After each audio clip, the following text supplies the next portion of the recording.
Session resumed. Majority Leader, please. Majority Leader.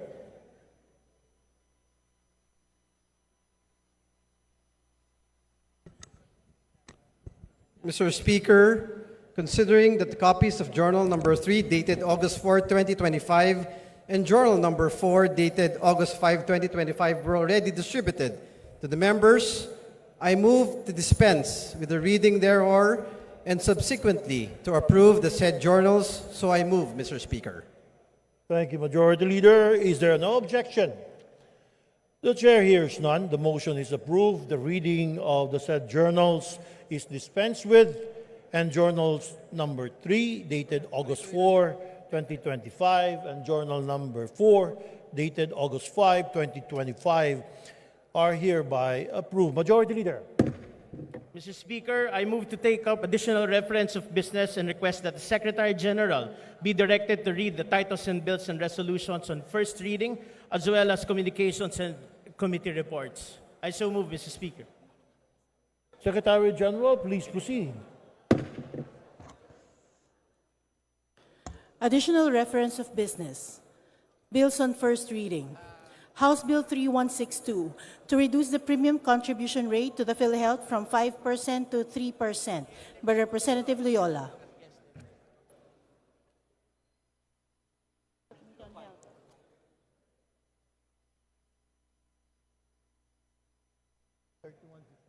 To the Committee on Health.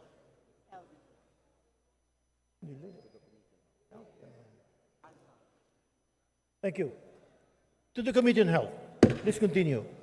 House Bill 3163, instituting a Magna Carta for local planners by Representative Loyola.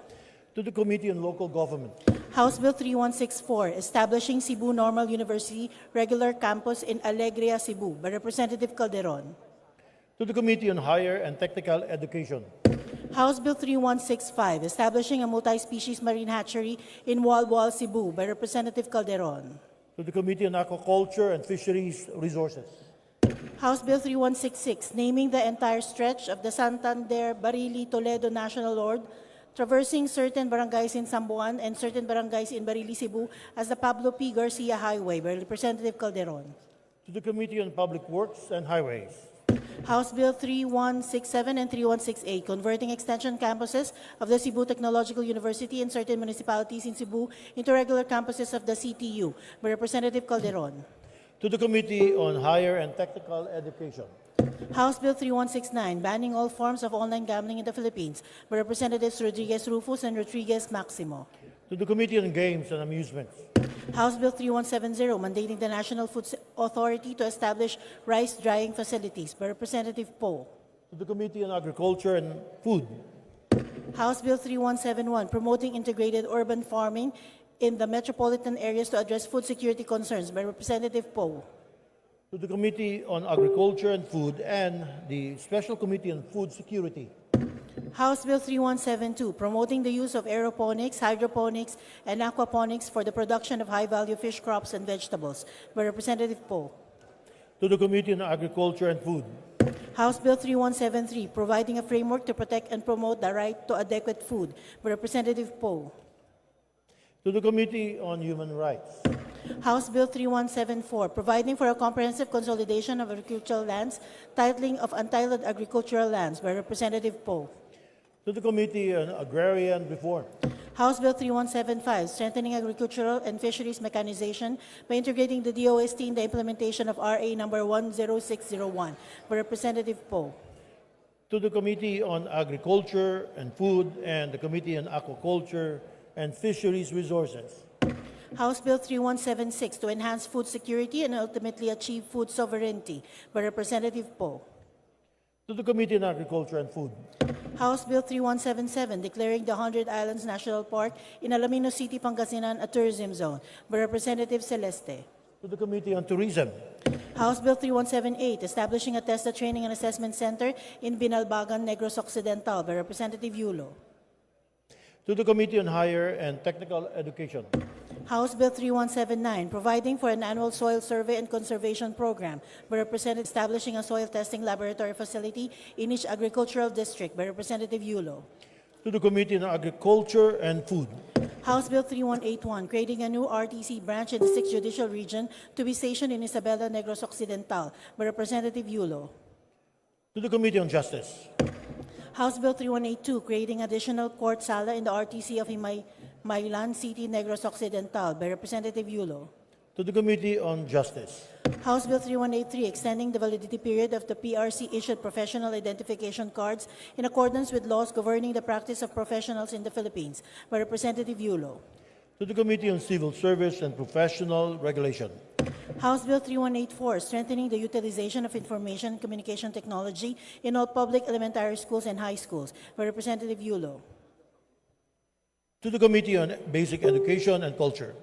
House Bill 3185, providing for free Epitin injection for dialysis treatment of indigent patients by Representative Yulo. To the Committee on Health. House Bill 3186, providing free dormitories for students in SUCs by Representative Yulo. To the Committee on Higher and Technical Education. House Bill 3187, empowering the barangay chairperson in the local government units in the regulation of cockfighting during barangay fiestas by Representative Yulo. To the Committee on Games and Amusements. House Bill 3188, declaring the Binadlan Falls in Biao, Binalbagan, Negros Occidental an ecotourism site by Representative Yulo. To the Committee on Tourism. House Bill 3189, converting the provincial road situated in Crossing Magaleon in certain municipalities in Negros Occidental into a secondary national road by Representative Yulo. To the Committee on Public Works and Highways. House Bill 3190, establishing an audiovisual center in each public elementary and high schools by Representative Yulo. To the Committee on Basic Education and Culture. House Bill 3191, establishing an anti-rabies center in each congressional district nationwide by Representative Yulo. To the Committee on Health. House Bill 3209, strengthening the field offices of the COMELEC by upgrading and creating certain positions by Representatives Garcia, Dante, and Tereng. To the Committee on Housing and Urban Development. House Bill 3221, Suspended.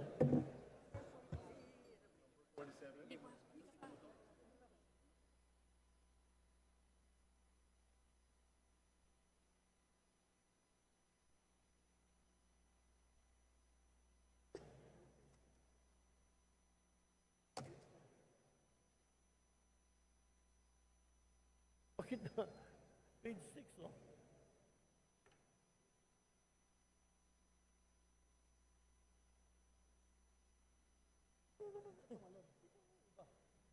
Ay, tumalon nga.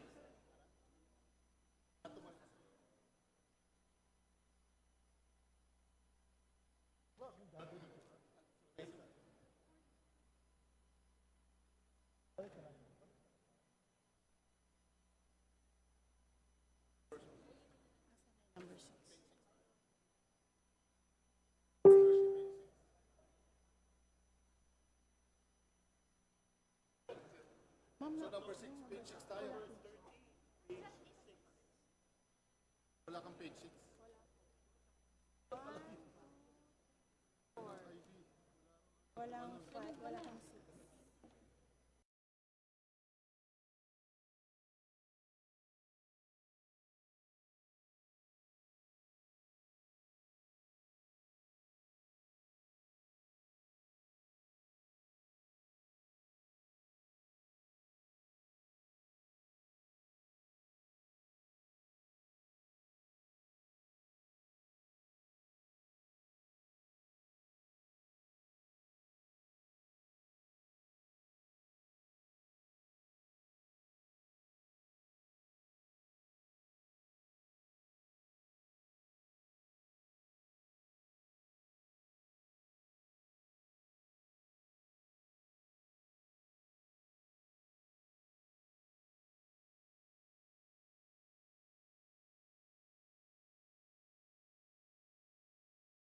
Bill 3209, strengthening the field offices of the COMELEC by upgrading and creating certain positions by Representatives Garcia, Dante, and Tereng. To the Committee on Suffrage and Electoral Reforms.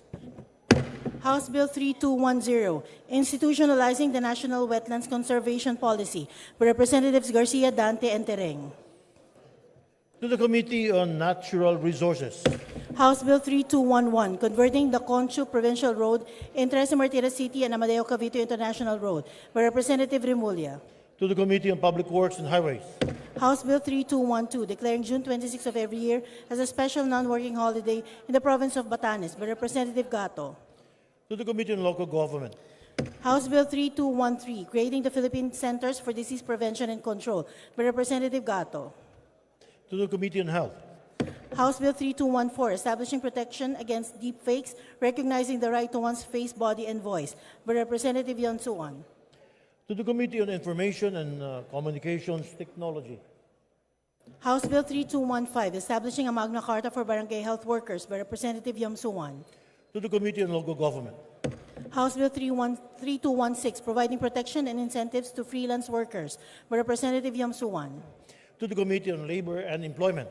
House Bill 3217, providing livelihood assistance for disadvantaged workers and institutionalizing the DOL's Integrated Livelihood Program by Representative Yamsuan. To the Committee on Labor and Employment. House Bill 3218, providing for financial literacy and fraud prevention programs for Filipino workers by Representative Yamsuan. To the Committee on Labor and Employment. House Bill 3219, penalizing foreign interference in the Philippines and creating the Counter Foreign Interference Task Force by Representative Tupas. To the Committee on National Defense and Security. House Bill 3220, rationalizing the Philippine basic education system by removing the senior high school education by Representative Yulo. To the Committee on Basic Education and Culture. House Bill 3221, providing for automatic moratorium on the payment of basic utility bills during disasters in areas declared to be in state of calamity by Representative Yulo. To the Committee on Disaster Resilience. House Bill 3222, providing for free health and medical benefits for all uniformed personnel of the PNP, AFP, BFP, BJMP, PCG, NBI, Bucor, and PIDEA in all government health facilities by Representative Yulo. To the Committee on National Defense and Security and Committee on Public Order and Safety. House Bill 3223, providing protection incentives to freelance workers by Representative Yulo. To the Committee on Labor and Employment.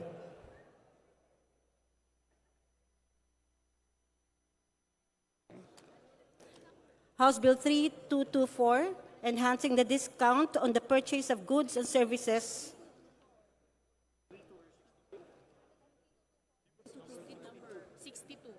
Yeah.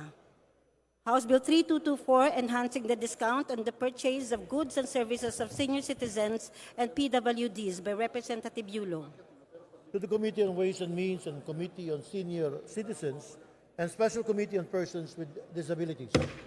House Bill 3225, creating the Health Emergency Auxiliary Reinforcement Team under the DOH by Representative Yulo. To the Committee on Health. House Bill 3226, to develop a national quality policy by Representative Yulo.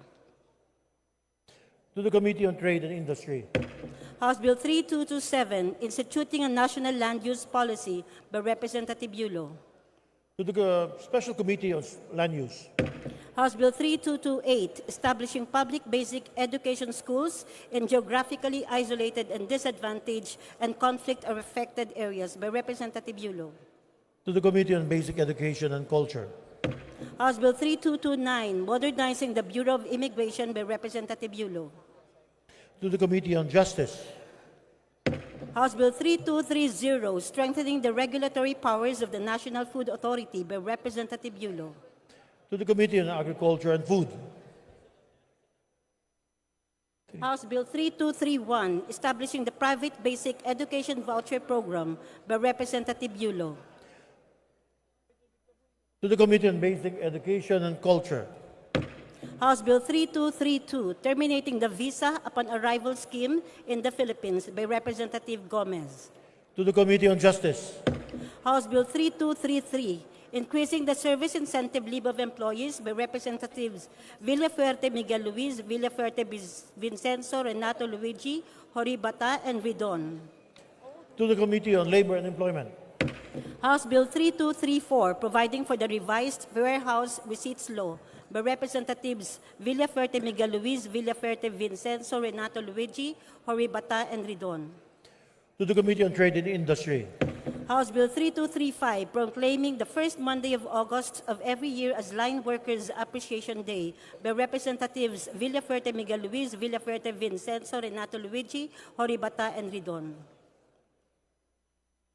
To the Committee on Energy.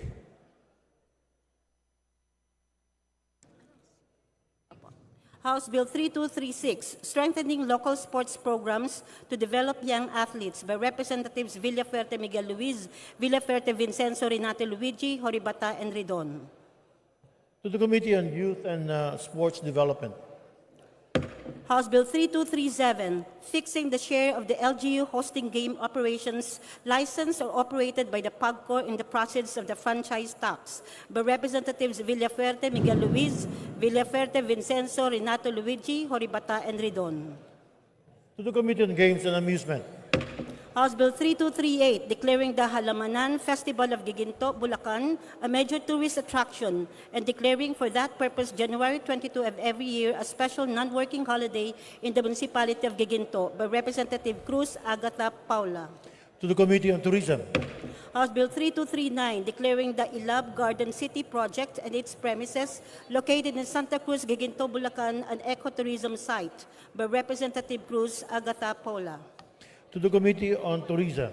House Bill 3240, declaring Bahay na Tisa in Balagtas, Bulacan as a historical and tourism site by Representative Cruz Agatha Paula.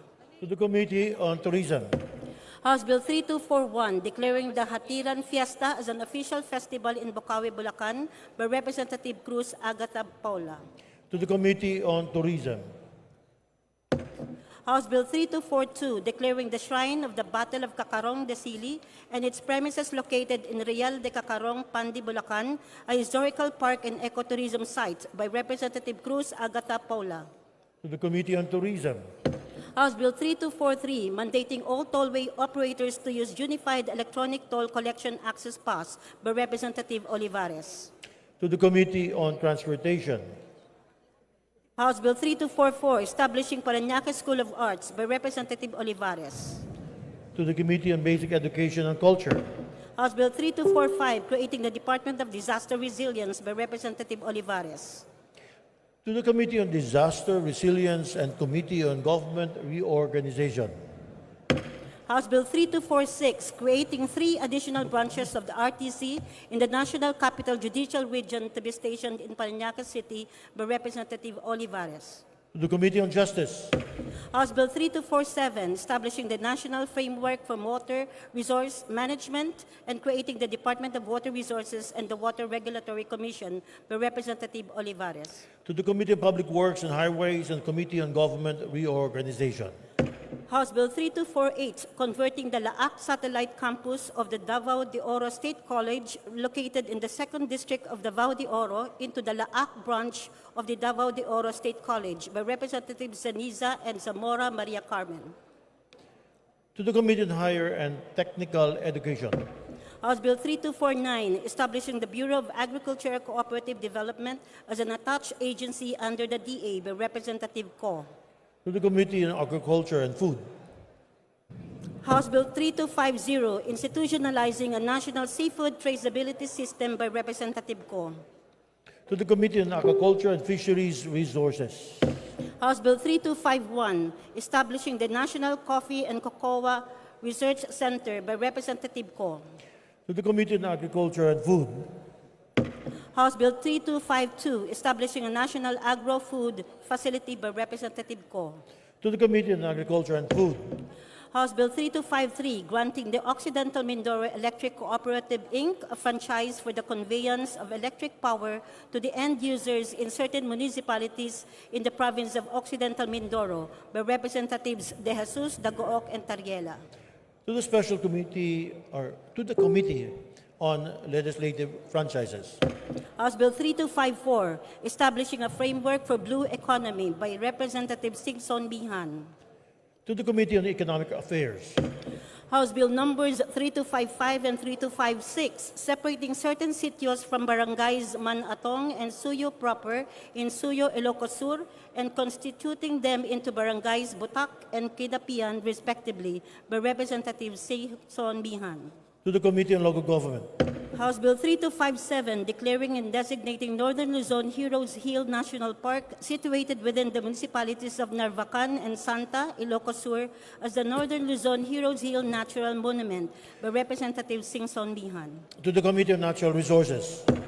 House Bill 3258, creating the Pasig River Integrated and Sustainable Development Commission, by Representative Singson Mihan. To the Committee on Housing and Urban Development. House Bill 3259, establishing youth development centers in every city and municipality, by Representative Santos Mark Anthony. To the Committee on Youth and Sports Development.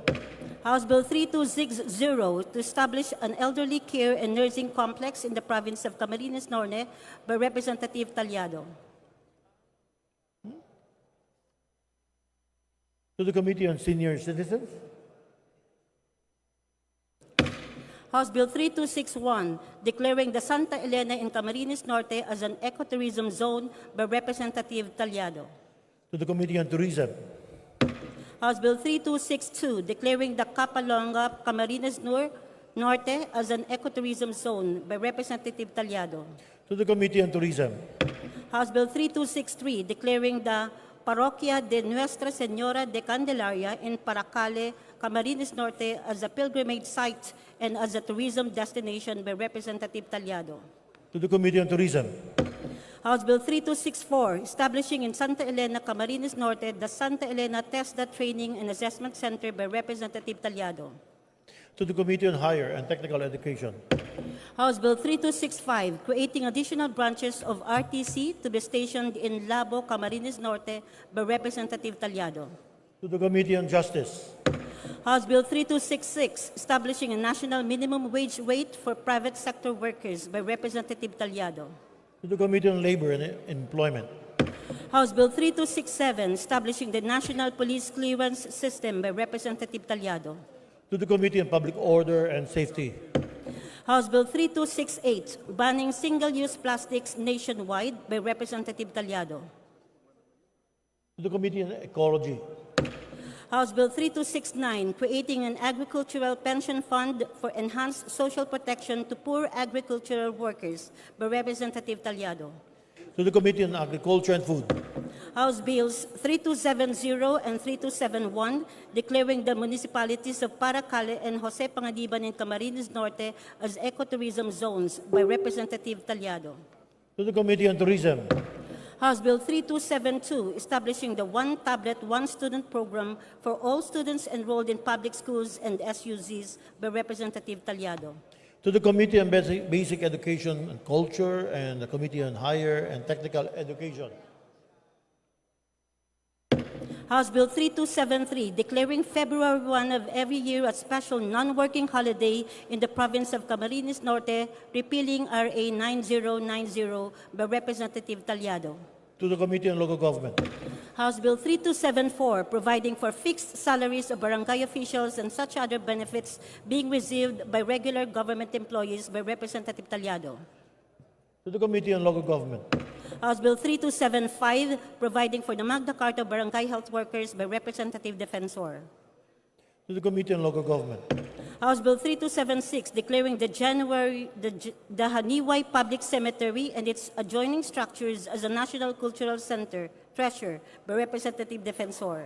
To the Committee on Basic Education and Culture. House Bill 3277, converting the Mina Badyangan Diversion Road in the province of Iloilo to a national road, by Representative Defensor. To the Committee of Public Works and Highways. House Bill 3278, converting the circumferential roads of the 9 island barangays of Dapa, Surigao del Norte into national roads, by Representative Matugas. To the Committee on Public Works and Highways. House Bill 3279, establishing a regular district office of the LTO in Viga, Catanduanes, by Representative Rodriguez Eulogio. To the Committee on Transportation. House Bill 3280, establishing a multi-species marine hatchery and research center in Bato, Catanduanes by Representative Rodriguez Eulegio. To the Committee on Agriculture and Fisheries and Resources. House Bill 3281, mandating all power, telecommunications, cable, and internet providers to mend dangling wires and clear non-operational overhead wires and cables by Representative Tibbs Valeriano and Chua. To the Committee on Public Works and Highways. House Bill 3282, providing stronger measures for the conservation and protection of wildlife resources and their habitats by Representative Dalog. To the Committee on Natural Resources. House Bill 3283, modifying the grounds for substitution of candidates by Representative Dalog. To the Committee on Suffrage and Electoral Reforms. House Bill 3284, providing for the Magna Carta of Barangay Health Workers by Representative Dalog. To the Committee on Local Government.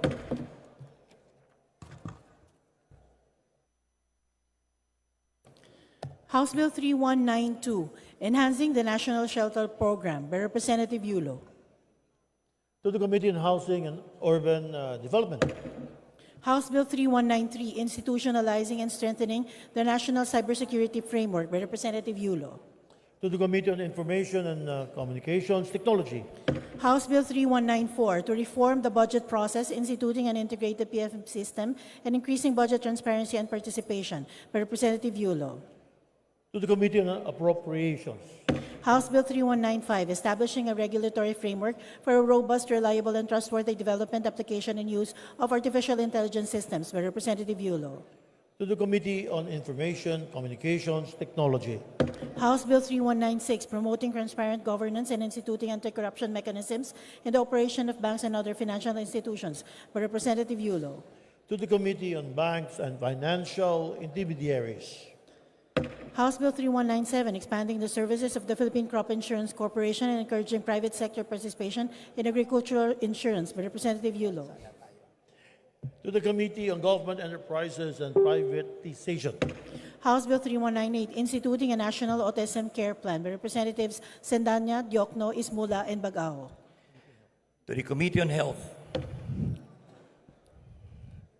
House Bill 3199, establishing a welfare and social assistance program to families left behind by overseas Filipino workers by Representative Primicia Sagabas.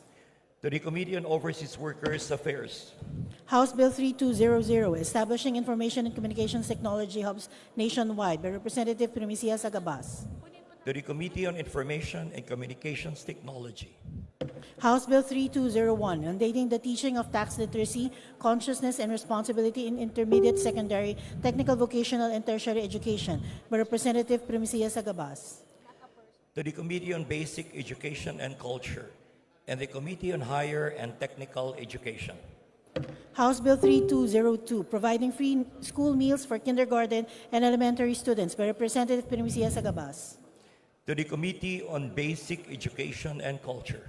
House Bill 3203, strengthening the COMELEC by increasing the manpower complement in its field offices by Representative Primicia Sagabas. To the Committee on Suffrage and Electoral Reforms. House Bill 3204, declaring a parcel of land located in certain municipalities in Zamboanga del Norte as the Mount Gutom Protected Landscape by Representative Labad-Labad. To the Committee on Natural Resources. House Bill 3205, creating 2 additional branches of the RTC and 5 additional branches of the MTCC in the 9th Judicial Region to be stationed in Zamboanga del Norte by Representative Labad-Labad. To the Committee on Justice. House Bill 3206, declaring December 23 of every year a special non-working holiday in Sindangan, Zamboanga del Norte to be known as Araw ng Sindangan by Representative Labad-Labad. To the Committee on Local Government. House Bill 3207, providing for the Bill of Rights and Obligations of Taxpayers by Representatives Garcia Dante and Tereng. To the Committee on Ways and Means. House Bill 3208, mandating Philippine consular offices and service attachés abroad to operate during official holidays of host countries and at least 2 weekend days a month to enable overseas Filipinos to transact business without loss of income by Representatives Tereng and Garcia Dante. To the Committee on Overseas Workers Affairs. House Bill 3285, mandating the establishment of agri-food terminals and trading centers in every province by Representative Degamo. To the Committee on Agriculture and Food. House Bill 3286, mandating the establishment of Kadiwa centers as agri-food terminals and trading centers in the 3rd District of Negros Oriental by Representative Dragamo. to the Committee on Agriculture and Food, House Bill 3287, establishing the Municipality of Siaton Women and Children Protection Center by Representative Degamo. to the Committee on Women and Gender Equality, House Bill numbers 3288 and 3291, declaring several roads in certain municipalities of Davao Oriental as national roads by Representative Dayang-Hirang. to the Committee on Public Works and Highways, House Bill 3292, creating the San Rafael Special Economic Zone Authority in San Rafael, Bulacan by Representative Yolago. to the Committee on Economic Affairs and the Committee on Trade and Industry, House Bill 3293, establishing a national framework for the mandatory environmental insurance coverage of environmentally critical projects by Representative Ataide.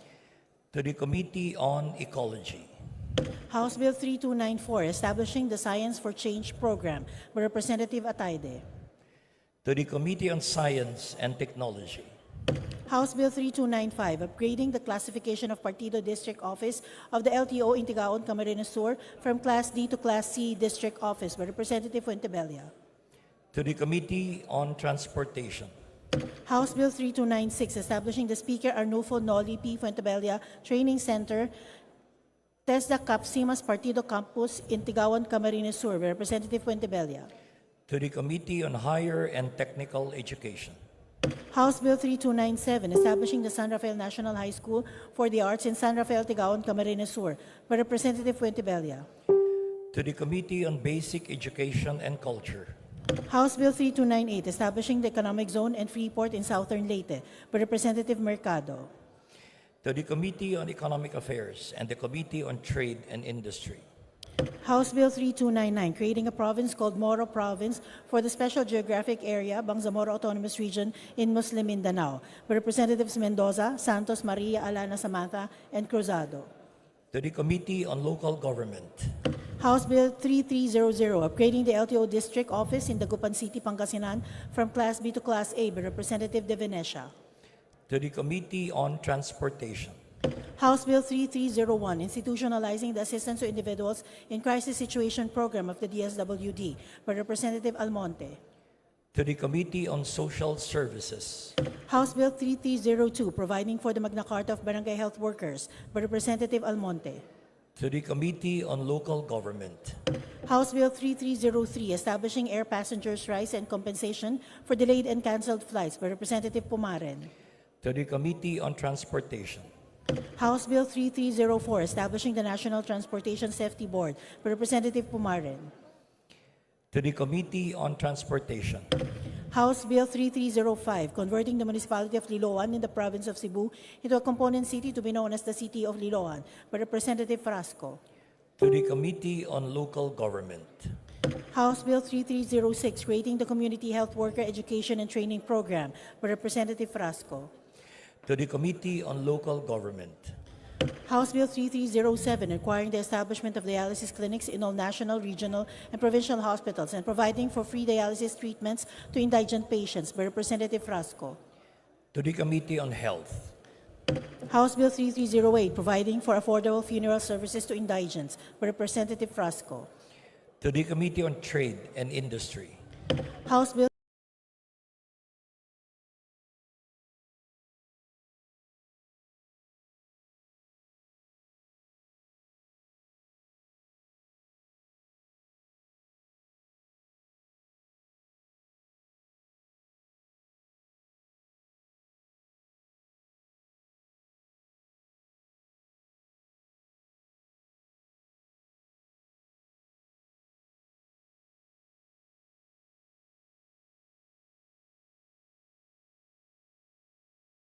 Bill 3309, establishing a domestic commercial airport in San Francisco, Cebu by Representative Frasco. to the Committee on Transportation, House Bill 3310, declaring the Cebu Safari and Adventure Park located in Corte Carmen, Cebu a tourism destination by Representative Frasco. to the Committee on Tourism, House Bill 3311, declaring the Bagakay Point Lighthouse in Liloan, Cebu as a tourist destination by Representative Frasco. to the Committee on Tourism, House Bill 3312, declaring Santiago Public Beach in Camotes Islands, San Francisco, Cebu as a tourist destination by Representative Frasco. to the Committee on Tourism, House Bill 3313, upgrading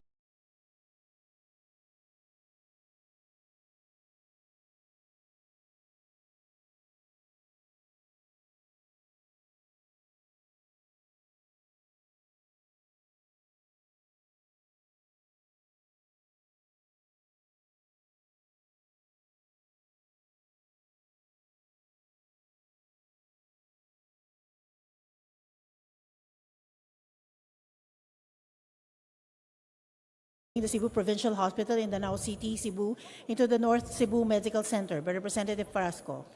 to the Committee on Health, House Bill 3314, providing for the establishment of the Heart Center of the Philippines, Visayas, in Liloan, Cebu, by Representative Frasco. to the Committee on Health, House Bill 3315, rationalizing the management of natural resources in Camotes Island,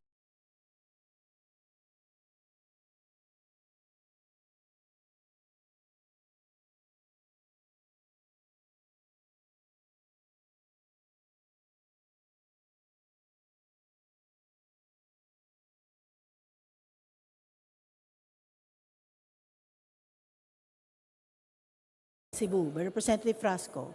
to the Committee on Natural Resources, House Bill 3316 to 3319, converting several roads in certain areas in the province of Cebu into national roads, by Representative Frasco.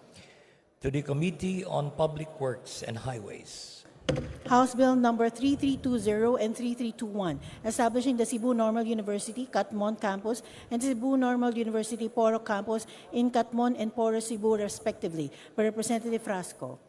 to the Committee on Higher and Technical Education, House Bill 3322, providing for the construction and establishment of Sogod Cebu International Airport in Sogod, Cebu, by Representative Frasco. to the Committee on Transportation, House Bill 3323, promoting inclusive education, entrepreneurship, and employment for sustainable development among 4Ps adult beneficiaries, by Representatives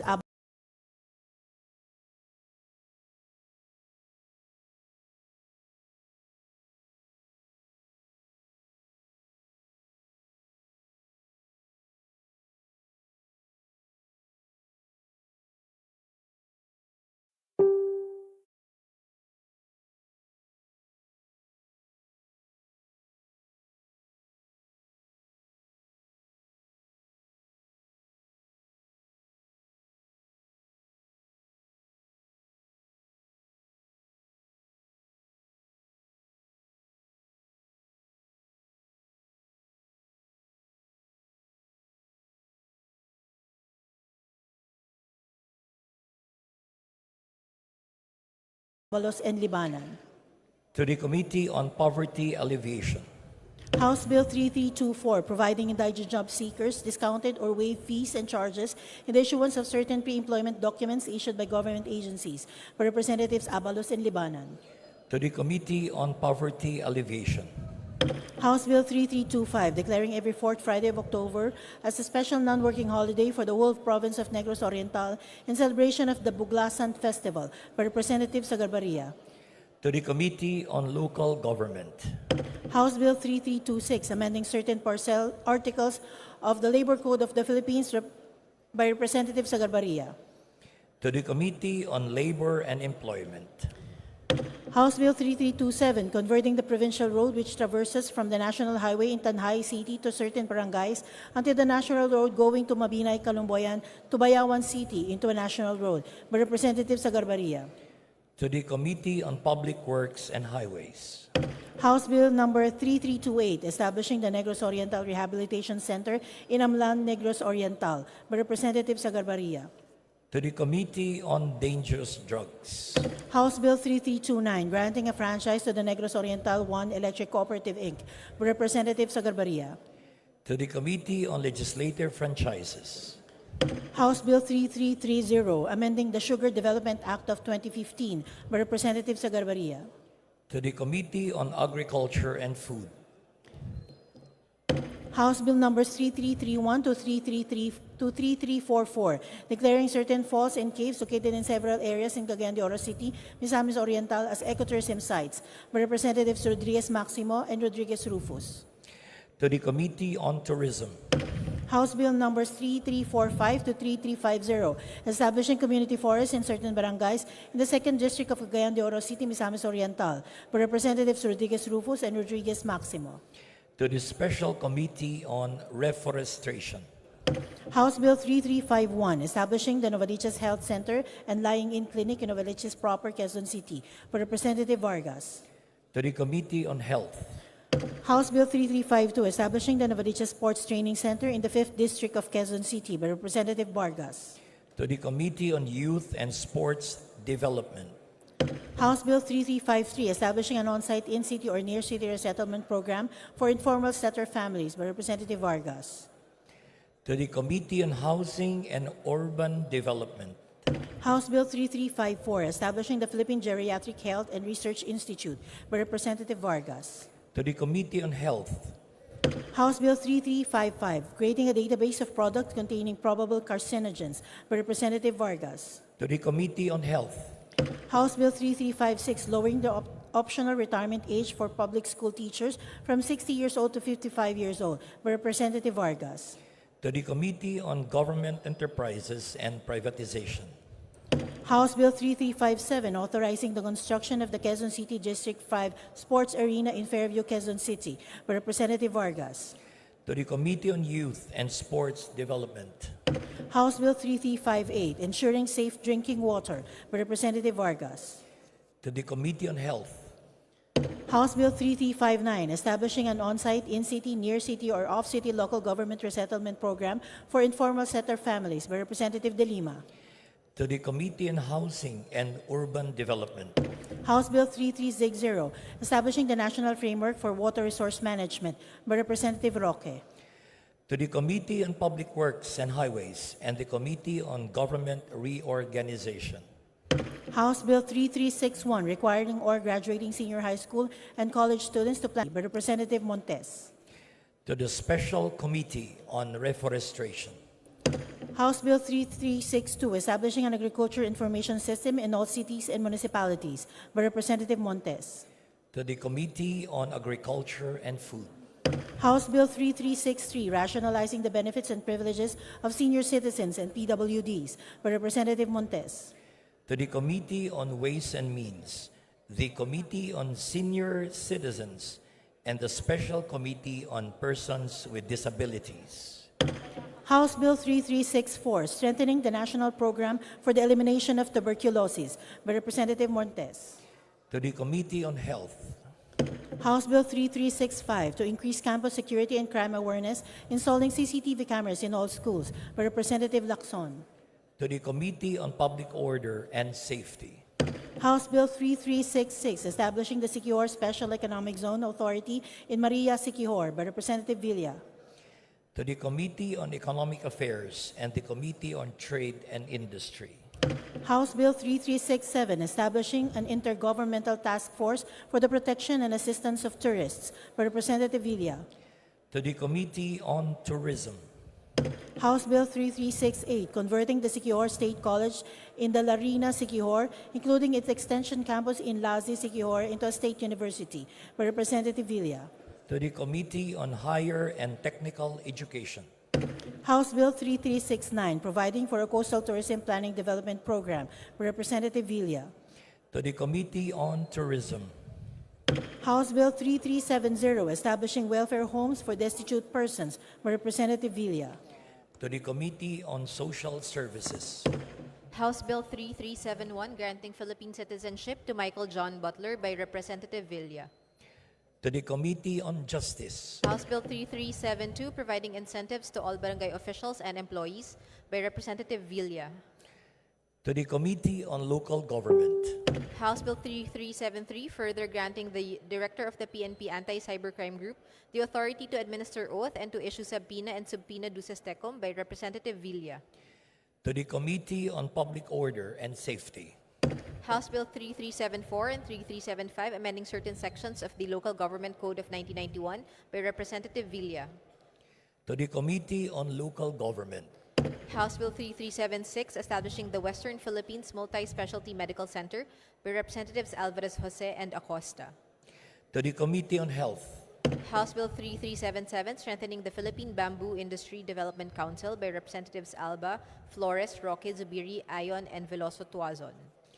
to the Committee on Agriculture and Food, House Bill 3378, an act providing for a 5-year validity period of the professional identification cards of all professionals under the Professional Regulation Commission by Representatives Romualdez, Ferdinand Martin, and Daza.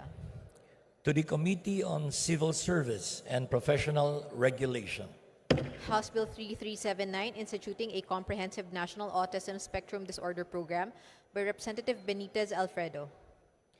to the Committee on Health, House Bill 3380, creating a Department of Fisheries and Aquatic Resources by Representatives Horibata, Villaferte Vincenzo Renato Luigi, Villaferte Miguel Luis, and Ridon.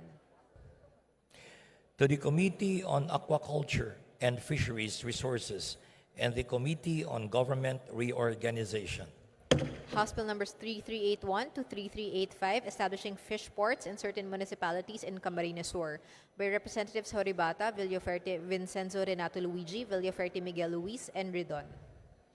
to the Committee on Aquaculture and Fisheries Resources, House Bill numbers 3386 and 3387, establishing satellite multi-species marine hatcheries in Pasacao and San Fernando, province of Camarines Sur by Representatives Horibata, Villaferte Vincenzo Renato Luigi, Villaferte Miguel Luis, and Ridon. to the Committee on Aquaculture and Fisheries Resources, House Bill 3388, providing a fuel subsidy for municipal fisherfolk by Representatives Horibata, Villaferte Vincenzo Renato Luigi, Villaferte Miguel Luis, and Ridon. to the Committee on Aquaculture and Fisheries Resources, House Bill 3389, creating the Philippine Seaweed Development Authority by Representatives Horibata, Villaferte Vincenzo Renato Luigi, Villaferte Miguel Luis, and Ridon. to the Committee on Aquaculture and Fisheries Resources, House Bill 3390, strengthening the Philippine Coast Guard by introducing policy and organizational reforms by Representative Bangcoro. to the Committee on Transportation, House Bill 3391, establishing in Malangas, Zamboanga, Sibugay, the Balangas Medical Center by Representative Bangcoro. to the Committee on Health, House Bill 3392, enhancing the National Shelter Program by Representative Copilar. to the Committee on Housing and Urban Development, House Bill 3393, providing for the development of sustainable cities and communities in the country by Representative Copilar. to the Committee on Housing and Urban Development, House Bill 3394, mandating the allocation of an area for ICT infrastructure and facilities in subdivisions and housing development projects by Representative Copilar. to the Committee on Housing and Urban Development, House Bill 3395, institutionalizing dynamic learning program as a national master-based independent learning strategy in the K-12 basic education by Representative Copilar. to the Committee on Basic Education and Culture, House Bill 3396, establishing a nationwide land classification framework by Representative Luistro. to the Special Committee on Land Use, House Bill 3397, improving the mental and behavioral health services in college and university campuses by Representative Vargas. to the Committee on Higher and Technical Education, House Bill 3398, promoting the rights and welfare of nurses by Representative Vargas. to the Committee on Health, House Bill 3399, creating the National Museum of Filipino Women by Representative Vargas. to the Committee on Basic Education and Culture, House Bill 3400, promoting women's participation and representation in and by political parties by Representative Vargas. to the Committee on Women and Gender Equality, House Bill 3401, creating a national women's business enterprise policy by Representative Vargas. to the Committee on Women and Gender Equality, House Bill 3402, mandating the inclusion of the blood type of individuals in their birth certificates by Representative Vargas. to the Committee on Health, House Bill 3403, institutionalizing the community-driven development approach as a national strategy for inclusive growth and social protection by Representative Vargas. to the Committee on Poverty Alleviation, House Bill 3404, providing free childcare centers in every municipality and city by Representative Vargas. to the Committee on Welfare of Children, House Bill 3405 to ensure gender-responsive and inclusive protocols and programming to address the gender-differentiated needs of women during public health emergencies, public health threats, disasters, and other health events of public concern by Representative Vargas. to the Committee on Women and Gender Equality, House Bill 3406 providing for the public disclosure of the standard cost of drugs, procedures, and services by hospitals and ambulatory surgical centers by Representative Vargas. to the Committee on Health, House Bill 3407 declaring a parcel of land of the public domain located in certain barangays in Jose P. Rizal, Palawan as agricultural land and open to disposition for agricultural, commercial, residential, and industrial use by Representatives Alvarez Jose and Acosta. to the Committee on Natural Resources, House Bill 3408 prohibiting the conversion of irrigated and irrigable agricultural lands for non-agricultural uses by Representative Oducado. to the Committee on Agrarian Reform, Resolutions, House Resolution 116 directing the House through the Committees on Human Rights and Justice to conduct a joint investigation into the systemic human rights violations, retaliatory actions, and abusive practices of the Bureau of Corrections, including the permanent ban imposed on Fides Lim by Representatives Tino and Co. Rene Luis. to the Committee on Rules, House Resolution 117 urging the Committee on Labor and Employment and other appropriate House committees to conduct an investigation on the response and handling of the maritime incidents involving Filipino crew members on board vessels that were attacked and sank at the Red Sea by Representative Aumentado. to the Committee on Rules, House Resolution 118 urging the House to exercise its oversight function and to conduct an investigation on the implementation of the Local Government Code and EO number 138 series of 2021 in light of the Mandanas Garcia ruling by Representative Co. Wilton. to the Committee on Rules, House Resolution 119 expressing the sense of the House to expand the services of the Philippine Crop Insurance Corporation by Representative Cruzado. to the Committee on Government Enterprises and Privatization, House Resolution 120, a resolution expressing profound congratulations to the Philippine men's national tennis team for earning a promotion to Group 3 Asia-Oceania Zone of the Davis Cup by Representatives Romualdez Ferdinand Martin, Marcos Lebanon, and Daza. to the Committee on Rules, House Resolution 121 expressing the great pride and joy of Filipinos in the gold medal victory of legit status in the 2025 World Hip Hop Dance Championship held last July 26, 2025 to August 2, 2025 in USA by Representative Tolentino. to the Committee on Youth and Sports Development, House Resolution 122 expressing the great pride and joy of Filipinos in the victory of Carlo Biado in the World Pool Championship held in Saudi Arabia last July 27, 2025 by Representative Tolentino. to the Committee on Youth and Sports Development, House Resolution 123 directing the Committee on Agriculture and Food to conduct an inquiry into the sustainability of the Benting Bigas Meron Na program of the Department of Agriculture by Representative Benitez Alfredo. to the Committee on Rules, House Resolution 124 directing the Committee on Transportation to conduct an inquiry on the implementation of the mandated use of aero bridges in all airports by Representative Benitez Alfredo. to the Committee on Rules, House Resolution 125 directing the Committee on Health to conduct inquiry on the reported delay in guarantee letter reimbursement and denial late payments of PhilHealth claims by Representative Benitez Alfredo. to the Committee on Rules, Additional reference of business resolution, House Concurrent Resolution number 4 titled Concurrent Resolution Amending the Legislative Calendar for the First Regular Session of the 20th Congress of the Philippines by Representatives Marcos and Debanan. to the Committee on Rules, Majority Leader,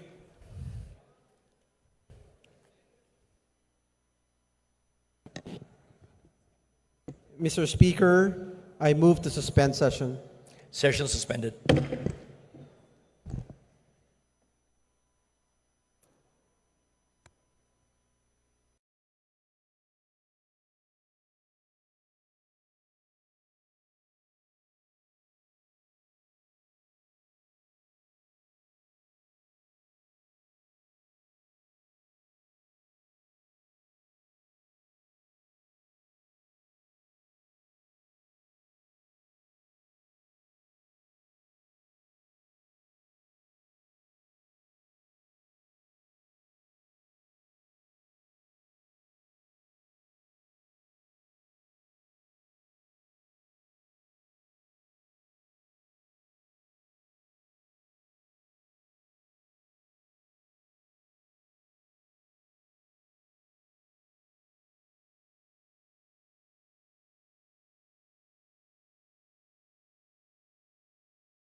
Mr. Speaker, may I request that we recognize the guests of Honorable Tobias Toby Chanco, Lone District of Navotas City, Navotas City Youth Officials.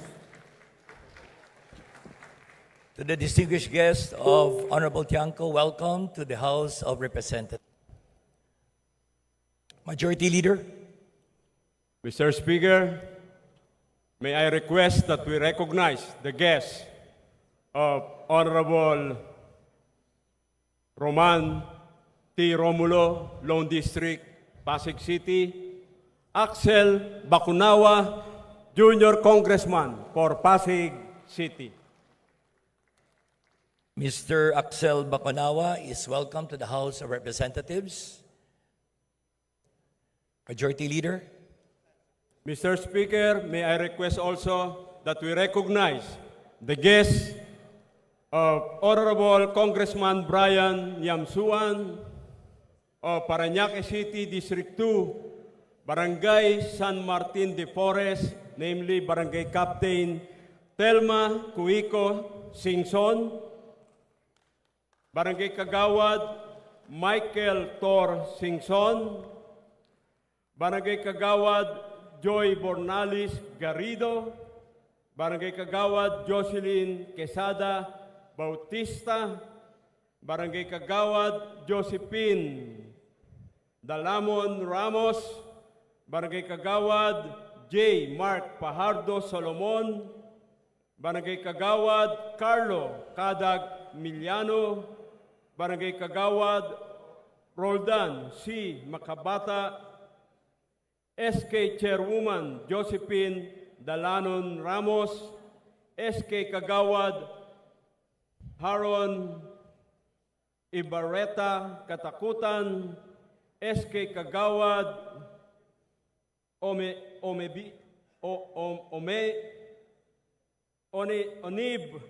Palanya, SK Kagawad Jobilin Escalante Grofil, SK Kagawad Kurt Winsel Pontelera Belarmino, SK Kagawad Eliza May Perer del Rosario, and Shani Salvante. to the distinguished guest of Honorable Yamsuan, welcome to the House of Representatives.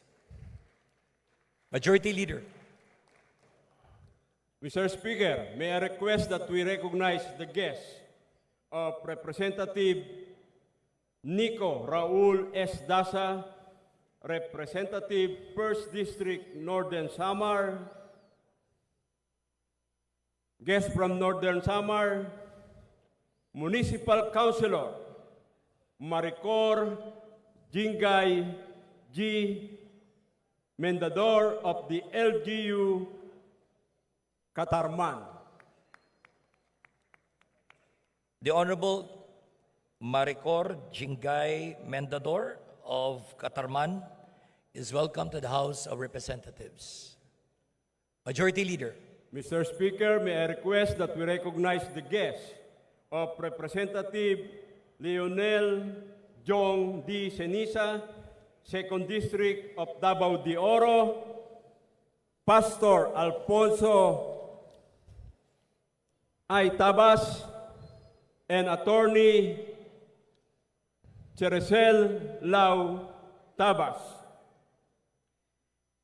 the distinguished guest of Honorable Leonel Jong Seniza of the 2nd District of Davao de Oro is welcome to the House of Representatives.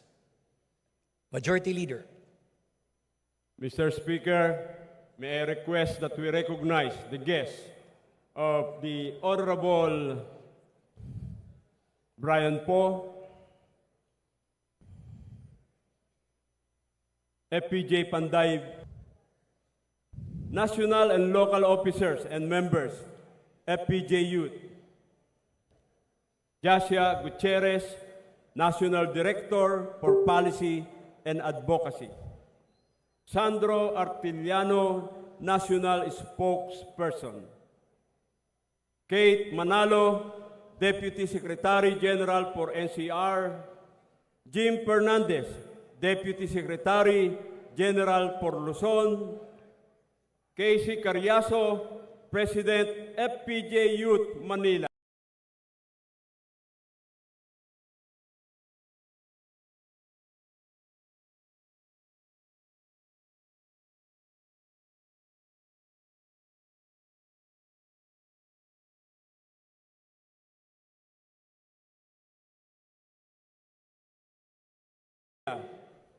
Mary Joy de los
Reyes, Secretary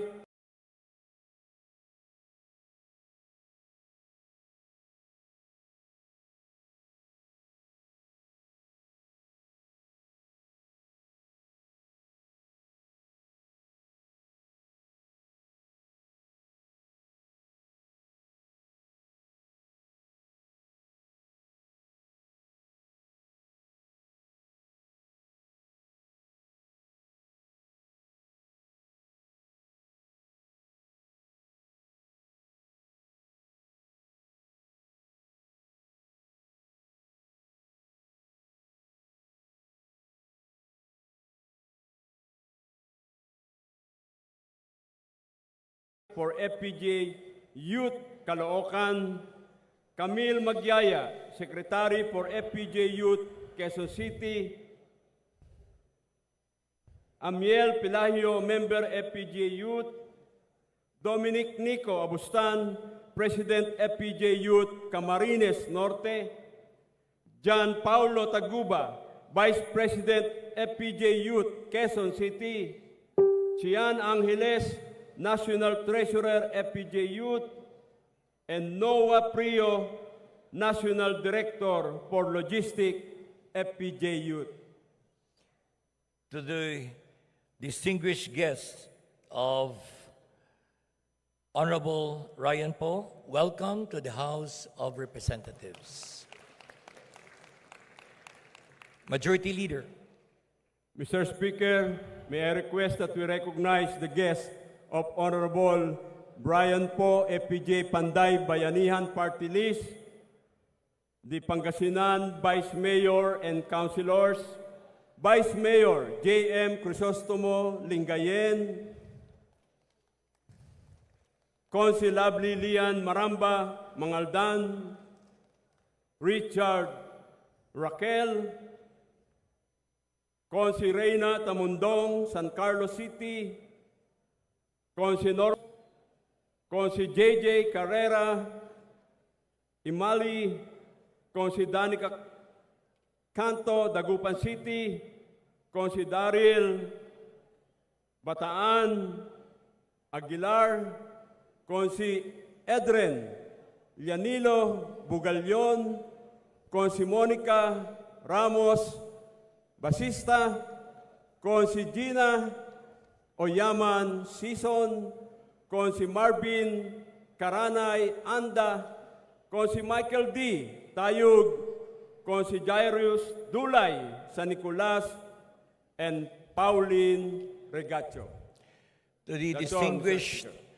officials of Pangasinan, from Vice Mayor J.M. Crisostomo and all the councilors, welcome to the House of Representatives. Majority Leader. Mr. Speaker, I move to suspend session for a few minutes. Session suspended.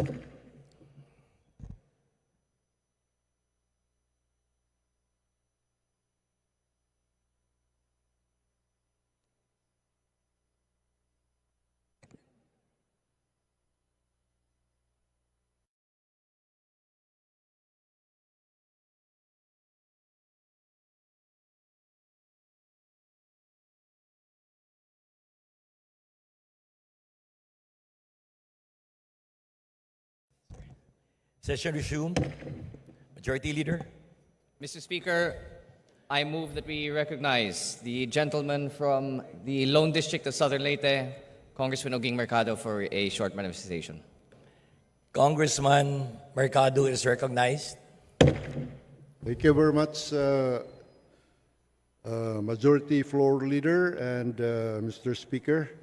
Southern Leyte now, Mr. Speaker, is composed of 2 districts. So I represent the Southern Leyte 1st District, Mr. Speaker. Thank you very much. Anyway, under Rule 2, Section 7 or letter B, all members are required to attend plenary session, Mr. Speaker. And our journal, number 3, dated Monday, August 4, 2025, this humble representation, would like to avail of Section 71, Rule 11 of the Provisional Rules of the House, where during that day, Mr. Speaker, I was, this humble representation, attended a committee meeting with the Committee on Government Finance. So it appears that there is only one asterisk in my name. So I would like to request that Section 71 be applied in my case, Mr. Speaker. Thank you very much. Yes, the Secretary General is instructed to make the proper correction. Honorable Mercado. Thank you. Thank you, Mr. Speaker. Thank you, Majority Leader. Majority Leader. Yes, Mr. Speaker, on the part of the majority, I move to nominate and elect to the Committee on Accounts as Vice Chairperson Miguel Luis R. Villafuerte, to the Committee on Appropriations as members Denise Almario, Milagros Aquino Magsaysay, Munir M. Arbison, Juan Carlos Ataide, Angelo Marcos Barba, Alfelito Bascug, Claudine Bautista Lim, Ferdinand Beltran, Javier Benitez, Patricia Calderon, Timothy Caiton, Katrina Chuatay, Victoria Copilar, Ricardo S. Cruz, Maximo Dalog Jr., Wilfredo Mark Enverga, Felimon Espares, Antonio Ferrer, Suyoshi Hori Horibata, Emmanuel Iway, Nina Lacson, Jose Florendo Lagdameo, Carlos Loria, Isidro Lumayag, Nathaniel Oducado, Antolin Oreta III, Eddie Bong G. Plaza, Laarni Lavinroque, Mark Anthony Santos, Richelle Singson, Kenneth Paulo C. Tereng, Ralph Tulfo, Rolando Valeriano, Floribel C. Yatco, Rebecca Inares, and Richard Gomez. To the Committee on Agriculture and Food as Vice Chairperson, Arnan C. Panaligan. As members, Bella Swansing and Julius Vergara. To the Committee on Aquaculture and Fisheries Resources as member, Ana P. York Bondoc. To the Committee on Banks and Financial Intermediaries as member, Rolando Valeriano and Francisco Kiko Barzaga. To the Committee on Basic Education and Culture as member, Carmelo Lasatin. To the Committee on Civil Service and Professional Regulation as Vice Chairperson, Ana York Bondoc. As members, Antolin Oreta III, Bella Swansing. To the Committee on Constitutional Amendments as members, Victoria Copilar and Antolin Oreta III. To the Committee on Cooperatives Development as members, Ana York Bondoc and Alexandria P. Gonzalez. To the Committee on Disaster Resilience as Vice Chairperson, Javier Miguel Lopez Benitez, and as member, Ana York Bondoc. To the Committee on Ecology as Vice Chairperson, Ana York Bondoc, and as member, Linabel Ruth Villarica. To the Committee on Economic Affairs as Vice Chairperson, Ana Veloso Tuason, and as member, Ana York Bondoc. To the Committee on Energy as member, Carlos Andes Loria. To the Committee on Flagship Programs and Projects, as member, Marcelino Marci Teodoro. And to the Committee on Foreign Affairs, as vice chairpersons, Adrian Advincula and Diana Bautista Lim. To the Committee on Health, as vice chairpersons, Claudine Diana Bautista Lim and Gurley Veloso, vice Jude Asidre. As member, Ferdinand L. Hernandez. To the Committee on Higher and Technical Education, as vice chairperson, Ferdinand L. Hernandez, and as member, Bella Swan Singh. To the Committee on Human Rights, as vice chairperson, Marlo Bancoro. To the Committee on Information and Communications Technology, as senior vice chairperson, Chino Miguel Almario. As member, Sun Shimura. To the Committee on Interparliamentary Relations and Diplomacy, as members, Linabel Villarica and Maria Cristina C. Angeles. To the Committee on Justice, as member, Ana York P. Bondoc. To the Committee on Legislative Franchises, as member, Javier Miguel Lopez Benitez. To the Committee on Micro, Small, and Medium Enterprise Development, as member, Julius J. Vergara. To the Committee on Mindanao Affairs, as vice chairperson, Sherlyn Banyas Nograles. And as members, Marlo Bancoro, Marlesa Hofer Hasim, and Bella Swansing. To the Committee on National Defense and Security, as vice chairpersons, Arnan Panaligan and Richard I. Gomez. As members, Solomon Chongalao, Mark Enverga, Arnie Fuentebella, Jose Alvarez, Emilio Tanuatco III. To the Committee on Natural Resources, as member, Leody Tariela. And to the Committee on Poverty Alleviation, as member, Bella Swan Singh. To the Committee on Public Order and Safety, as vice chairperson, Romeo Acop. To the Committee on the Revision of Laws, as member, Marlo Bancoro. To the Committee on Rural Development, as vice chairpersons, Emmanuel Iway and Isidro Lumayag. To the Committee on Tourism, as member, Yeda Marie K. Romualdez. To the Committee on Trade and Industry, as member, Marlesa Doc Marley Hofer Hasim. To the Committee on Transportation, as senior vice chairperson, Ramon Rodrigo L. Gutierrez. As vice chairperson, Romeo Acop, Ferdinand Hernandez, Claudine Diana Bautista Lim. And as member, Agustina Dominique C. Pancho. To the Committee on Veterans Affairs and Welfare, as member, Romeo Acop. To the Committee on Visayas Development, as member, Javier Lopez Benitez. To the Committee on Welfare of Children, as member, Marlesa Doc Marley Hofer Hasim and Bella Swan Singh. To the Committee on Women and Gender Equality, as members, Linabel Ruth Villarica and Marlesa Hofer Hasim. To the Committee on Youth and Sports Development, as vice chairperson, Richard I. Gomez. To the Special Committee on West Philippine Sea, as senior vice chairperson, Richard Gomez. To the Special Committee on Bicol Affairs and Economic Development, as vice chairperson, Jose Bong Teves Jr. To the Special Committee on East ASEAN Growth Area, as vice chairperson, Sherlyn Banyas Nograles. To the Special Committee on Peace, Reconciliation, and Unity, as vice chairperson, Marlo C. Bancoro. And to the Special Committee on Persons with Disabilities, as vice chairperson, Catherine Goriseta. I so move.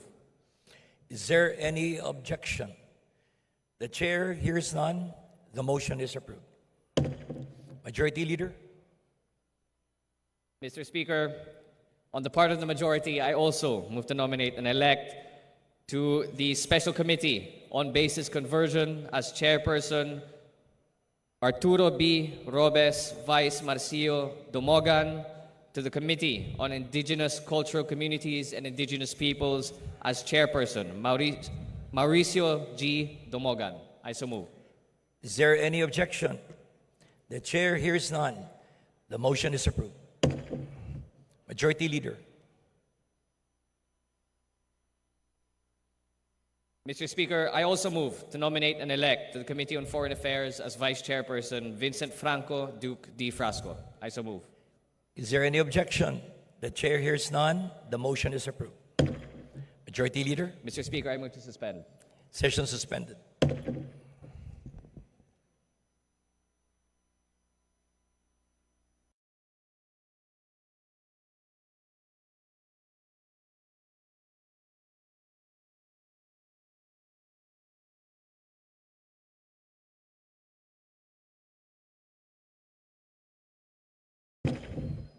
Majority Leader?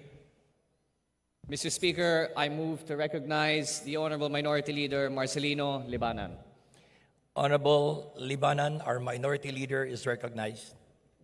Thank you, Mr. Speaker. Thank you, Mr. Majority Leader. Speaker would like to nominate the following as members for the minority of the different committees. To the Committee on Accounts, Arlene Ayon, Nico Raul Dasa, Raquel Margaret Delmar, Christopher Shin Gonzalez, John Rurik Padiernos. The Committee on Agrarian Reform, Nico Raul Dasa, Elijah San Fernando. To the Committee on Agriculture and Food, Alan Yuti, Rene Luisco, Christopher Shin Gonzalez, Paulo Henry Marcoleta, Iris Marie Montes, Roberto Gerard Nasal Jr., John Rurik Padiernos, Elijah San Fernando, and Aubrey K. Suberi. To the Appropriations Committee, Jonathan Clement Abalos, Alan T., Arlene Ayon, Rene Luisco, Nico Raul Dasa, Jose Manuel Jokno, Christopher Shin Gonzalez, Paulo Henry Marcolita, Iris Marie Montes, Roberto Gerard Nasal Jr., John Rurik Padiernos, and Elijah San Fernando.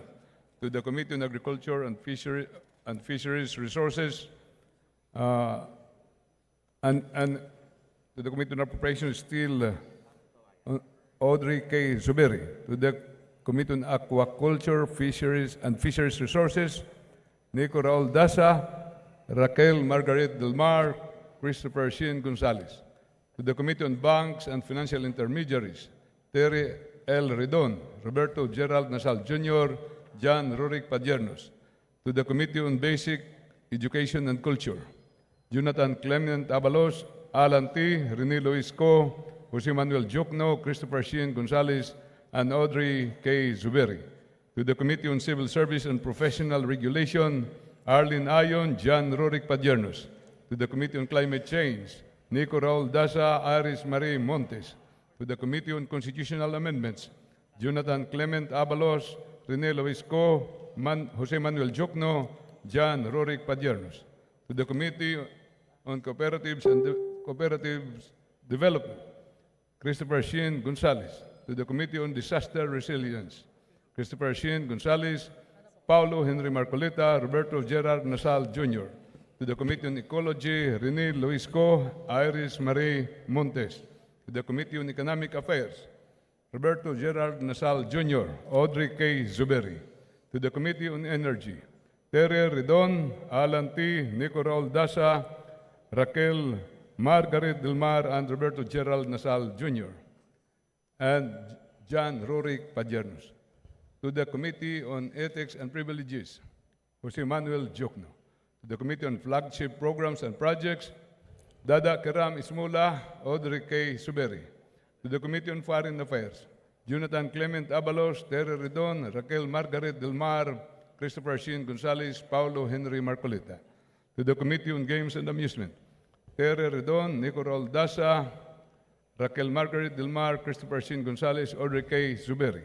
To the Committee on Good Government and Public Accountability, Terry Redon, Rene Luisco, Iris Marie Montes, Roberto Gerald Nasal Jr.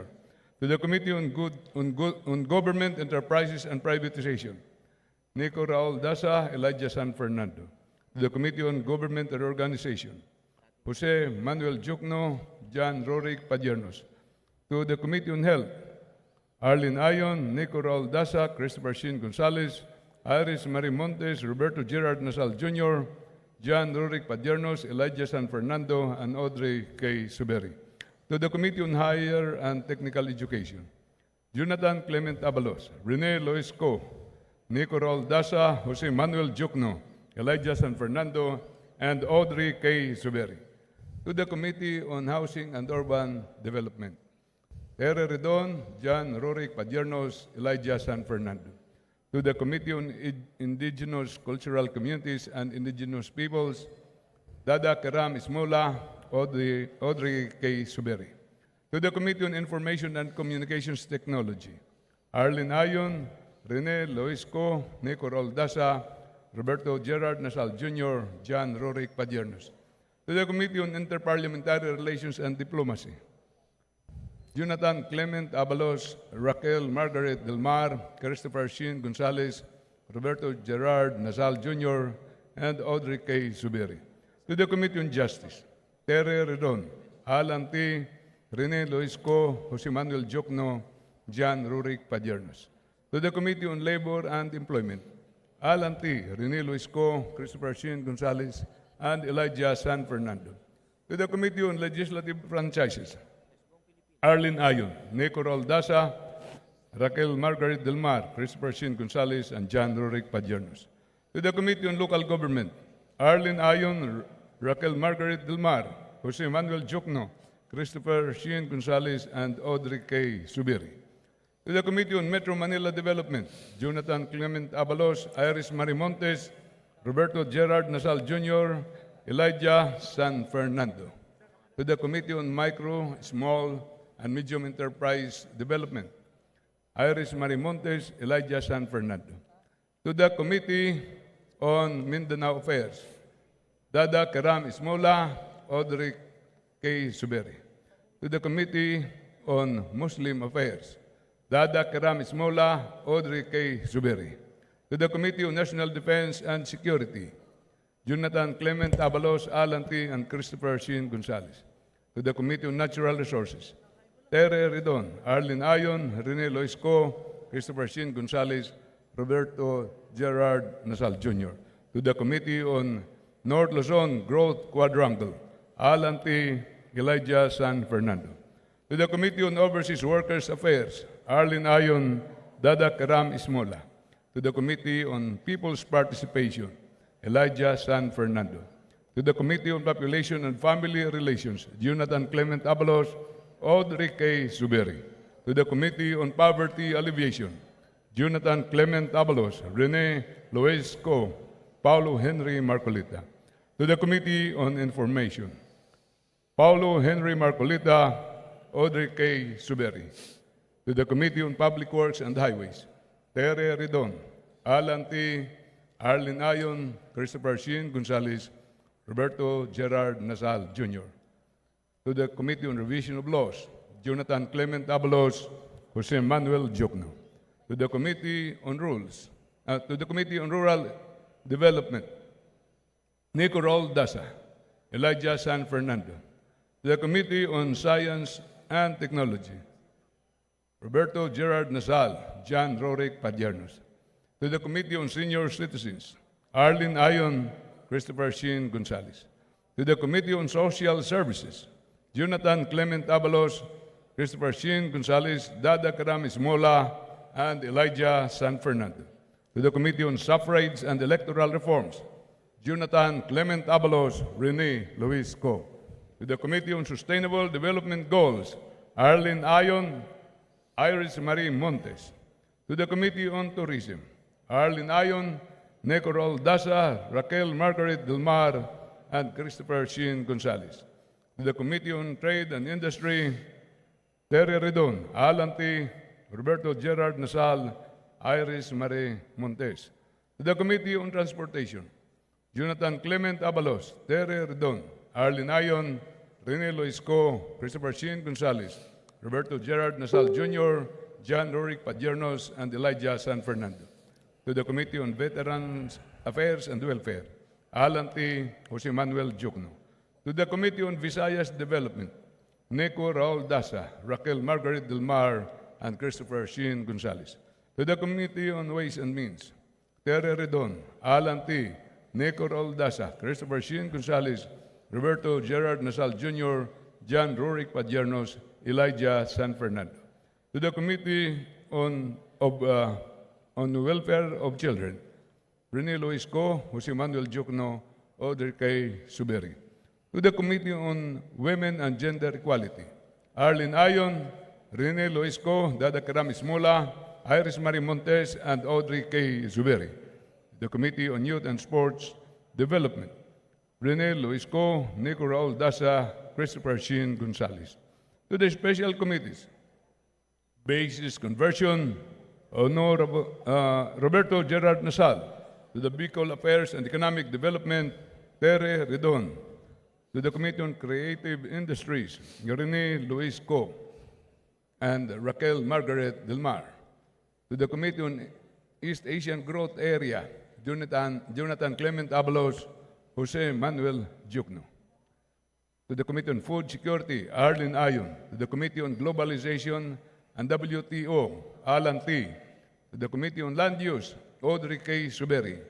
To the Committee on Nuclear Energy, Jonathan Clement Abalos, Arlene Ayon, Jose Manuel Jokno.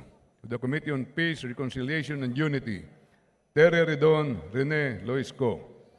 To the Committee on Persons with Disabilities, Arlene Ayon, Raquel Margaret Delmar. The Committee on Reforestation, Christopher Sheehan Gonzalez, Nico Raul Dasa. To the Committee on Southern Tagalog Development, Iris Marie Montes. The Committee on Strategic Intelligence, Jan Rorik Padiernos. To the Committee on West Philippine Sea, Alan T. Jose Manuel Jokno. So moved, Mr. Speaker. Is there any objection? The chair hears none. The motion is approved. Thank you, Mr. Speaker. That would be Thank all you, for now. Thank you, Minority Mr. Leader. Majority Leader? Mr. Speaker, with leave of the House, I move to resume the privilege hour. Is there any objection? Hearing none, the same is approved. Majority Leader. Mr. Speaker, I move to recognize the lady from Mamamayang Liberal Party List, the Honorable Representative Laila De Lima, to avail of the privilege hour. The representative from Party List ML, the former Senator, now Representative Laila De Lima, is recognized. Maraming Please proceed. salamat po, Mr. Speaker, Madam Majority Leader. First off, hingin ko po ang inyong pasensya, ang inyong indulgence kasi po may kahabaan yung aking privilege speech. So lalo na po dun sa mga nakalista din po ngayon na magde-deliver ng privilege speech. Please bear with your colleague. Mr. Speaker, esteemed colleagues, as part of the minority, at katulad din po ng ating minority leader, Honorable Congressman Marcelino Libanan, karapatan ko at tungkulin kong manindigan para sa ating institusyon. I rise today to defend the honor and constitutional mandate of this House amid the controversy over the impeachment complaint against Vice President Sara Duterte of the House, yet when the articles of impeachment were filed in February 5, 2025, by more than 1/3 of the House membership. At that time, I served as spokesperson of one of the groups, the first group that lodged an impeachment complaint earlier in December. And like many Filipinos, I follow the impeachment process with keen interest. And now, as a member of the House and part of the minority, my stake in this issue is even deeper, especially after I was considered to serve as House prosecutor in the impeachment trial along with Congressman Chel Jokno that apparently might not even take place if the Supreme Court chooses to stand by its decision in Duterte versus House of Representatives. Let it be clear, it was not this institution that violated the Constitution. On the contrary, the House adhered faithfully to its constitutional duty to initiate an impeachment following clearly laid down and prevailing jurisprudence. Sadly, our co-equal branches have failed not only the Constitution, but the Filipino people. Our message is simple. Under our watch, the House's exclusive power to initiate impeachment will not be diminished. This is a power enshrined in the very framework of our democracy, built upon the principles of checks and balances. Nilunod ng teknikalidad ang mga tunay na tanong. Nasaan ang confidential funds? Sina Mary Jane Piatos, Fernando Tempura, Carlos Miguel Owishi, J.P. McDonald, at ilan pang mga pangalan na tila ba ginawang chichirya ang pera ng bayan? Bakit may halos 2 bilyon na umikot na pera sa joint bank accounts ni na Vice President Sara Duterte at ng kanyang ama na si Rodrigo Duterte? Sa gitna ng krisis edukasyon, bakit may akusasyon na nilalaro pa ang procurement ng Department of Education at ang kinabukasan ng ating mga kabataan? Tama ba ang pagbabantang ipapatay ang ating Pangulo, ang First Lady, at the ating mismong Speaker of the House.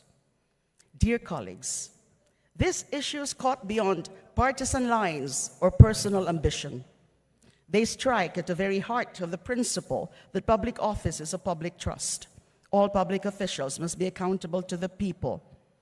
When the House filed the impeachment complaint, it did so out of duty. It was not a power play, as some claim, but an exercise of its mandate to seek the truth and demand answers the Vice President never gave. Hanggang ngayon, walang sagot sa mga isyong ito. Yet in return, the House has been met with insults and accusations and a narrative reducing the solemn constitutional duty to mere politics. Today, I rise to set the record straight and call out these falsehoods. Nagkamali? Hilaw na sinaing daw na minadali ang pagkaluto? With due respect, this is patently false for the soundbite that it is. This House followed every constitutional requirement, guided by Supreme Court precedents in Francisco versus House and Gutierrez versus House in crafting and timing this impeachment. Una, sinunod natin ang one-year bar rule sa pag-file ng impeachment complaint. There can be no application of the one-year bar rule because what the Supreme Court identified as a trigger, the so-called termination or archival of the other three impeachment complaints, happened after the House had already acted on the fourth complaint by transmitting the same to the Senate in accordance with Article 11, Section 3, Subparagraph 4 of the Constitution. Ito ang pinaka-technical sa desisyon ng Korte Suprema. Para nitong pinilit palabasin ng tatlong complaints na inihain sa first mode, actually it's supposed to be first and second modes, ay nagsilbing hadlang sa articles of impeachment na inihain ng kapulungang ito gamit ang second mode na one-third vote. Actually, it's supposed to be third mode. But to be consistent with the Supreme Court ruling and also the motion for reconsideration of the Sol Gen or the Office of the Solicitor General, I shall also refer to it as the second mode. Pero ang hilaw dito ay hindi ang articles of impeachment, kundi ang paliwanag ng Korte Suprema. Sabi nga ng Sol Gen sa ating motion for reconsideration, ang articles of impeachment na inihain ng House gamit ang second mode o sa katunayan third mode, ang siyang humadlang sa tatlong iba pang complaint. Binaliktad ng Korte Suprema ang totoong nangyari. Mr. Speaker, I respectfully but firmly submit the one-year bar rule has been abused and twisted in this instance to frustrate accountability for the highest officials of the land. The rule should be read and interpreted strictly in favor of accountability. It cannot be weaponized to make impeachment even harder. Napakahirap na nga ng proseso, lalo pang pinahirapan. Impeachable officials already stand as a class of their own, over and above all other government officials. Sobra na yata kung bibigyan pa ng special protection sa impeachment ang mga special officials na ito. Ano ang special treatment na binigay kay VP Sara Duterte? Gumawa sila ng mga bagong rules sa kalagitnaan ng laro para pigilan ang trial. May paghingi pa ng certification ng Senado na walang violation ang House sa one-year bar rule. May dagdag pa mula sa Korte Suprema na dapat may hearing pa rin sa second mode ng impeachment. Kumbaga sa basketball, panayang tawag ng foul sa atin ng referee kahit wala namang physical contact. Kada free throw natin, palayo ng palayo ang free throw line at pahirap ng pahirap makashoot. Parang ang lakas ng kalaban sa mga referee. Sa larong ito, hindi yata bilog ang bola. Masama bang itanong pagkatapos nating lumaro ng patas kung natalo ba talaga tayo o nadaya tayo? Pangalawa, malinaw na nagkamali po ang Korte Suprema, with all due respect to them, nang sabihin na hindi pinagbotohan sa plenary ang transmittal ng impeachment complaint. A plenary session was actually conducted where members of the House voted to immediately endorse the fourth impeachment complaint and transmit it to the Senate. Mismong House Journal ang nagpatunay dito at hindi lamang isang news report na tanging pinagbatayan ng Supreme Court. Simple lang po ang tinuro sa atin sa law school, sa rules of evidence, mas matimbang official government records kaysa sa news report. Ang una ay tinuturing na authentic at primary documentary evidence, ang pangalawa ay secondary source. So kung may conflict, yung primary document ang susundin natin. Let me stress the consequence. The highest court of the land, without even allowing the House to fully present its case through oral arguments and perhaps submission of memoranda, anchored a unanimous decision on second-hand news while brushing aside the official journal of a co-equal branch.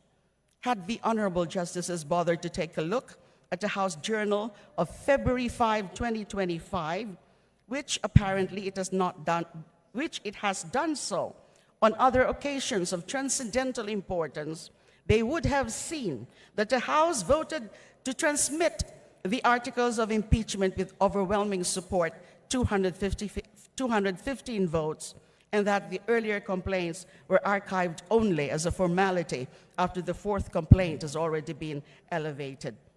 Yet the court's ruling, citing a mere news report, painted a false picture that the House rushed a new complaint despite pending ones, a narrative that flatly contradicts reality.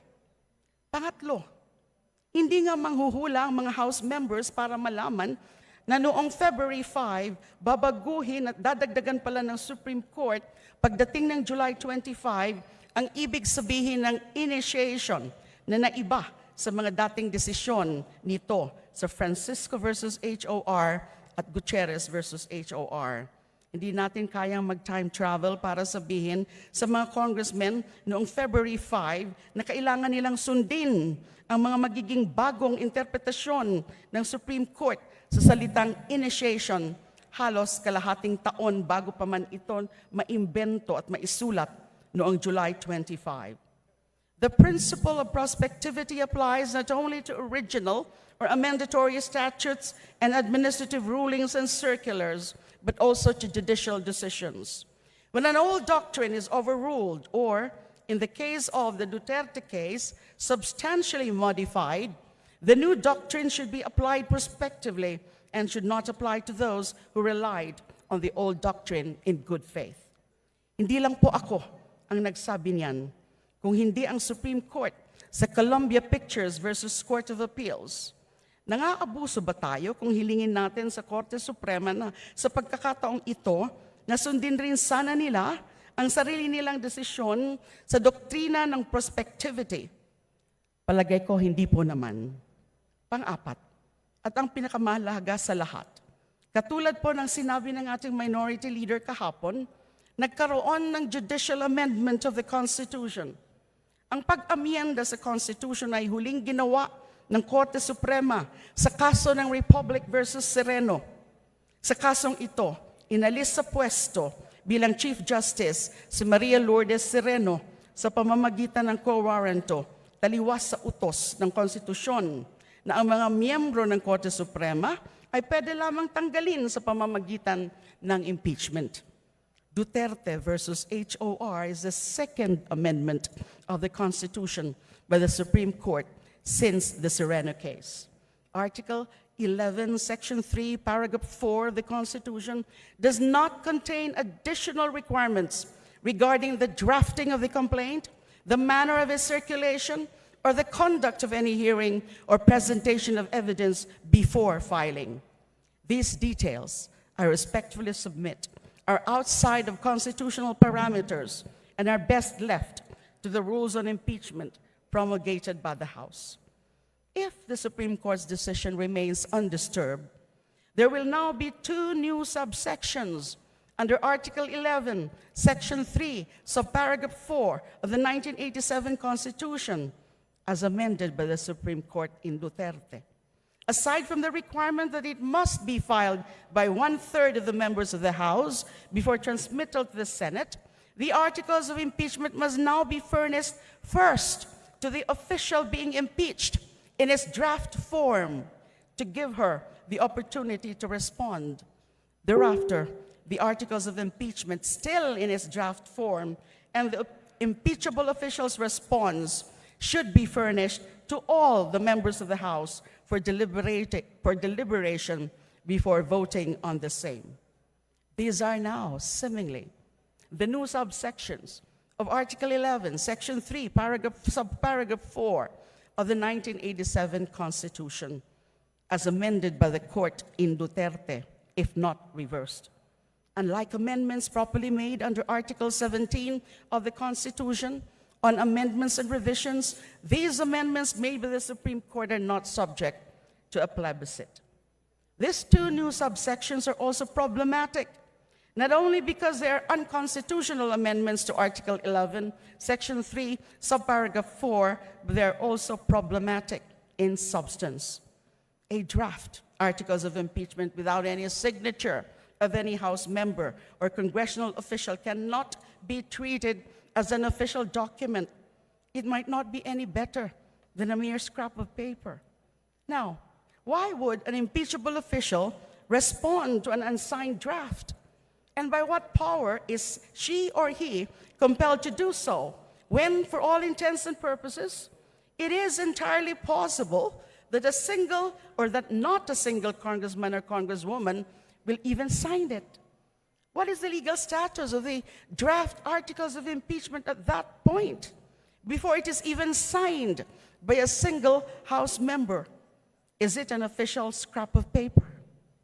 Will the Supreme Court now add another amendment requiring the House Secretary General or the Speaker of the House to attest to and verify the unsigned draft articles as an official document of the House?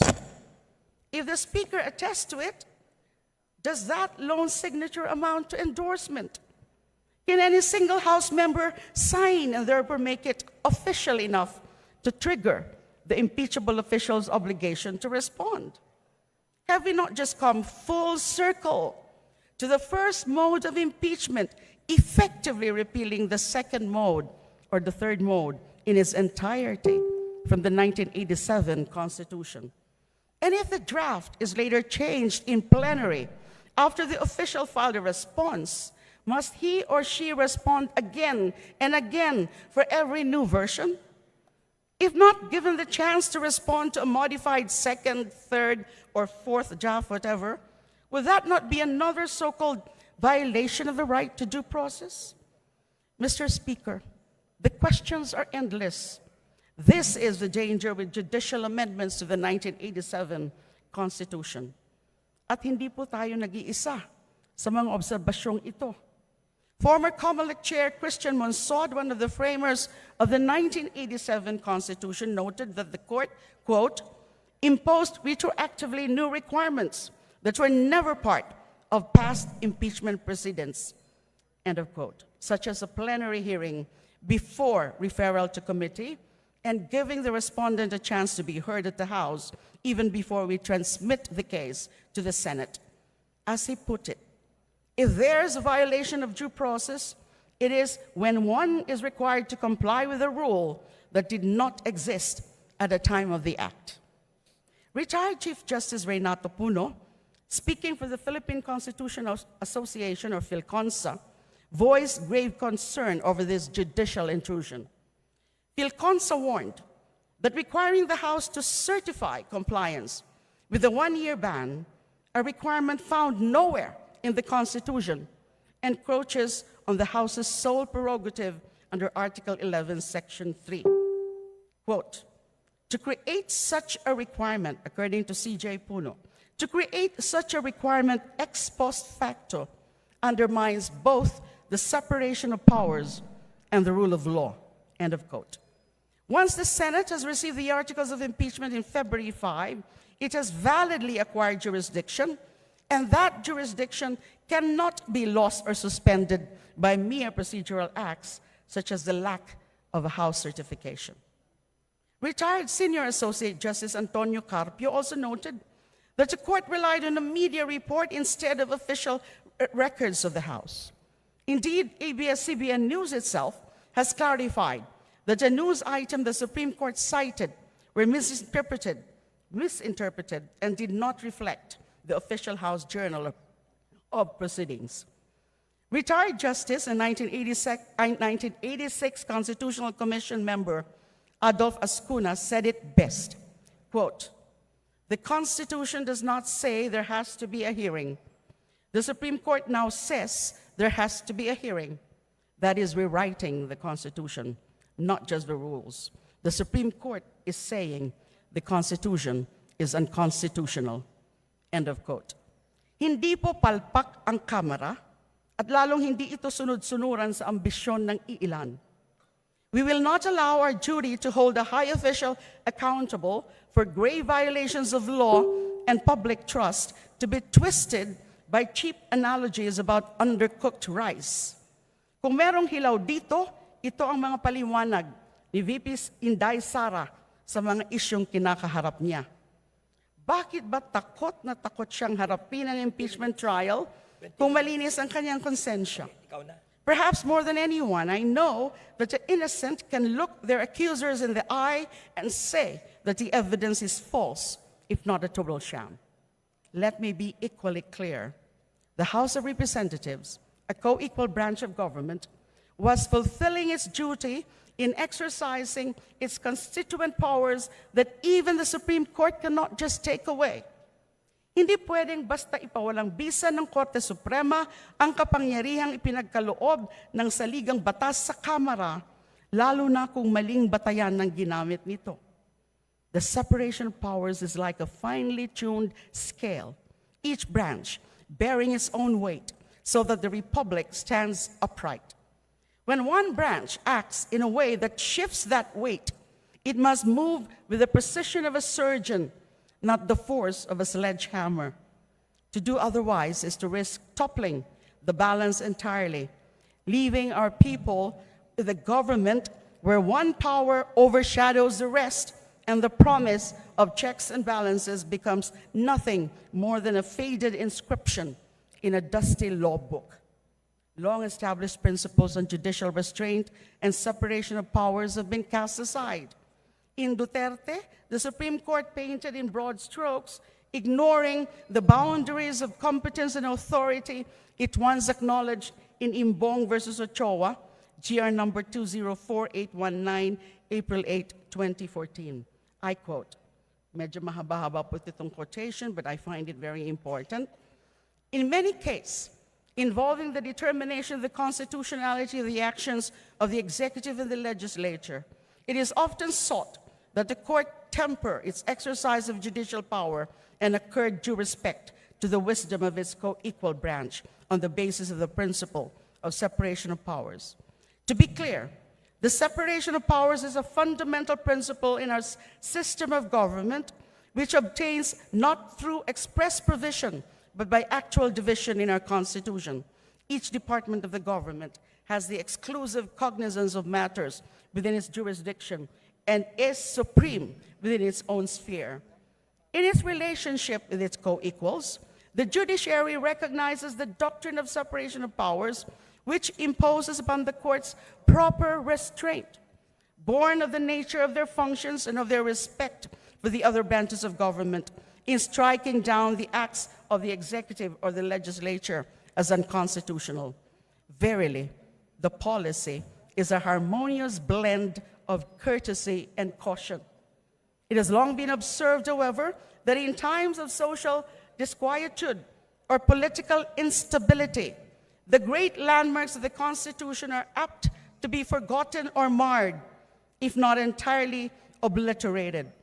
In order to address this, the Constitution impresses upon the court to respect the acts performed by a co-equal branch done within its sphere of competence and authority, but at the same time allows it to cross the line of separation, but only at a very limited and specific point to determine whether the acts of the executive and the legislative branches are null because they were undertaken with grave abuse of discretion.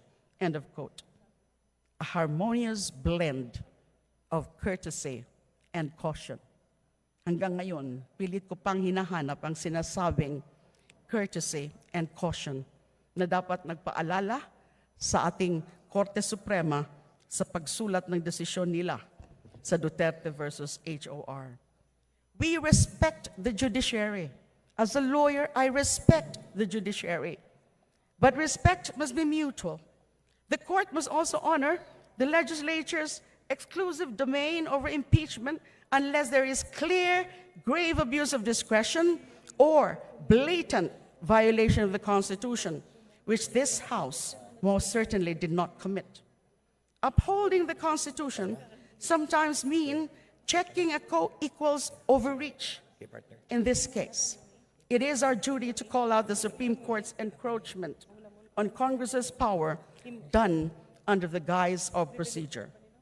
Sa botohan sa Senado noong nakaraang Miyerkules, halos nag-chorus ang mga anti-impeachment na senador sa pagsasabing kailangang igalang desisyon ng Supreme Court.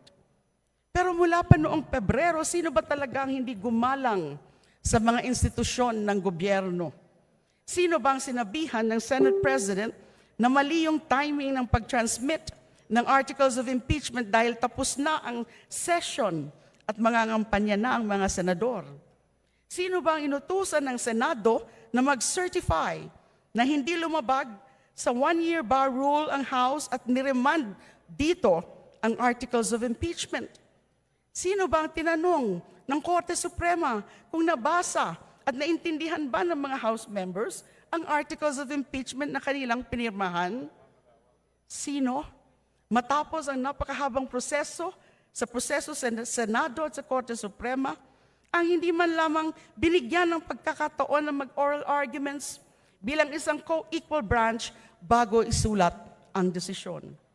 Kung respeto lang po ang pinag-uusapan, nilunok na ng mga miyembro ng kapulungang ito ang lahat ng kanilang pride para lamang irespeto ang Senado at Korte Suprema sa kabila ng lahat ng pag-iinsulto na ginawa sa kanila.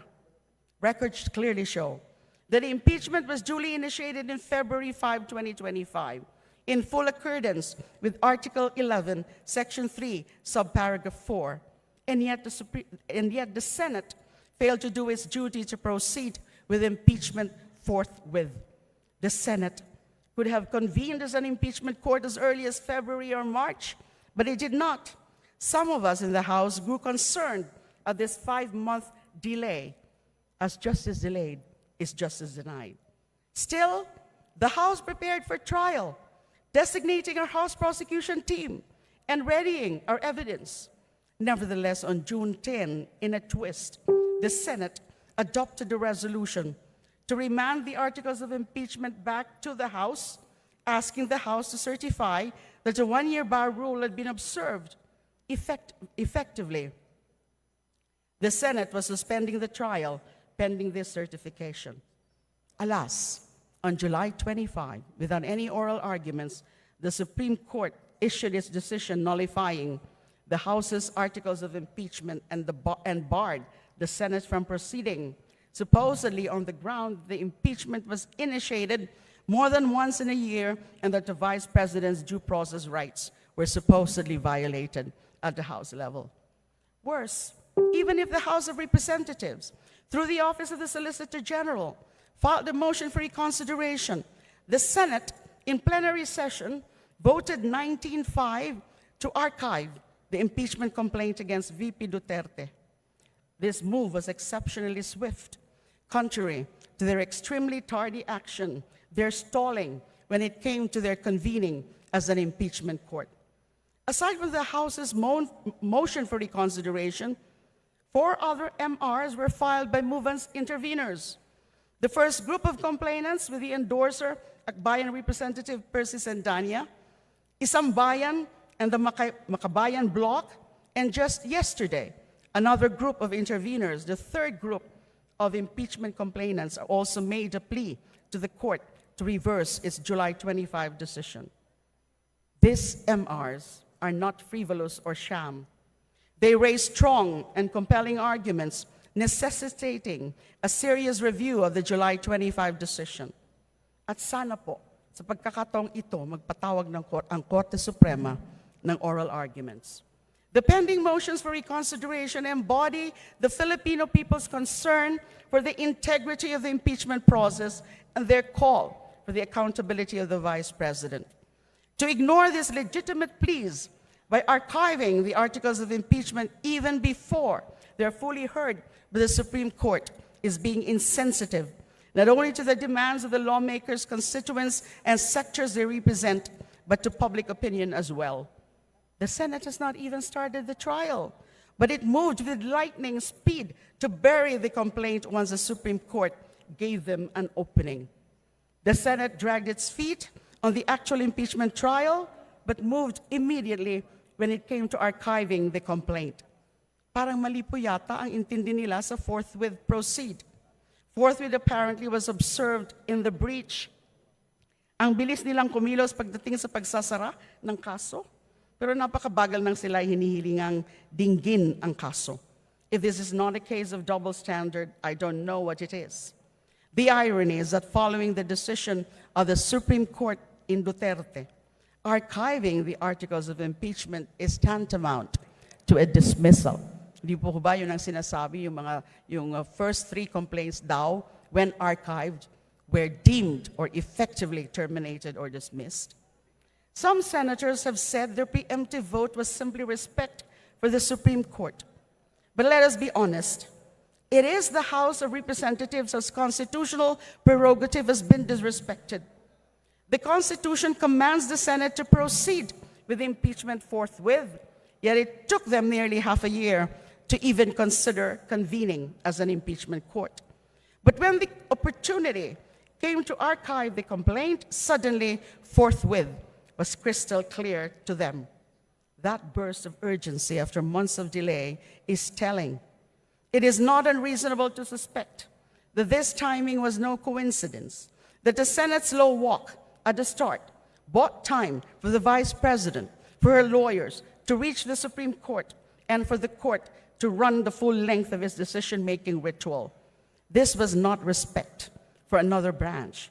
It was a choreography of convenience, and the House was the one made to bow. Those are the facts, Mr. Speaker, Madam Speaker, and dear colleagues. Maliwanag na maliwanag po na sinunod ng Kamara ang proseso at ang saligang batas, at hindi po ang House ang lumabag nito. If anything, it is the Senate whose unorthodox actions need defending before the bar of public opinion and when posterity will take a look at this chapter of our history. I have great respect for the Senate as an institution, having had the privilege of serving one of its former members. And I know there are senators, those who voted against archiving, for instance, who also see this outcome as a disservice to our people. But when the Senate chooses to abdicate a constitutional duty, we must speak up. We do not rise against the Senate. We rise for the Republic and the Filipino people. Tulad nga ng sinabi ng isang kasamahan natin, quote, just because the Senate dropped the case doesn't mean the issue disappears. The public is still waiting for answers. Deflection is not accountability, end of quote. The Senate President said that the Senate is not anyone's playground, and that is precisely why we expected it to rise above politics and uphold its duty to conduct a fair trial and not to preemptively dismiss by archiving the case. If this was truly about deference to the Supreme Court, the Senate could have simply suspended proceedings temporarily until the motions for reconsideration are resolved to give the Supreme Court and the House the due courtesy they deserve as co-equal branches. Instead, they rushed to archive or terminate the case. Malinaw ang mga pangyayari. Taliwas sa paniniwala ng Senate President na minadali natin ang proseso, ang Senado ang nagpabagal nito. What we witness from the Senate is not the moving of heaven and earth to exact accountability and attain justice, but the moving of heaven and earth to render extraordinary protection to the Vice President. Sadya bang napaka-espesyal ni VP Sara para ipagliban ng Senado ang impeachment trial ng halos kalahating taon? Sadya bang napaka-special ni VP Sara para maglatag ng mga bagong patakaran ang Korte Suprema na naging balakid sa pananagutan sa puntong ito?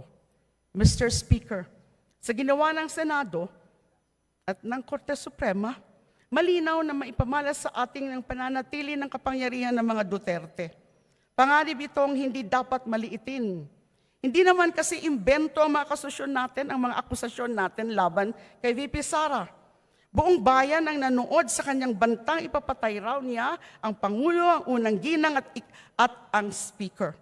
Meron na raw siyang kinausap na assassin. Siya pa mismo ang nagdiin, hindi ito biro. No joke. No joke. Mr. Speaker, it is really not a joke. Under ordinary circumstances, when a death threat is broadcast live on the internet to the highest and fourth highest officials of the land, it is doubtful that the offender would remain free the next day. So what makes this instance fall outside of ordinary circumstances? First, the offender is an impeachable official. Second, she is a Duterte. Because of these extraordinary circumstances, VP Sara not only evades charges at this point, she even has no less than institutions shielding her as if her death threat broadcast live on the internet were nothing more than a joke. Si VP Sara na nga po ang nagsabi na hindi ito joke 2 beses pa. Ganito po kalakas si VP Sara sa sistema ng ating hustisya. Tila baga wala siya sa ilalim nito. Nandoon siya sa itaas, untouchable, malayo sa pananagutan ng Kongreso, bilang isang impeachable official na sa disensyon ng ating konstitusyon ay ang tanging sangay na may kapangyarihang panagutin siya sa puntong ito. Sana, until the Supreme Court came out with Duterte versus HOR. Kaya wag na po tayong magtaka kung ganito na lang ang kawalang respeto sa otoridad ang mga Duterte. I think that it is also the first time in Philippine history that someone challenged our top law enforcer, the PNP chief, to a fist fight. Of course, it had to be a Duterte. Yun nga lang umurong at nagpalusot. But like his sister, Baste Duterte is still free and unaccountable for what can be considered, to a certain extent, an assault on an officer of the law, or at least for committing the offense of challenging to a duel. Ito na ba ang sadyang kalakaran sa Pilipinas na basta Duterte, untouchable? Dapat lang tayo mangamba kung may isang buong pamilya sa Pilipinas na hindi tinatablan ng ating mga batas. Buti na lang po, yung tatay hindi dito haharap sa hustisya. Ang Pangulong Marcos Jr. na mismo ang nagsabi, walang kinalaman ng mga akusasyon kay VP Sara sa naging desisyon ng Korte Suprema. Puro tungkol sa proseso lang naman daw ang laman ng desisyon. Ayaw pa rin daw niyang makialam sa proseso dahil bilang isang impeachable official himself, maaaring self-serving ang kanyang opinyon sa proseso ng impeachment. With all due respect, the Supreme Court should take the cue from the President and reflect on the value of the President's statement that an impeachable official should be careful in his opinions about the impeachment process because they might be self-serving. Hindi nga ba may naisingit na rider sa Duterte decision na hindi pwedeng ma-impeach ang mga miyembro ng Constitutional Commissions at ng Supreme Court kapag collegial act o desisyon ang dahilan, even if treated merely as an obiter dictum in the Duterte decision? This statement on what is an invalid cause for impeachment, when this is not even the lis mota of that case, is a highly irregular, self-serving rider doctrine. It is completely unrelated to the case being disposed of by the court, who should have taken a page from the President's book on self-restraint. Having said that, we also wish that the President had refrained from thumbing down the impeachment or sending mixed signals. So meron din pong kamalian ang Pangulo doon sa kanyang mga naunang mga statements noon na tila ba dinidiscourage ang House na ipatuloy yung impeachment. At least, he should have called for an all-out support on the need for accountability, even from impeachable officials. Of course, VP Sara can still be made accountable in a future impeachment complaint. But that is not the point I'm making here, Madam Speaker, dear colleagues. The point is, the impeachment process has now been made more difficult but the court's decision in Duterte, if not nearly impossible. That is why Duterte versus HOR, if not reconsidered, is unacceptable. The checkpoints and roadblocks it has erected are simply insurmountable for House members to even dare endorsing one in the near future. Accountability has never been made more difficult to achieve in this country than now. And this is the reason why I am also against, basically, the prospective application of the decision in Duterte case. There is no alternative to overturning the rules and doctrines laid down in this decision. Duterte versus HOR and the lip service it paid to due process at the expense of accountability simply has no place in a democratic republic where the people should be able to hold to account every single public official, even the special class of impeachable ones. Indeed, this fight is not over. Hindi patapos ang laban ng katotohanan. Patapos na rin po ako. Our fight is far from over. The House of Representatives will not waver in its duty to fight for the Filipino people. Ginampanan natin ang mandato ng konstitusyon and we will continue to do so. Mr. Speaker, distinguished colleagues, today we may be a mix of majority and minority, administration and opposition, but on this issue, let us be one house, united for the Constitution, regardless of our political affiliations or our stance on the Vice President. We must reject any attempt to diminish the House's exclusive power under our fundamental law.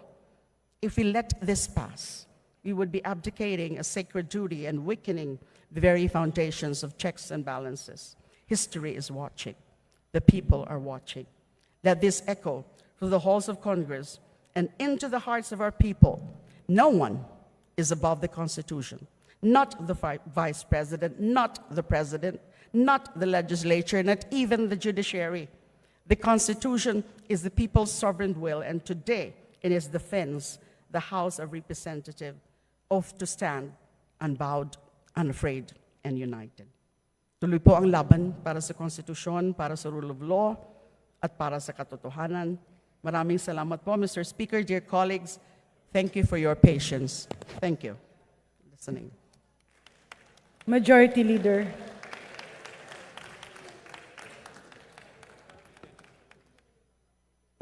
Madam Speaker, I move to refer the speech of Honorable Laila De Lima to the Committee on Rules for its appropriate action. Any objection? Hearing none, the privileged speech of the Honorable Laila De Lima, entitled Supreme Court Ruling and Senate Decision in the Impeachment Case of Vice President Sara Duterte, is hereby referred to the Committee on Rules. Majority Leader. Madam Speaker, I move to extend the privilege hour for another hour to allow the other members who registered from the Committee on Rules to avail of the privilege hour. Any objection? Hearing none, the privilege hour is extended for another hour. Majority Leader. Madam Speaker, I move to recognize the gentleman from 1st District, Masbate, the Honorable Representative Antonio Co, to avail of the privilege hour. The Honorable Antonio Co of the 1st District of Masbate is hereby recognized. Thank you, Madam Speaker. Madam Speaker, my dear colleague, ladies and gentlemen, good afternoon. I rise today in the matter of a personal, collective privilege, a matter that affects the integrity of our infrastructure development and urgently needs for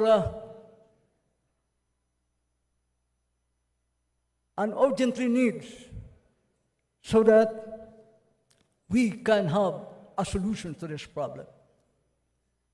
Mr. Speaker, we have witnessed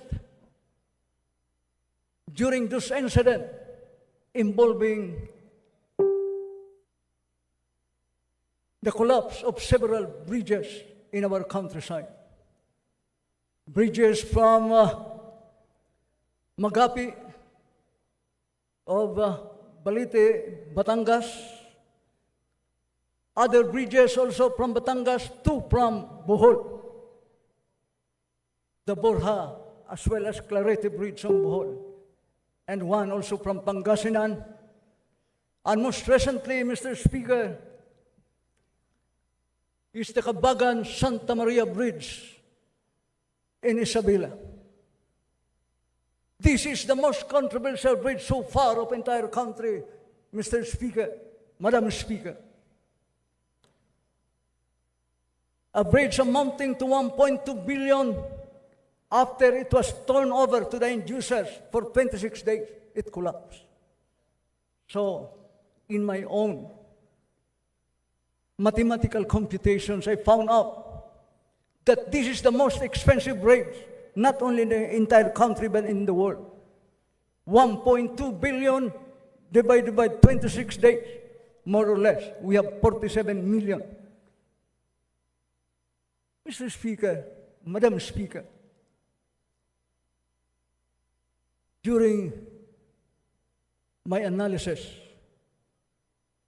and study, I found out that this is the ultimate solution of the problem: to establish a Philippine Bridge Safety and Regulatory Authority to solve this problem once and for all.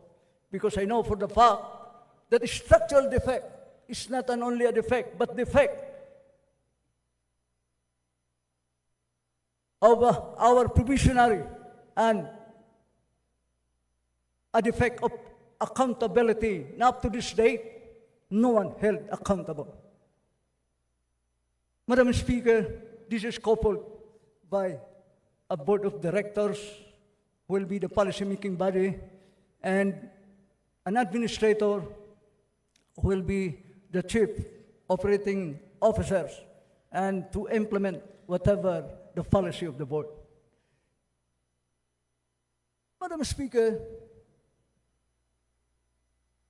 the qualifications of the administrator should be an structural engineer by professions, 10 years experience in planning and design, and also constructions of bridges, Madam Speaker.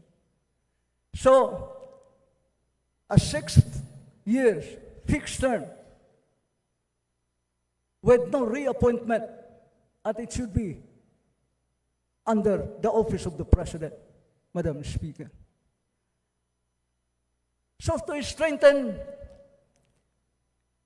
this bill, this should be supported by technical divisions like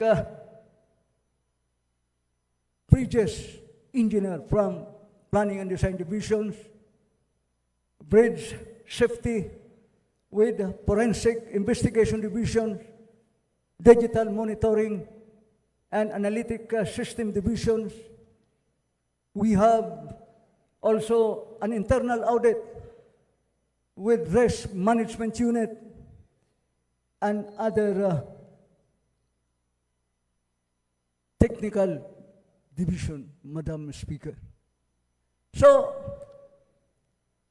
all of these things will be useless, and this will be futile and inutile one without funding warrant, Madam Speaker. So, I would like to appeal to my colleague to appropriate funds intended for this purpose, Madam Speaker.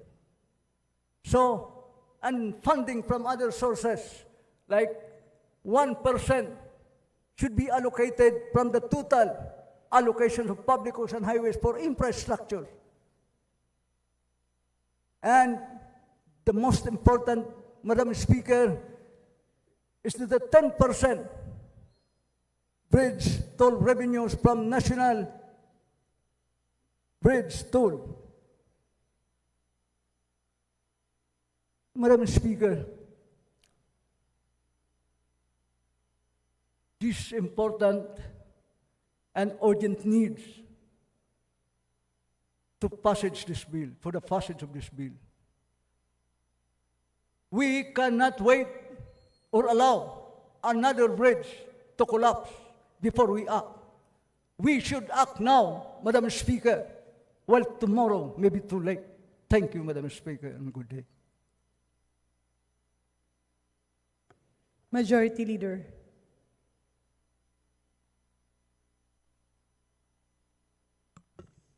Mr. Speaker, I'd like to recognize the Minority Leader, Representative Libanan, for his interpellation. The Minority Leader, the Honorable Libanan, is hereby recognized. Thank you, Madam Speaker. Madam Speaker, I ask the distinguished gentleman from Masbate, the province known as the Rodeo capital of the Philippines, if he is ready to yield to some interpellation, Madam Speaker.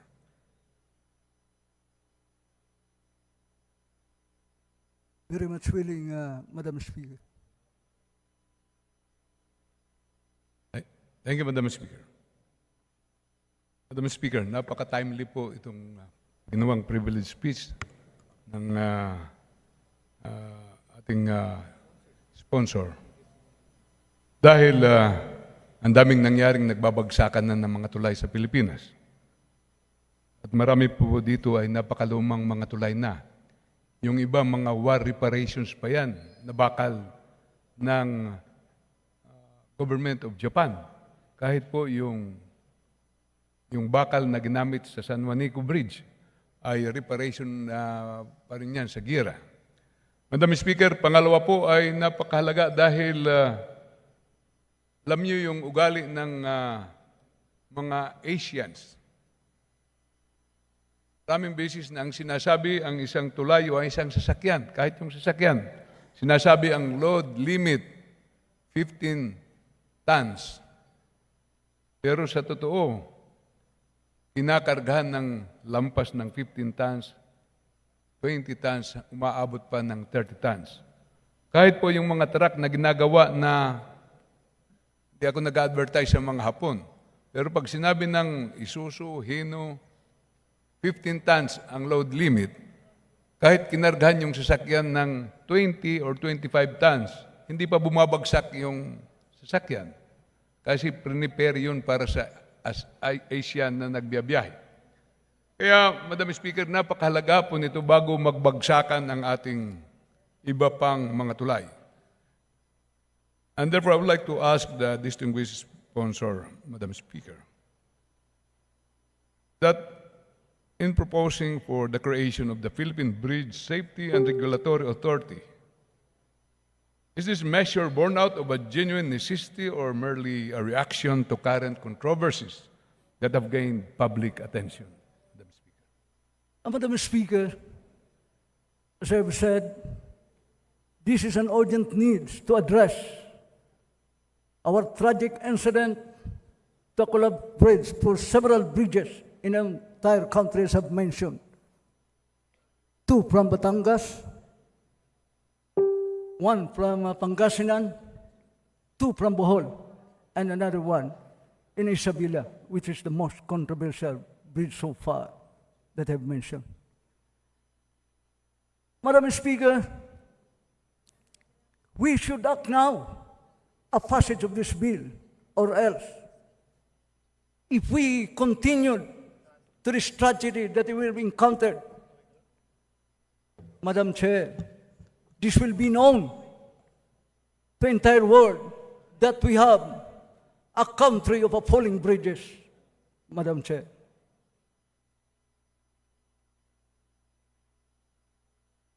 Thank you, Madam Speaker. Second question is that, does this proposed bill creating the Philippine Bridge Safety and Regulatory Authority not duplicate the existing powers and functions of DPWH, particularly in relation to bridge construction, inspection, and maintenance, Madam Speaker? Madam Speaker, this is independent from public works and highways because we have our own regulatory functions as far as we have a quasi-judicial power. Mr. Speaker, there's no duplications as far as their functions and duties because we have our own structural and technical divisions who are in charge in constructions, planning, design, inspections, and up to maintenance, Madam Speaker. Thank you for that clarification, Madam Speaker. Madam Speaker, may I further ask the distinguished sponsor, Thus, the PBSRA, as proposed in this bill, have the authority to impose sanctions on parties found liable for bridge-related violations, including design, contractor, and even DPW's personnel who may have been negligent in their duties. Mr. Speaker, this Philippine Bridge Safety and Regulatory Board can impose sanction and penalties, Mr. Speaker, to those who violated by the contractor as well as the designer, and in the process of implementations, if there will be a defect and damage, the contractor should repair at their own risk. And not only for that, Mr. Speaker, under revised penalty, revised code, Mr. Speaker, that is what we call Article 171 and 172, Mr. Speaker, for government employees and officials. The penalty, Mr. Speaker, is an outright dismissal from service and terminations of cancellations of eligibility and forfeitures of all benefits, Madam Speaker, and perpetual disqualifications of holding public office. But if found out that they have falsified the document, Madam Speaker, a penalty of 6 years and 1 day and maximum of 12 years imprisonment and a fine depend upon the gravity of the offense, Madam Speaker, and perpetual disqualifications of holding public office. Thank you, Madam Speaker. Madam Speaker, may I further ask, how crucial is the creation of the Philippine Bridge Safety and Regulatory Authority to the ongoing and upcoming construction, rehabilitation, and repair of bridges nationwide? What specific gaps does this agency intend to fill that current government agencies cannot, Madam Speaker? Mr. Speaker, if this bill will be approved into law, Mr. Speaker, Madam Speaker, and this is very important and crucial, as you have said, considering that if this bill will be approved, we are now mandated solely to oversee structural integrity, that there will be no construction of bridges in our country without proper planning, safety design, follow the construction methodology procedures, and not limited to regular inspections and adequate maintenance. That's all, Mr. Speaker, Madam Speaker. Thank you, Madam Speaker. This is indeed a laudable bill, and I would like to ask, Mr. Speaker, if there's already been consultation with the Department of Public Works and Highways regarding this direction that we'll be going into, Mr. Speaker. After this bill will be submitted to appropriate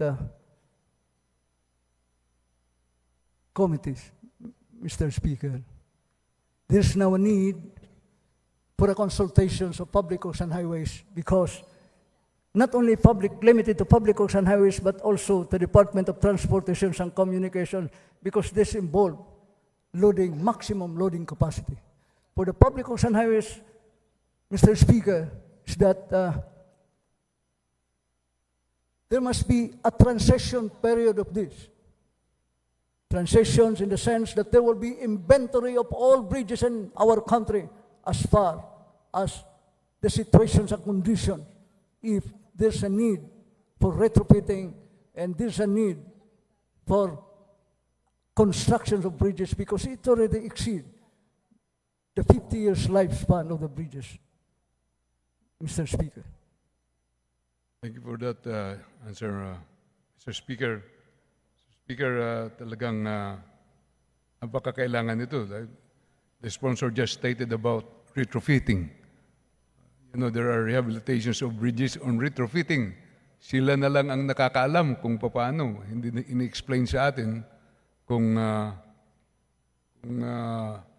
anong upgrade ang ginagawa sa ating mga tulay. Nevertheless, Mr. Speaker, I would like to ask, where will we get funding for this agency that the honorable gentleman sought to create? Mr. Speaker, that's a very good question, Mr. Speaker. This is a question of funding warrant. That's why I would like to appeal to my colleague to appropriate funds intended to this purpose and other funding sources, Mr. Speaker, that 1% from a total public works allocation for infrastructure should be allocated by these creations. And 10% from the bridge toll revenues under this existing laws, Mr. Speaker. And thank you, Mr. Speaker.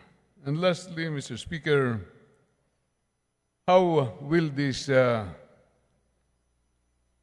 Philippine Bridge Safety and Regulatory Authority coordinate with our respective local government units in the area? Will this cover or include LGU bridges, or would this only be regarding DPWH constructed bridges? And how about those which were constructed by, for example, Department of Agrarian Reform, Department of Agriculture? How will you coordinate? As far as creation of this bridge authority, Mr. Speaker, the coordinations of LGUs at most is very important in monitoring, especially if there will be a disaster. Second, Mr. Speaker, that there is a need and independency of this bill so that there will be a proper coordinations to Department of Transportation and Communications, coordinations from the Public Works and Highways and other agencies, Mr. Speaker. Mr. Speaker, napakaganda po ng privilege speech ng ating gentleman from the 1st District of Masbate. Kaya naman po ako po nakumbinsin na napakahalaga ng bill na ito. And if this bill is filed, I would be willing to be a co-author of this measure. Thank you, Mr. Speaker. Thank you, distinguished sponsor. Thank you, Minority Leaders. Thank you, Mr. Speaker, and good day. Thank you, Minority Leader Libanan and Congressman Ko of Masbate. Majority Leader, please. Mr. Speaker, having no member of the House to interpolate, I move to refer the speech of Honorable Ko to the Committee on Rules for its appropriate action. Is there any objection? The chair hears none.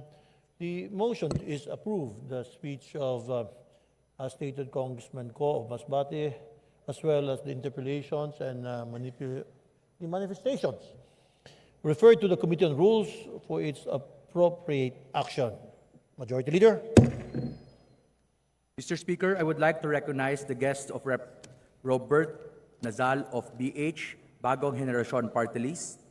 These are the National Council for Solo Parents President Red Guzman, Lloyd Nicdao, Mary Ann Hermo, Rebecca Tolentino, Rowena Montoya, Mary Grace Tejano, Rosa Bote, Merlo Daisy Mesa, Clarissa Carmela Capule, Clarissa Baltasar, Janet Flores, Pauline Raban.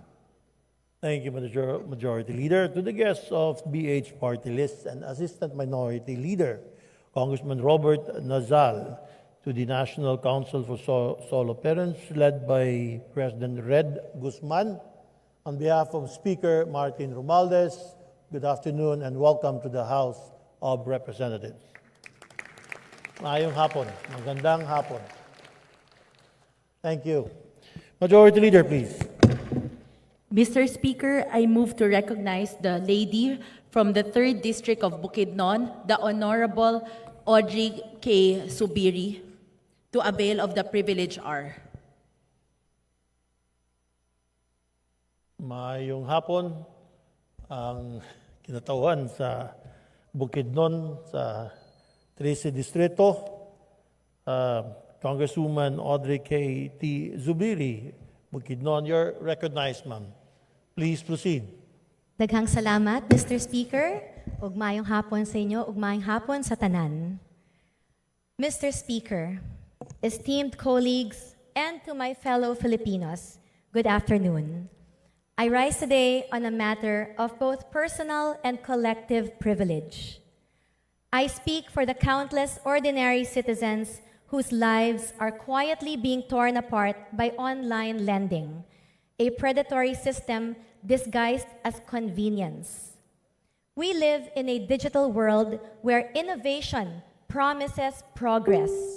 Yet, for millions of Filipinos, the very platforms created to offer financial relief have become instruments of torment.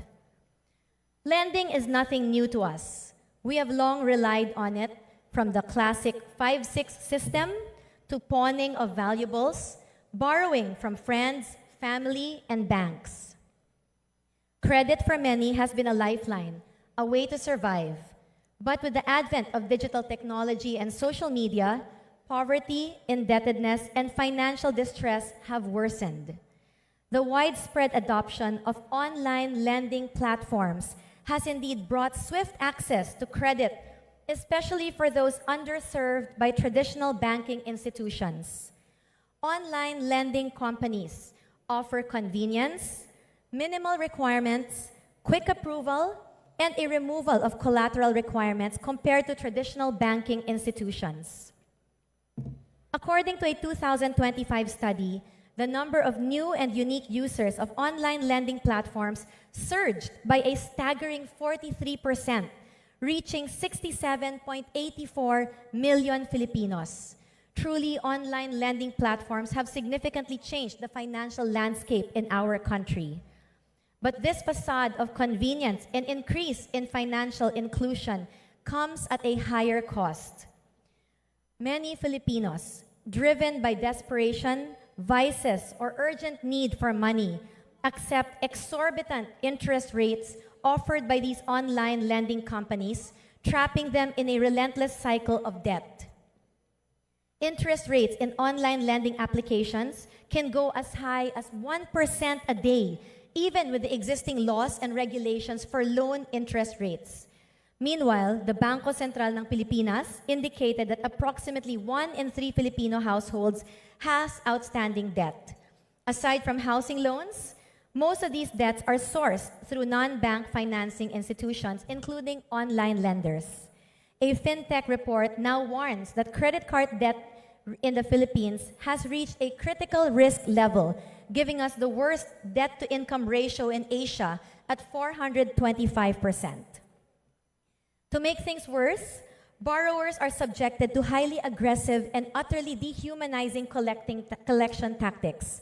These abusive practices include relentless threatening calls and messages, public shaming on social media, unauthorized access to personal contacts, and even the audacious impersonation of law enforcement officers. Such actions not only violate the dignity of our citizens, but also brazenly contravene several Philippine laws. Our nation is not without legal framework to combat these abuses.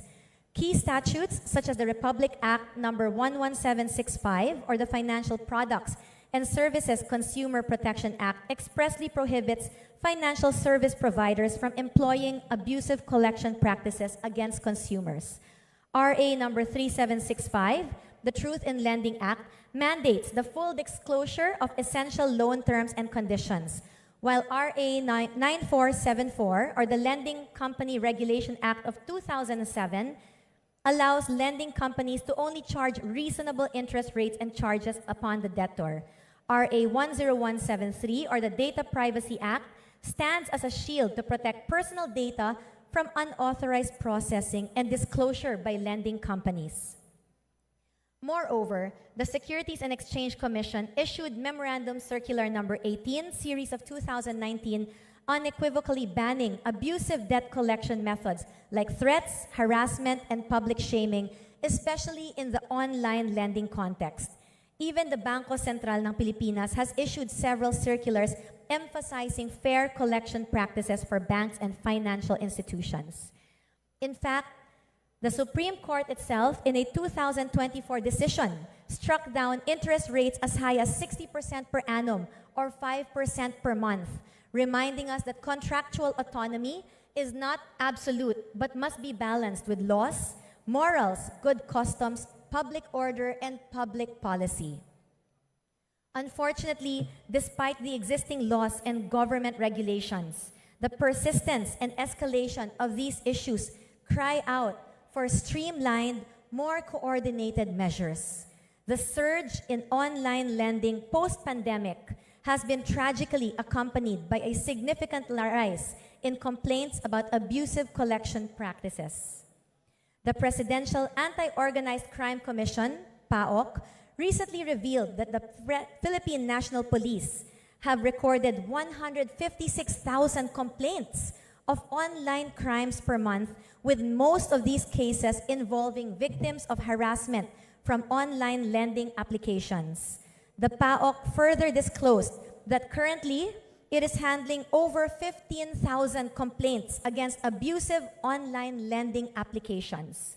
The SEC itself has reported receiving over 10,000 complaints of unfair collection practices, and a sobering 2024 study found that while most online lending applications had positive user ratings, the critical themes of high interest rates, hidden charges, and aggressive collection practices were significantly more prevalent among unregistered online lending applications. This sweet temptation of having easy money leads to a cruel reality for ordinary Filipinos, and one which may cost lives. In July 2025, a man from Valenzuela City tragically took his own life, partly due to prolonged harassment and psychological abuse from online lending collectors. And sad to say, his is not the only story of suicide that we have heard in connection with online loaning apps. In another heartbreaking case, a 26-year-old civil servant suffered severe depression after being publicly shamed about her debts. Furthermore, this issue has escalated beyond financial crime and is now a matter of national security. The recent raids conducted by the National Bureau of Investigation and the PAOC have uncovered large-scale operations run by foreign nationals. And these are not isolated incidents. Authorities have expressed concerns that these are organized transnational criminal syndicates, some possibly former POGO operators who have shifted to this new form of exploitation. They are illegally harvesting the sensitive personal data of millions of Filipinos, our contact lists, our private photos, our identification details. When foreign elements can operate with impunity on our soil, exploiting our people and our laws, it is a direct challenge to our national sovereignty. Indebtedness in online lending companies is further intensified by the proliferation of online gambling activities in the country. While they may appear separate, desperation, addiction, and pressure from online gambling fuels the urge for more Filipinos to resort to easy money, online lending applications. This is further aggravated by the aggressive promotion of online lending companies of easy loans and quick cash through targeted ads in different online platforms, online gambling games, and even in text messages, promising instant relief to the financially vulnerable. The story is tragically simple and all too common. An individual drawn into the world of online gambling quickly loses their savings. Desperate to recoup their losses or simply to continue playing, they turn to online lending applications for a quick infusion of cash. The high-interest loans are almost impossible to repay, and when the borrower inevitably defaults, the harassment begins. We have heard horrific stories of public shaming, threats, intimidation, leading to severe mental health issues, and as I mentioned earlier, in some tragic cases, even suicide. Mr. Speaker, this is not just about individual debt crisis.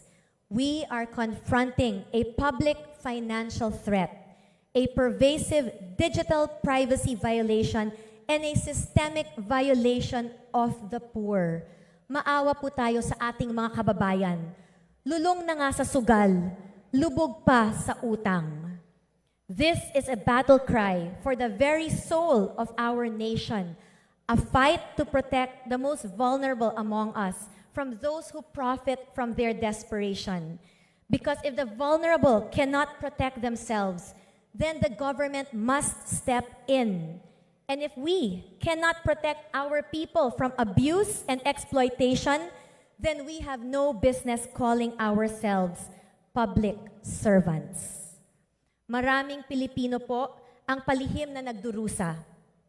Most are ashamed to share their torment with their families. Others are pushed to the edge by the relentless harassment and highly aggressive collection tactics employed by these online lending companies.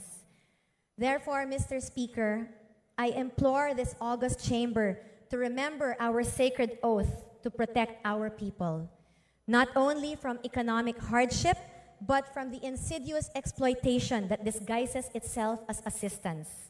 We must ensure that our laws are not just words on paper, but vigorously enforced. It is imperative for us to stop this cycle of abuse, stop online lending abusive practices, ban online gambling, and protect our people from exploitation before we lose more lives to a system that shamelessly profits from their suffering. The time for decisive action is now. Let us rise to this challenge and deliver justice to Filipinos. Daghang salamat, ug sa makausa, maayong hapon sa tanan. Daghang kayong salamat o maayong hapon sa ikatulong distrito na Congresswoman, Kongresista Audrey K. T. Zubiri. Mr. Speaker. Majority Leader. Mr. Speaker. Congressman Abante. May I be What's allowed your pleasure? to just ask some voter questions to our gentle lady here? Congresswoman Zubiri. To me, Mr. Speaker, this is a revelation actually. You wish to interpolate, sir? Yes, please. I welcome the questions from our good gentleman Salamat. from Manila. Please proceed. Do we have specifically a law that concerns the online lending? We don't have any? Okay. I'm sorry, sir. I didn't hear you so well. Do we have a law specifically Yes. on the online gambling, online lending?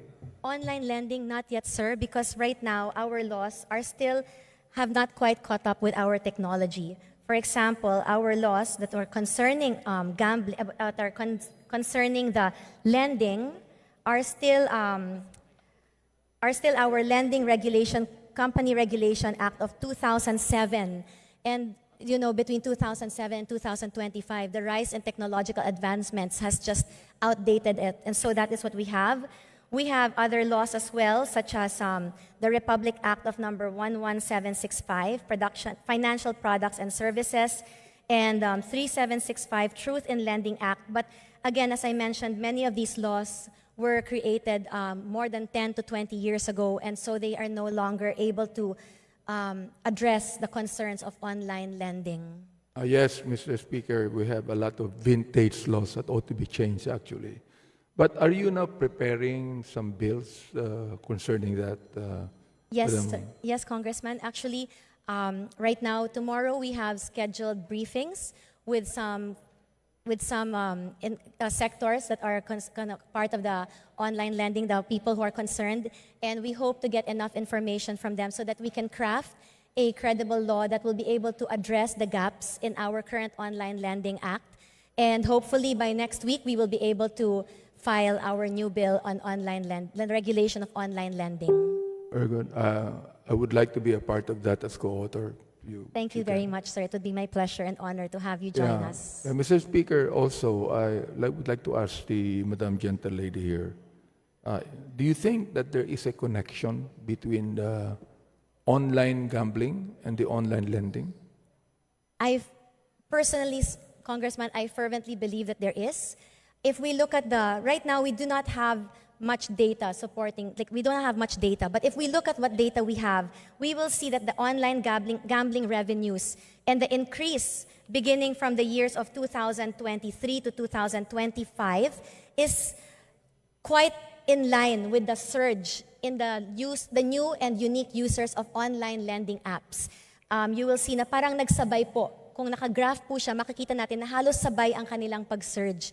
And it really makes you, it really suggests that there must be a connection between these two, especially since in many online gambling apps, there is also a quick link that leads to online lending apps. So it's very easy for people to just click that and get the money that they need. Mr. Speaker, kung wala tayo talagang specifically na batas sa online lending, ibig sabihin, lahat ng online lending ngayon, illegal, di ba? Meron po tayong, what's happening po is yung ating sa SEC, no? Meron silang mga rules na kailangan makakuha po sila ng Certificate of Authority to operate. And once they have that Certificate of Authority to operate, meron din po silang secondary document na kailangan makuha, which is the Online Lending Application Registration. So at the moment, ang SEC po nakapagbigay na po ng over 2,000 registered financial and lending companies. Pero out of that 2,300 po, only 108 lending companies have reported their online lending platforms, which I find hard to believe that there are only 108 online lending applications.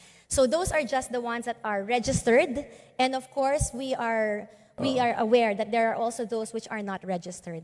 Yeah, Mr. Speaker, Madam Gentle Lady, there are how many lending companies that are legal in this country? Currently, we have, as of January 2025, there are over 2,000 registered financial and lending companies. But the regular lending does not cover the online lending expressly. But not necessarily that they should be involved in online lending. Yes, it Di should ba? be covered, sir. Yes, Oo. Congressman. Therefore, Mr. Speaker, Madam Gentle Lady, this online lending, walang pagkakaiba ito sa online gambling din as far as harassing the poor people are concerned, di ba? As far as yung mga mahihirap ay nagiging biktima ng online lending na ito, tulad ng sila ay biktima din ng online gambling. Am I right? Totoo po yun, Your Honor. Kasi parang nag-iba lang yung pangalan, nag-iba lang yung dating niya na yung isa, kunwari for entertainment, habang ito naman ay kunwari pang assistance, pero ang punot dulo nito ay nahihirapan pa rin ang ating mga taong bayan. Pero mga nagsasabi, because I filed the bill actually on online gambling, that there ought to be a total ban to it. No? Ngayon, may mga nagsasabi na if you have a total ban on online gambling, lalakas ang loob ng mga illegal na mga operators. They would go underground. Ngayon, pag ginawa nating illegal ang online lending, would you think that they will also go underground and they will also operate illegally, like, for example, like wedding or... Well, with regards po firstly to our banning of online gambling, first of all, I would like to manifest my support. I actually filed one also very similar, calling for the complete ban. And with regards to yung pagbaba po niya na magiging underground, no, hindi po natin maiiwasan na syempre pag binan natin ang ating online gambling, meron at merong mga pasaway na mag-underground niyan. But number one, I firmly believe that what we as lawmakers have a responsibility to make sure that online gambling does not have a safe harbor in our country. And by keeping it as legal and regulated only, we are providing a safe harbor. We're just giving it a chance to slide under us, under the veneer of regulated. So hindi dapat, wag po tayong matakot na maging bumaba siya as illegal, dahil what we have to do is we have to send a strong message that there is no room in our country for online gambling. And once it becomes illegal, all illegal, then at least our law enforcers, our agencies can now put all their energy into cracking down on these illegal companies rather than trying to regulate and keep up with the legal ones. So that is first. Ngayon naman po, with regards to our online lending apps, sa ngayon po, we are still studying if we can actually make it completely banned, because it appears that due to our constitutional laws, no, and of course there really is no way that we can ban lending in our country.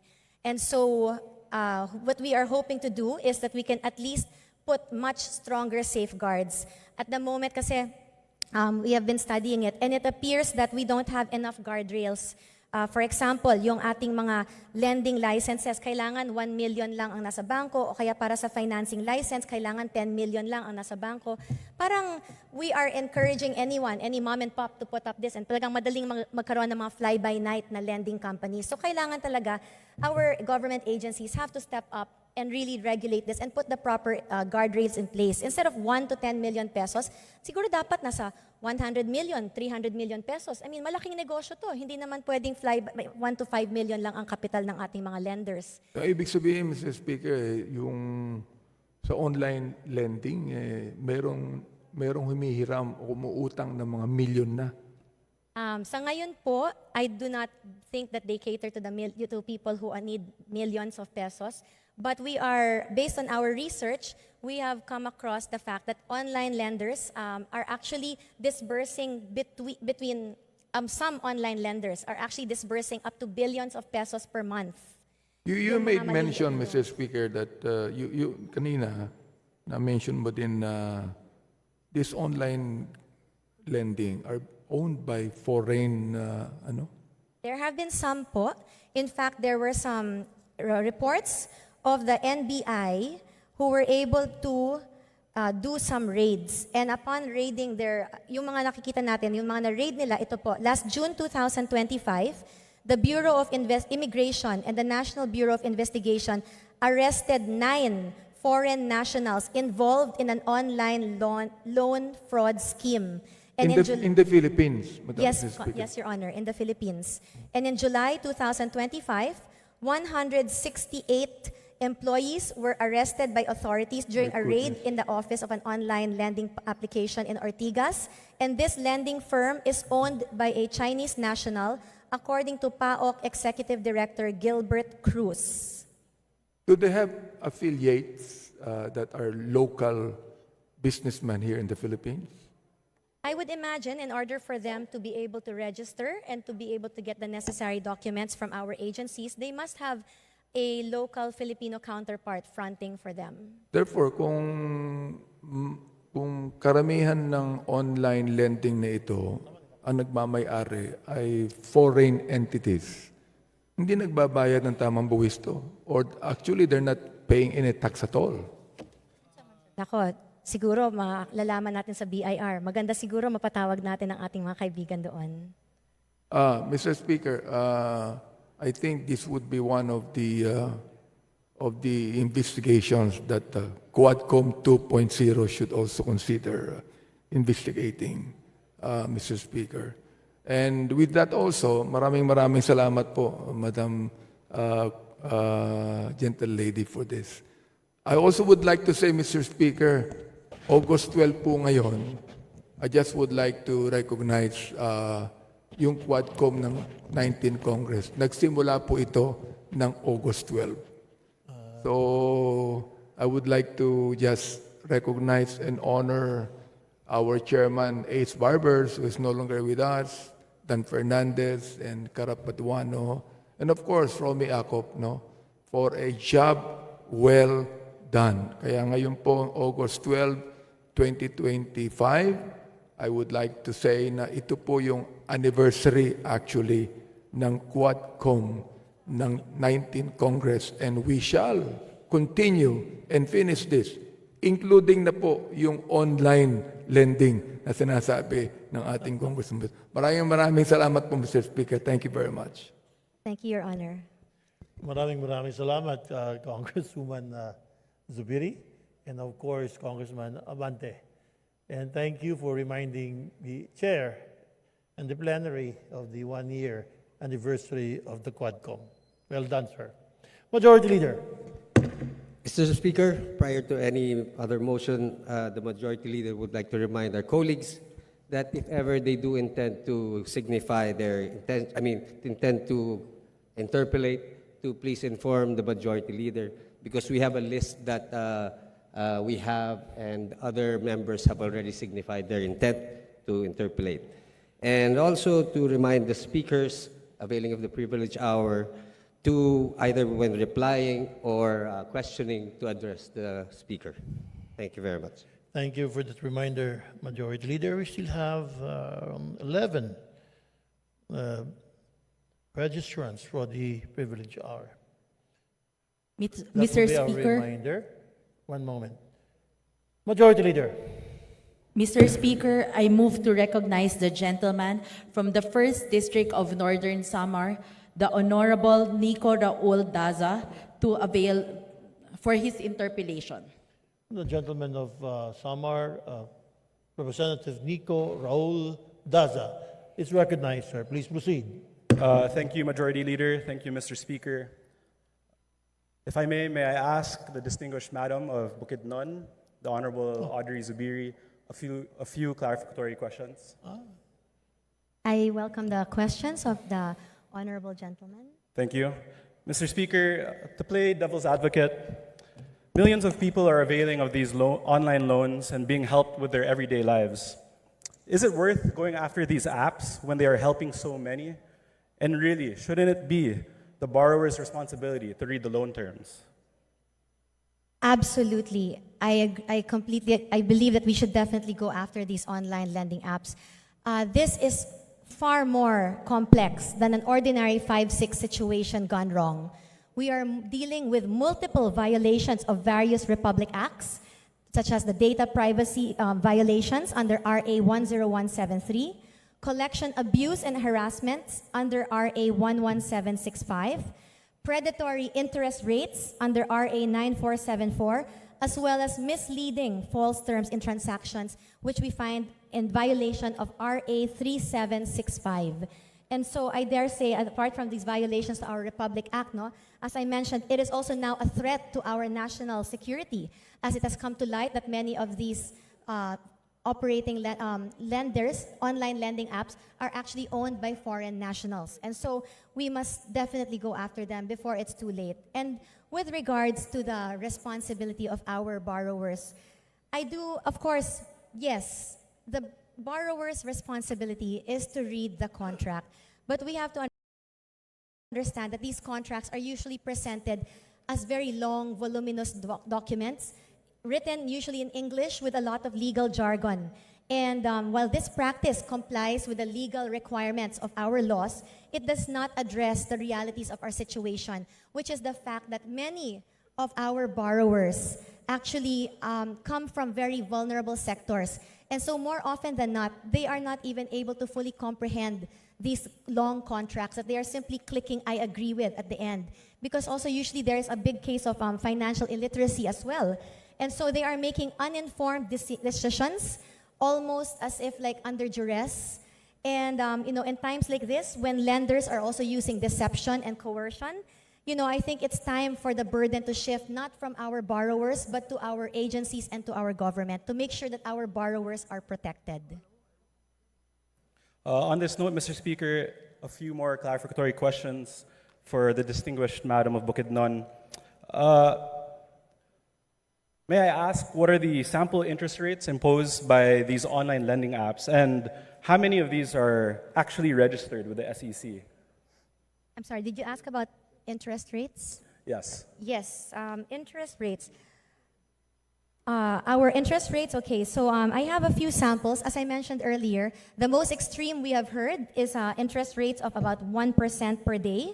But we have from 4 SEC registered online loaning apps such as MoneyCat, it is 11.9% per month. Tala Loan is 0.5% per day. One Hand is 9 to 12% per month. And ACOM is 4.98% per month. And so when you look at 0.5%, it sounds very easy to deal with. But when you put that together on an annual basis, you're looking at approximately 182% per annum. Okay, and then, Mr. Speaker, how many of these online lending companies are registered with the SEC? We have about 2,300 registered lenders, but of those lenders, only 108 have registered their online activities. Mr. Speaker, so I ask, what does the distinguished Congresswoman propose about these online lending apps? Well, first of all, I propose that we have a legislative inquiry to identify the possible gaps in our existing laws. As we mentioned earlier, many of the laws that we have, which are in connection with loans and lending, have come from decades past. And now with the advent of these new technologies, we need to update them, we need to keep up to date, and we need to make sure that we are able to face the demands of the current situation. Aside from this, I believe that it's time to strengthen as well the requirements of our agencies. It's time to ask for, number one, to increase their capitalization, more due diligence. They have to headcount the Filipino workers, check Filipino offices. There was an instance where there was a raid done and the office that was registered was in a hotel located on Rojas Boulevard. But when our NBI went to that said hotel, obviously the lobby told them that there was no such office operating in that hotel. And so I'm wondering how this company was able to get a license. And of course, we must test the apps to make sure it's even working. There are stories that say that some online lending applications are able to get their licenses without even being able to show the app yet. We also have to take into consideration that nowadays there are also stories that some of these apps are actually malware, meaning they are downloaded by our borrowers thinking that this will help them get the assistance they need, not knowing that aside from giving them the assistance they need, these malware are actually scraping their phones and taking their personal data. And that is how some of them are able to get the phone numbers, email addresses, or even passwords of these borrowers. And of course, I would also like to, of course, enhance, update some of our laws. I will not go into each and every one as it's quite long, and I think that's more for a committee, but I believe our laws it's ripe for an update when it comes to online lending. Okay, thank you, Honorable Representative Zubiri. Mr. Speaker, I would like to manifest my full support and gratitude to the distinguished Madam of Bukidnon, Representative Audrey Zubiri, for shedding light on the predatory and exploitative practices in the online lending industry. I think the Honorable Zubiri said it best, ang ating mga kababayan ay lubog na sa sugal, lubog pa sa utang. It is my hope that this August Chamber refers this issue or concern to the appropriate committee. Thank you, Mr. Speaker. Honor, and thank you, Mr. Speaker. Daghang salamat, Congressman Dasa, and of course, Congresswoman Zubiri. Majority Leader. Mr. Speaker, I move to recognize the gentleman from the 1st District of Bukidnon, the Honorable Jose Manuel Alba, for his interpellation.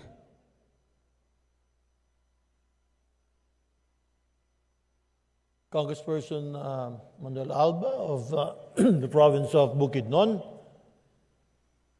Where is Majority Leader? Since he's not available, seeing there are no more interpellators, Mr. Speaker, I move to refer the speech of the Honorable Audrey K. Zubiri to the Rules Committee for its appropriate actions. Is there no objection? Is there any objection? The Chair.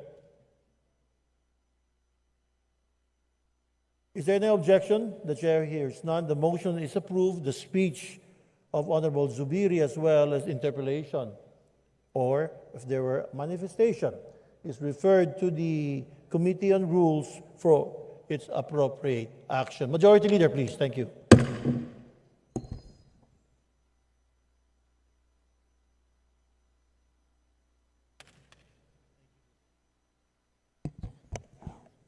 Majority Leader. Mr. Speaker, I move to recognize the lady from the 1st District of Sorsogon, the Honorable Marie Bernadette Escudero, to avail of the privilege hour. Representative Marie Bernadette G. Escudero from the 1st District of Sorsogon. You're recognized, ma'am. Please proceed. Mr. Speaker, distinguished colleagues of this august chamber, ladies and gentlemen, I rise today to speak about a challenge that will shape the future of Philippine education, the rise of artificial intelligence, or AI, in our classrooms. AI is no longer a science fiction. It is here, evolving rapidly, already writing term papers, solving equations, summarizing books, and even generating original ideas and insights for our students, all in a matter of seconds. Dear colleagues, it has already entered the classrooms, not through the gates of our schools, but through the fingertips of our learners, through their laptops and smartphones. And we must respond with a firm sense of direction on how we should manage it. If a student copies AI-generated text without disclosure, is that plagiarism? If a student uses AI only to enhance their school output, similar to a spell and grammar checker, is that academic misconduct? Mr. Speaker, plagiarism has long been regarded as a serious academic offense, and so we punish it. But what if the source isn't a person, but an algorithm? Our laws and school policies have no clear answers yet. Today, both students and teachers navigate this new reality without much guidance, risking confusion and academic dishonesty on a national scale. Some schools may have already drafted the rules, but will still lack a comprehensive and national framework to address it and to protect academic integrity. In other words, our academe is left to figure this out on their own. A recent study provides scientific evidence on the impact of AI on the process of cognition from the Massachusetts Institute of Technology Media Lab. It revealed that frequent reliance on AI tools like ChatGPT can impair critical thinking, especially among younger users. In this experiment, results showed that participants who frequently used AI while writing essays had the lowest brain activity in EEG scans. Meanwhile, those who wrote unaided demonstrated the highest cognitive engagement and best results. This is alarming, especially when we consider the state of our own education system. According to the Philippine Statistics Authority, 5.58 million Filipinos aged 10 to 64 are basically illiterate but not functionally literate because of lack of comprehension skill. Ladies and gentlemen, unregulated AI use risks deepening our learning crisis. A machine must never replace a child's mind. Ang AI ay dapat gamitin para tumulong mag-isip, hindi para iwasan ang pag-iisip. Our future policies must protect the balance of embracing innovation and safeguarding the natural development of human intelligence and critical thinking. This is why I respectfully urge this chamber to support the crafting of a national policy on responsible AI use in education. This must include clear rules on what counts as academic misconduct when AI is involved, disclosure protocols requiring students to cite or acknowledge AI assistance, AI literacy training for teachers, students, and school administrators, safeguards to use AI supports, not replaces human learning and critical thinking, and redesigned assessments that value originality and critical thinking over machine-generated answers. We can draw lessons from UNESCO's 2023 guidance on generative AI in education and learn from countries like Singapore and South Korea that are balancing AI innovation with ethical safeguards in education. Mr. Speaker, let us teach our youth not just how to use AI, but how to think critically alongside it. We must preserve academic integrity even as we embrace technological advancement. Mr. Speaker, esteemed colleagues, I close with a final reminder. Education is not just about information, it is about formation. Let us shape a generation that is tech-savvy, yet values-driven, innovative, yet deeply human. But because in the age of AI, it is not the machines that should define our future, but the strength of the human mind. Thank you very much, Mr. Speaker.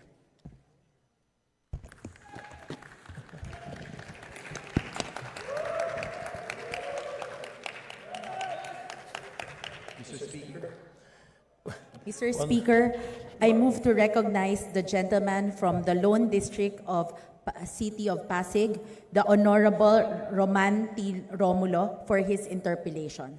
Congressman Roman, will the gentleperson from the province of Sorsogon for interpellation? Yes, Mr. Speaker.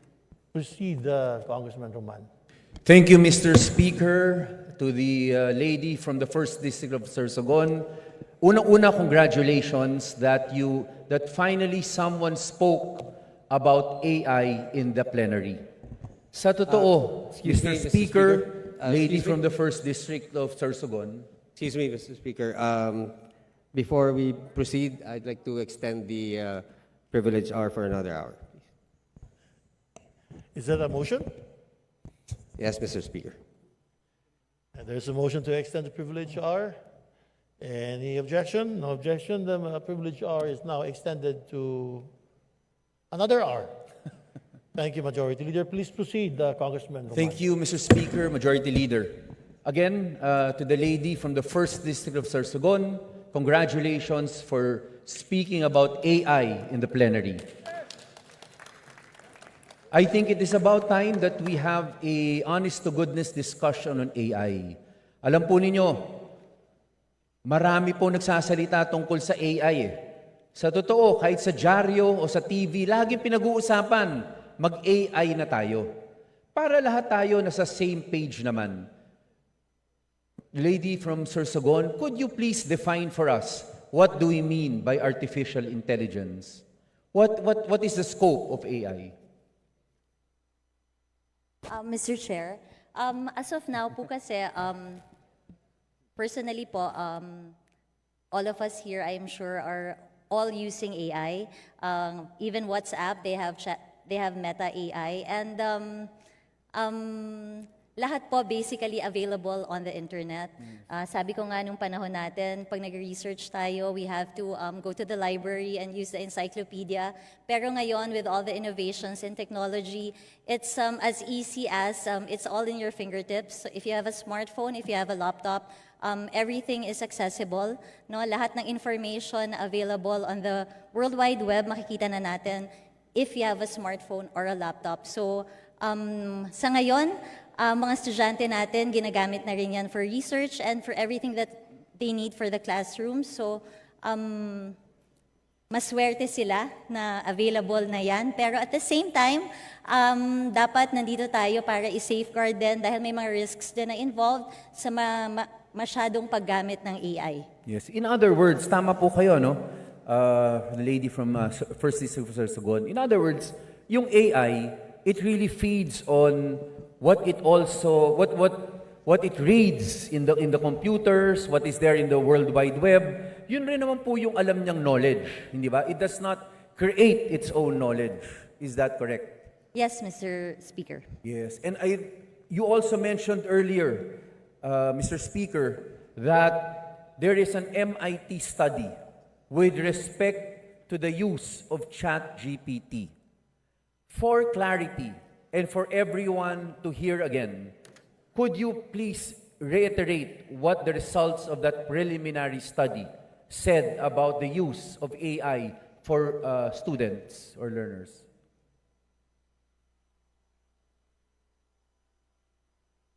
Mr. Chair, so according to the MIT Media Lab, it revealed that frequent reliance on AI tools like ChatGPT can impair critical thinking, especially among the younger users. So, if I am to understand you correctly, Mr. Speaker, what you are telling us is that, in fact, there is already a study, and this is the first study, and it was done by MIT, which says that if we rely heavily on AI or ChatGPT, then it stunts the growth in critical thinking of learners. Yes, Mr. Speaker. Yes, and we all know, you also mentioned it earlier, the problem in the Philippines is even before critical thinking. The primary problem we have, as you pointed out earlier, was the PSA result, which said that we have many learners who are functionally illiterate. Is that correct? Yes, Mr. Speaker. In fact, you also mentioned a certain number earlier of functionally illiterate based on the PSA test or survey. You also mentioned a number already earlier. What was this number again? According to the PSA, 5.58 million Filipinos aged 10 to 64 are basically literate but not functionally literate because of lack of comprehension skill. So when we say not functionally literate, it means that they cannot comprehend what they are reading. They Yes, can Mr. read, but they cannot comprehend what they read. Is that correct? Yes, Mr. Speaker. So without comprehension, how can we go to the use of AI?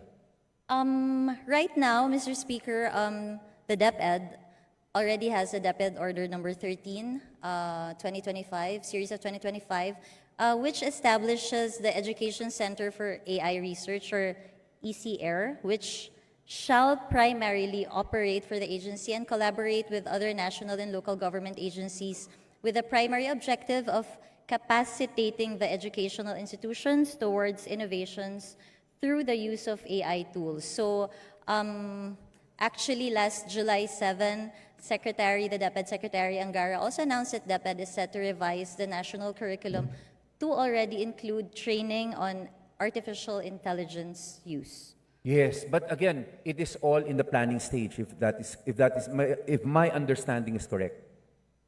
In fact, the president himself has ordered the executive agencies to form a cluster to be able to create a roadmap for AI. And we understand that this move was done precisely because even the president recognized that we must go towards AI in the future, but before we get to that stage of AI, there are initial steps that we must fix first. Is that a common understanding? Yes, Mr. Speaker. Yes. But let me also add, for the benefit of our members, in addition to the numbers given earlier by the lady from the first district of Sorsogon about the 5-7 million who are functionally literate, this year, June 2025, the Department of Education assessed grade 1 students, about grade 1, 2, and 3 students. About 98% of the students were assessed. That's about 5.2 million students. And of the 5.2 million that were assessed beginning of this school year, 4.5 million of the 5.2 were not grade level in the reading skills. So I think you, the President, the Executive Department, are correct that at this point in time, there are things that we must fix, like reading comprehension, functional literacy, before we fully dive into AI. So for that, Mr. Speaker, I once again congratulate the lady from the 1st District of Sorsogon. Hopefully, AI becomes a good tool for quality education in this country. But I agree with you, we must take baby steps towards that direction. We must be selective in its application for now. One size will not fit all. Again, congratulations. Thank you, Mr. Speaker. Thank you, Mr. Speaker, and thank you to our Chairman of Basic Education, Representative Roman Romulo. Maraming salamat, Congress Representative Escudero and Roman. Majority Leader. Seeing there are no more interpellators, Mr. Speaker, I move to refer the speech of Honorable Marie Bernadette G. Escudero to the Committee on Rules for its appropriate action. Is there no objection? Any objection? The chair hears none. The motion is approved, and the speech of Honorable Escudero, as well as interpellations, manifestations, is referred to the Committee on Rules for its appropriate action. Majority Leader?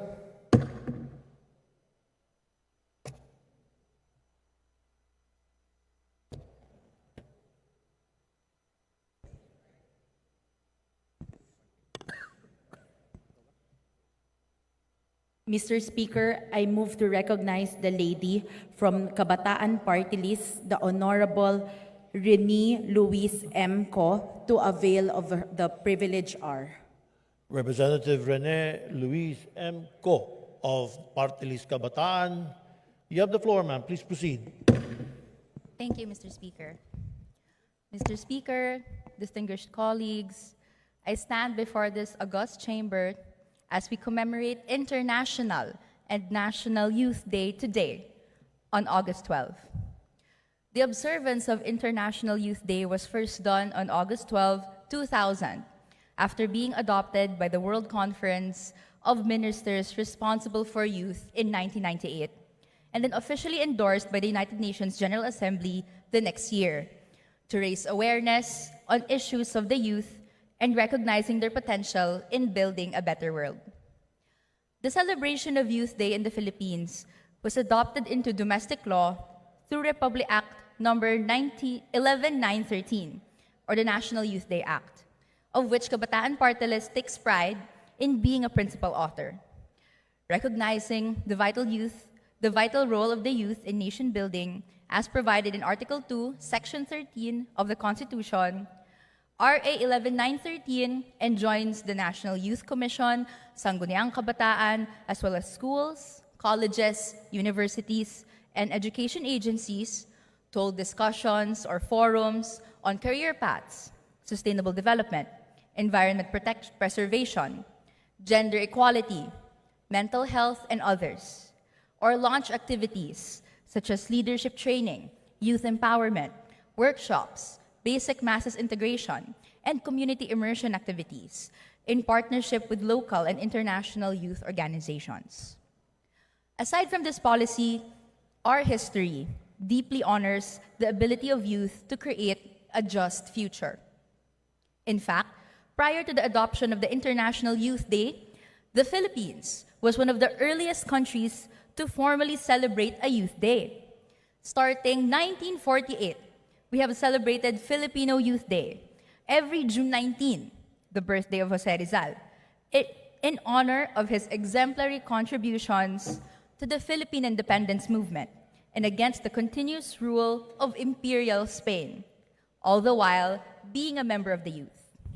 Nevertheless, my esteemed colleagues, there is one earlier instance of celebrating youth power. In 1920, the first ever Youth Day in the world was commemorated on May 4, in honor of the May 4th movement of 1919, when thousands of Chinese youth and students came together and protested against imperialist control over different regions in their country. After first commemorating the movement in 1920, they officially recognized its commemoration in 1939 and have since commemorated May 4 as their Youth Day annually. Mr. Speaker, this means that the earliest commemoration of youth empowerment goes to the revolutionary spirit of united students and youth and their collective struggle to change society.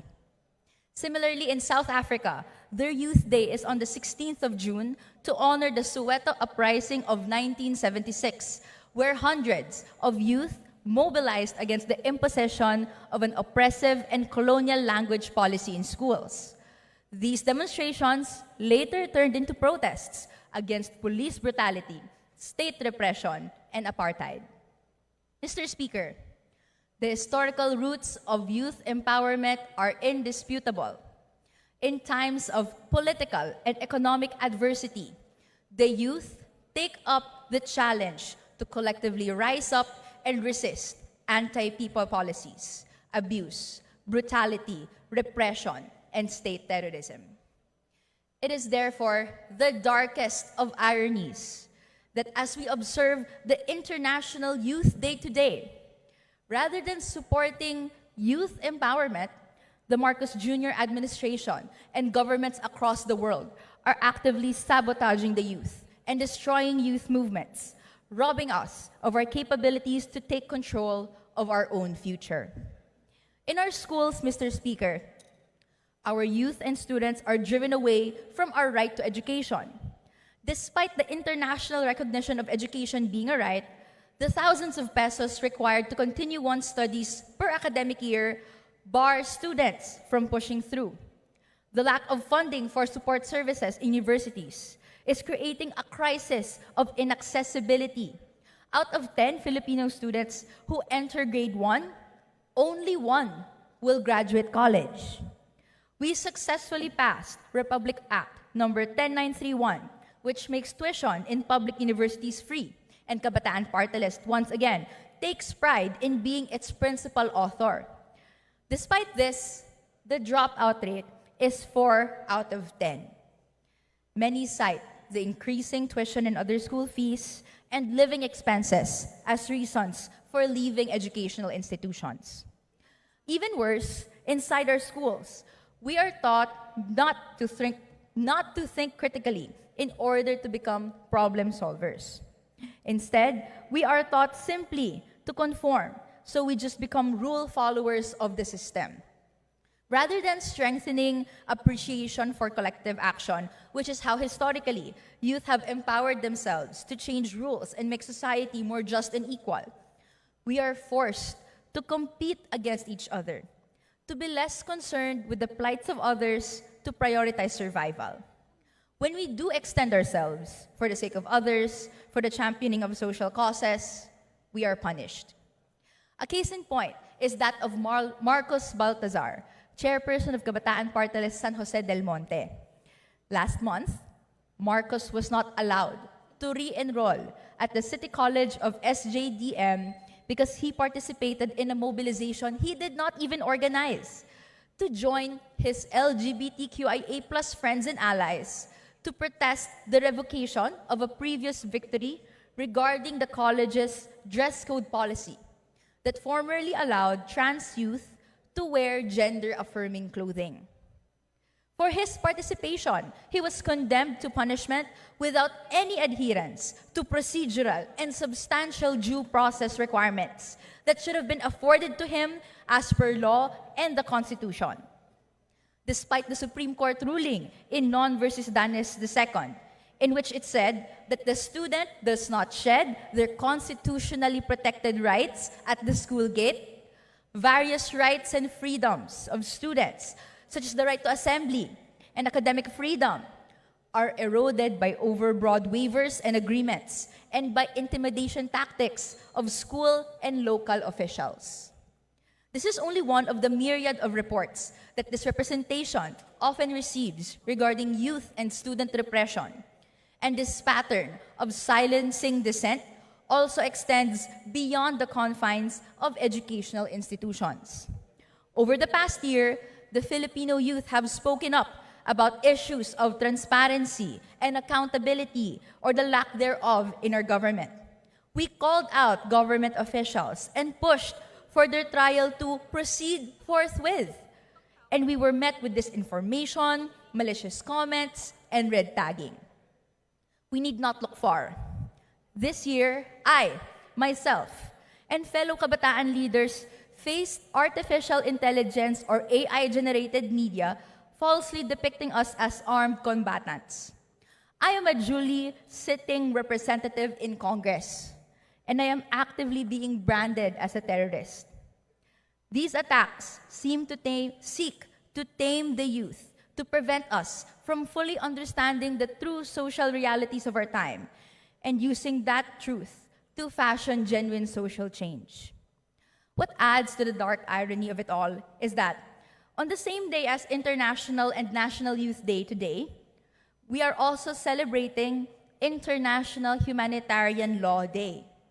We are commemorating the adoption of the Geneva Conventions, which form the foundation of IHL and aim to limit the effects of armed conflict on civilians and those no longer participating in hostilities. And yet, the youth in the Philippines and in many parts of the world fall victim to human rights violations and other acts in flagrant transgressions of international humanitarian law, all dealt by state actors themselves. As we speak, the indiscriminate bombing in the province of Mindoro and the extrajudicial killings of farmers and indigenous people have intensified since 2024, according to locals.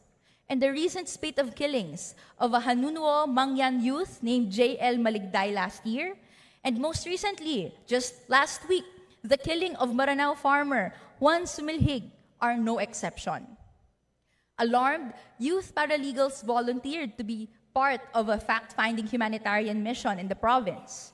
And in their various and numerous attempts to find the truth of the matter, they are currently facing relentless surveillance, arbitrary curfews, red tagging, violent dispersal, and threats of gunfire by police and military forces. Finally, I'd like to dedicate a few minutes to share another heartbreaking story of a youth who perished untimely because of the cruelty of those in power. Last Sunday, Al Jazeera reporter Anas Al-Sharif, 28 years old, only a year older than me, along with 4 colleagues and 2 civilians, were murdered in a targeted Israeli attack on a tent just outside the Al-Shifa hospital in Gaza City.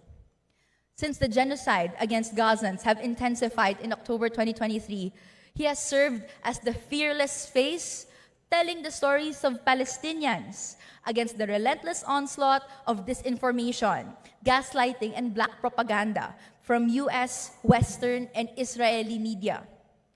For putting his life on the line for the truth, he was punished. In a tweet, serving as his final will and final message, he said, "I urge you not to let chains silence you, nor borders restrain you. Be bridges toward the liberation of the land and its people, until the sun of dignity and freedom rises over our stolen homeland. I entrust you to take care of my family." Today, in the city of Gaza, in the state of Palestine, the youth are no longer just facing genocide and a man-made famine under Israeli occupation.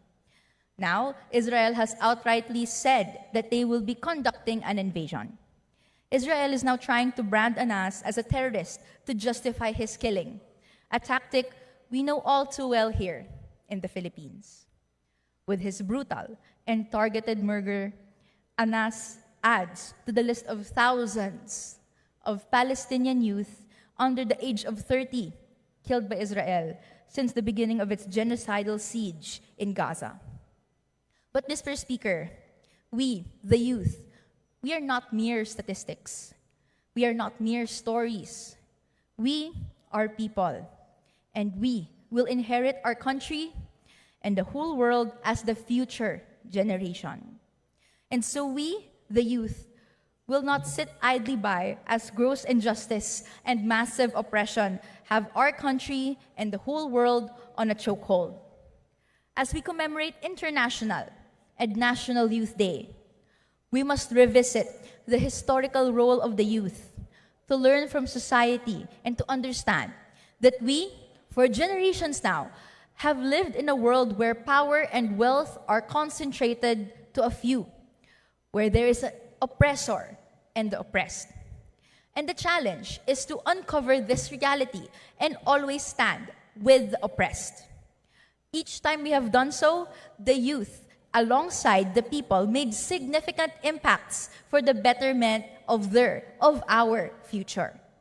Like the May 4th movement and the Soweto uprising, the Filipino youth have shown their power before, as in the first quarter storm of 1970, which contributed ultimately to the downfall of the Marcos Sr. dictatorship. Mr. Speaker, we are not only the future of the nation, but also its shining hope. Tunay ngang ang kabataan ng pag-asa ng bayan. Ngunit sa pamamagitan lamang ng kolektibong pagkilos at masugid na pakikibaka, maaaring lumitaw ang pinakamahusay na kabataan. The youth are truly the hope of the nation. But only through collective action and persistent struggle can the best in the youth emerge. Therefore, we call on the Filipino youth and the youth of the world, unite to fight for our rights.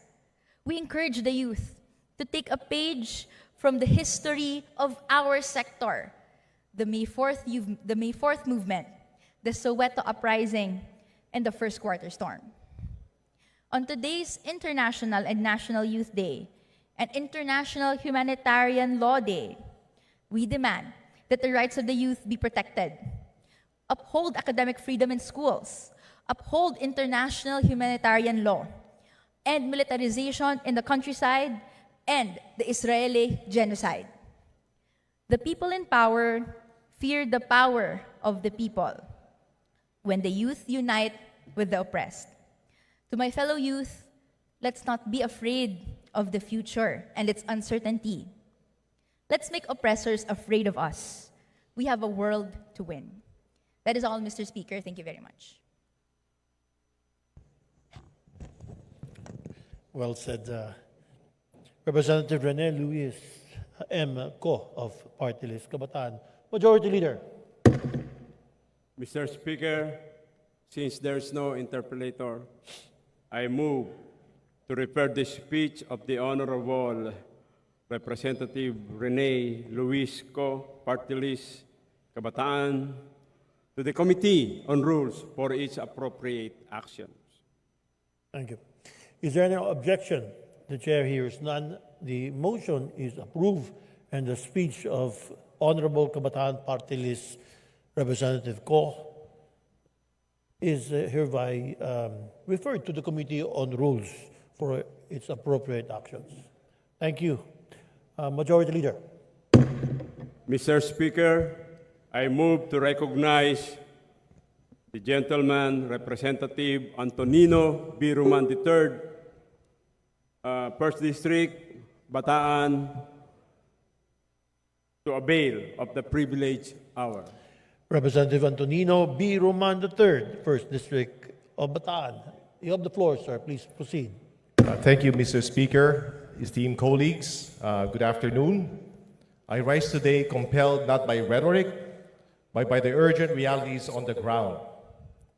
I speak not only as the representative of the First District of Bataan, but as a son of a province that once again finds itself waist deep in water, hope slowly being washed away by flood after flood, typhoon after typhoon every year. Sa mga bayan ng Hermosa, Orani, Samal at Abukay, ang mga bayan na aking minamahal at pinaglilingkuran, nalunod ang mga palayan, nawasak ang mga bahay, at ang mga batang dapat sana'y nag-aaral ay kailangan huminto sa pag-aaral at lumikas sa evacuation centers. Typhoon Karina and the relentless Habagat have reminded us once again of a painful truth. When the rain falls, it doesn't fall equally. It falls hardest on the most vulnerable. Ang malawakang pagbaha na ating nararanasan taon-taon ay hindi lamang abala, kundi panganib sa buhay, sa kabuhayan, at sa kinabukasan. And yet, this story isn't ours alone. From Cagayan to Cotabato, Filipinos are caught in a cycle. May darating na bagyo, masisira ang kabuhayan, manghihingi ng tulong, makakabangan ng konti, at muling babagyo. This is no longer the exception. It has become our reality. And let's be honest, this isn't just climate change. These are also the consequences of outdated systems, fragmented planning, and reactive governance. The floods come every year, but the plans remain on paper. The rains become heavier, but the drainage stays clogged. The forecasts are smarter, but our response stays the same.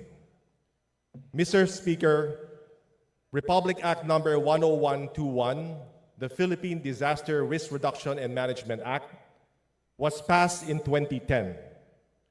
Back then, it was progressive. It was landmark legislation. But 15 years and hundreds of disasters later, we are no longer in the same world. Hindi na sapat ang luma. Hindi na sapat ang kanya-kanya. Hindi na sapat ang palaging huli.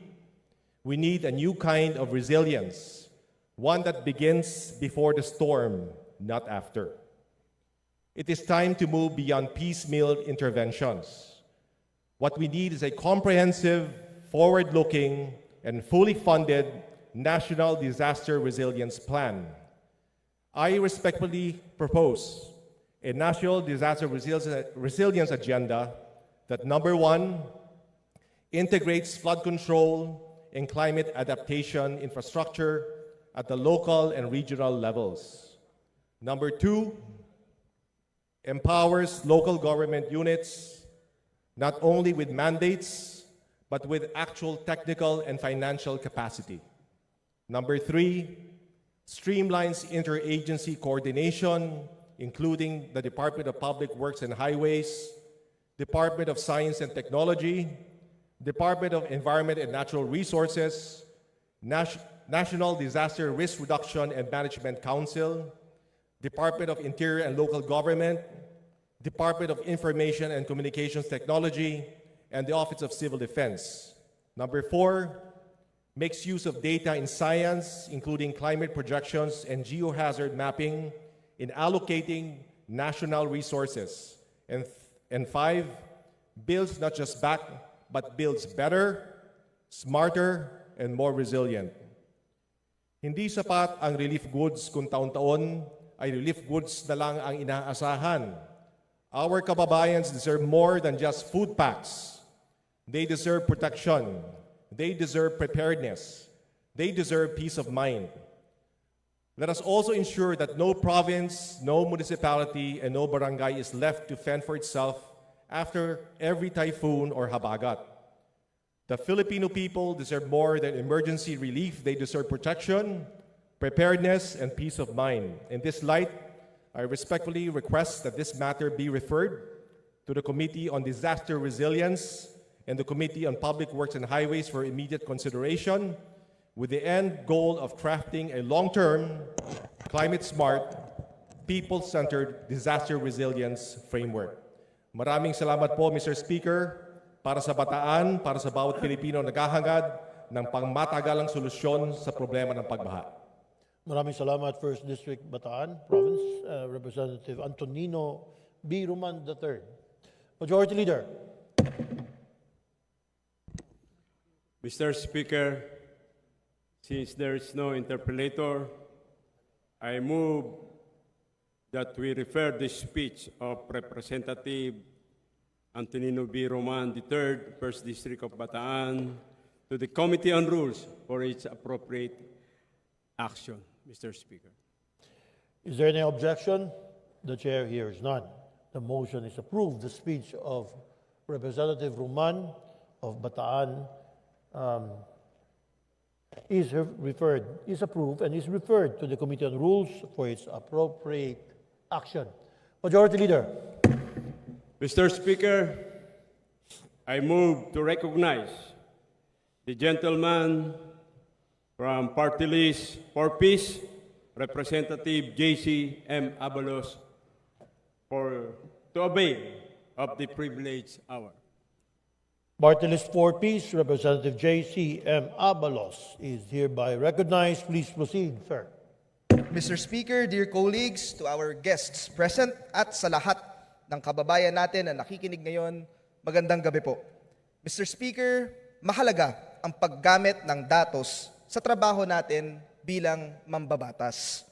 Whenever we craft and develop effective policies and determine what programs and services truly work, we need to base it on accurate, real-to-life data.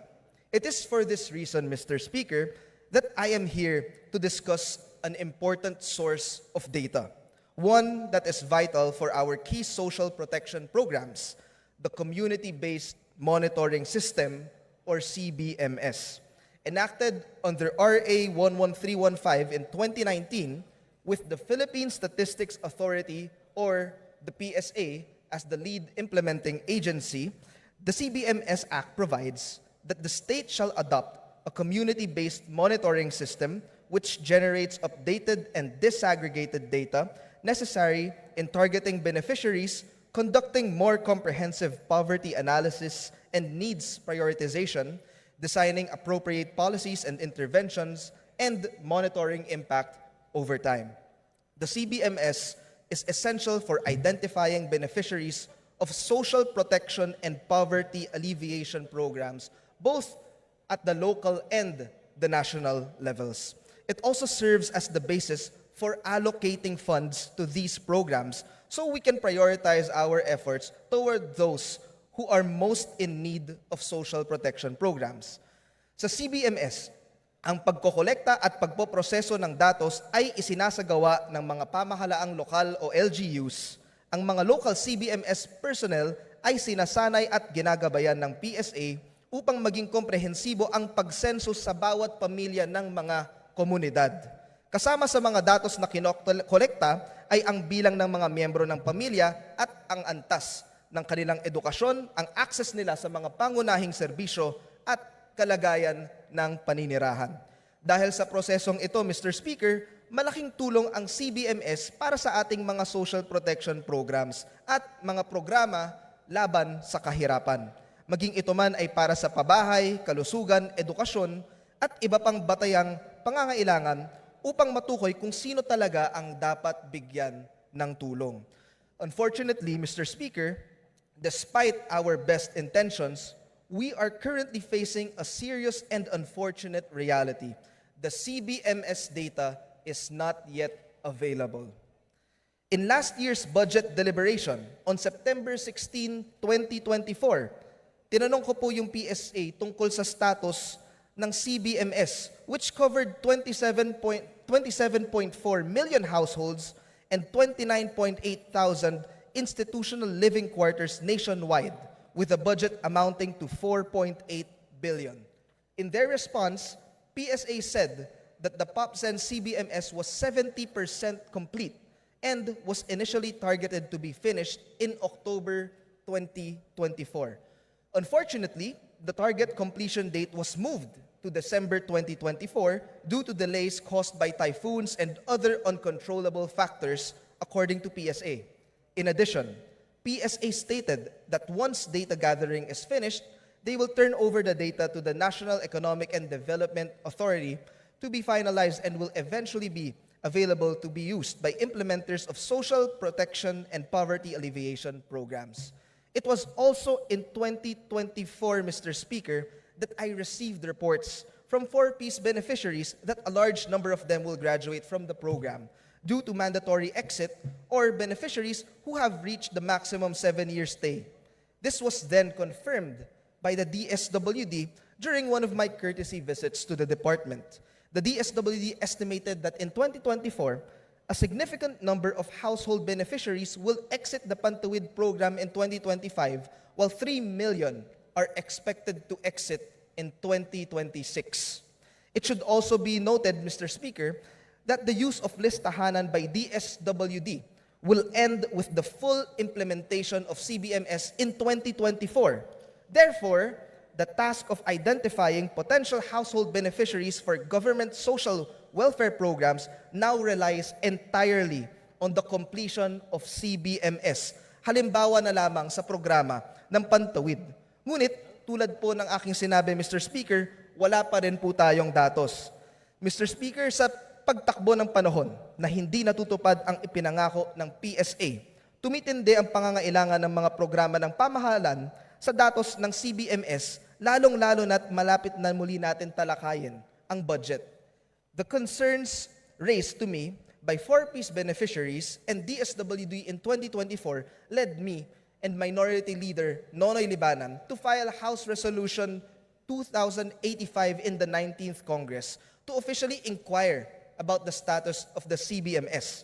A committee meeting was held by the Committee on Poverty Alleviation on November 26, 2024 for an initial deliberation on the said resolution. During this meeting, the PSA disclosed that as of November 15, 2024, they had visited 89.4% of the targeted 27 million households for the 2024 PopSense CBMS. The PSA also confirmed that upon completion of data gathering in December 2024, the CBMS data would be delivered to the DSWD on a staggered basis until March 2025. Subalit, Mr. Speaker, hindi ito nangyari.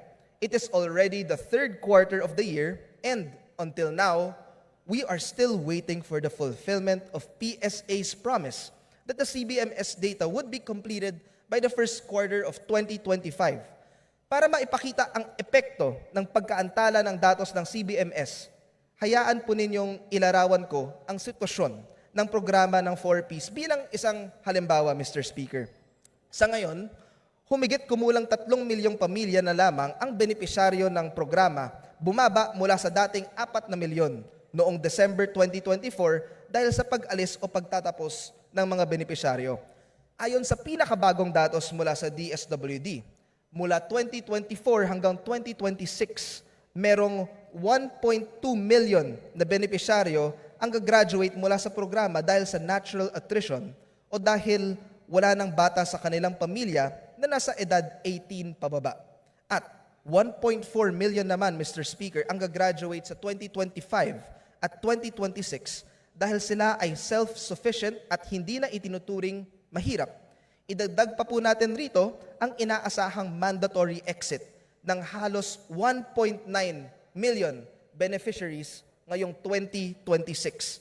Since the DSWD had already exhausted the list of beneficiaries under listahanan in 2024, wala na po silang mapapagkunan ng pamalit sa halos 3 milyong pwestong mababakante sa programa hanggat hindi pa natatapos ang datos mula sa CBMS. At hindi lamang 4Ps ang apektado sa delay na ito, Mr. Speaker. Kung hindi, ang buong social protection at anti-poverty programs ng pamahalaan. We cannot add beneficiaries to several of our social protection programs not without the completion of CBMS. If we fail to address this immediately, this issue will not just linger. It will paralyze our efforts and undermine the very programs designed to help our kababayans. Maganda nga sana, Mr. Speaker, kung ang dahilan kung bakit wala ng beneficiaries ay dahil wala nang nakakaranas ng kahirapan. Ngunit, ang totoo po, Mr. Speaker, ito ay dahil wala pa po tayong bagong listahan o bagong datos. Sa ating mga kababayan na dapat mapabilang sa mga social protection program ng pamahalaan, kayo ba ay nakaranas na ng census o napuntahan na ba kayo ng mga enumerators ng gobyerno? Mr. Speaker, the longer we wait for the CBMS data, the greater the disservice we do to our people. Sa puntong ito, nais kong ipahayag ang aking mapagkumbaba ngunit mahigpit na paalala para sa PSA.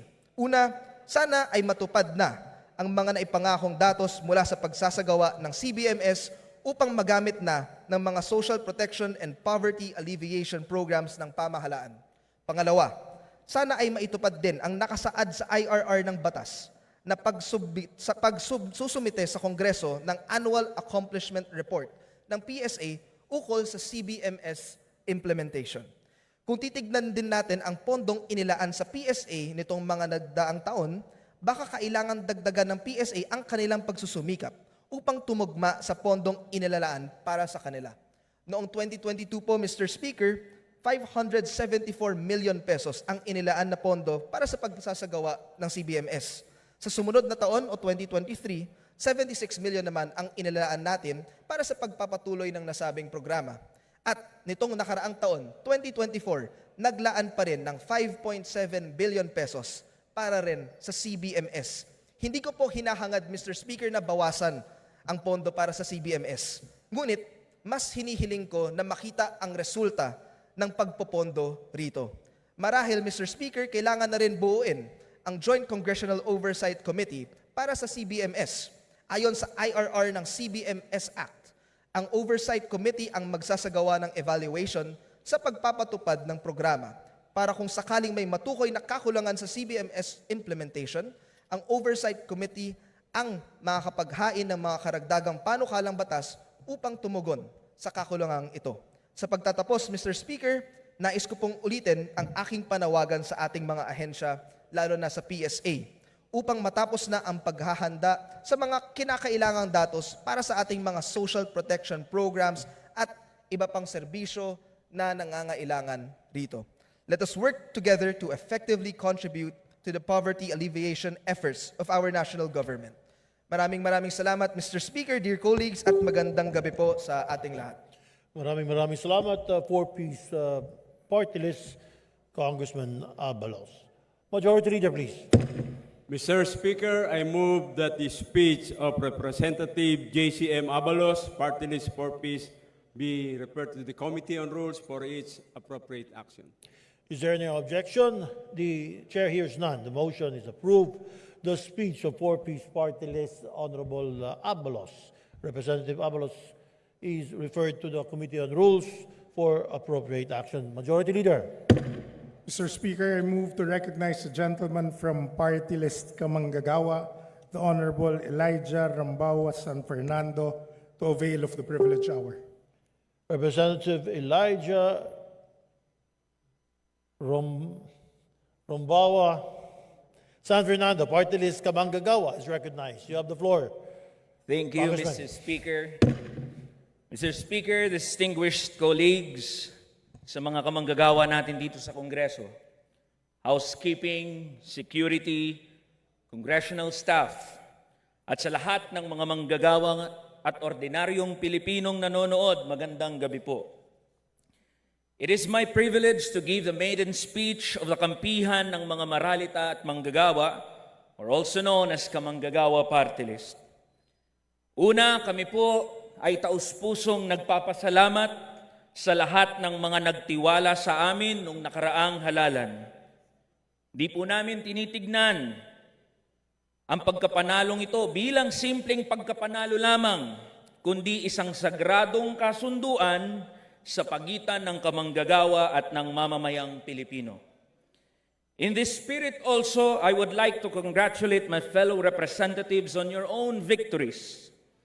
It is easy to take political democracy for granted, but the peaceful transfer of power which allows us to perform our responsibilities is as valuable as this institution itself.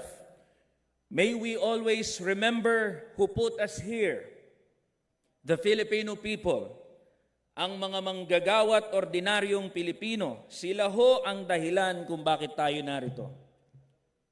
Mr. Speaker, Kamanggagawa Party List was brought to this Congress through a historic campaign where we severely lack funding and resources. Lagi naming sinasabi noon, wala kaming budget. Di namin kayang makipagsabayan sa mga kumakandidato na mayroong tradisyonal na makinaryang makikita at aasahan tuwing halalan. But in the absence of funding and traditional support, we rallied our members composed of trade unions, community and neighborhood associations, cooperatives, and other people's organizations. Mga ordinaryong tao katulad po ng inyong lingkod. Through the power of social media and a strong, consistent message, we were successful in channeling the voices of those who felt as if our current institutions no longer serve their interests. Those disillusioned by the decades-old promise of provincial wages, and those who feel shortchanged by the regular functioning of our economic system. I say this to you, dear colleagues, because we believe our campaign heralds a pivotal changes in politics and brings lessons we should all heed.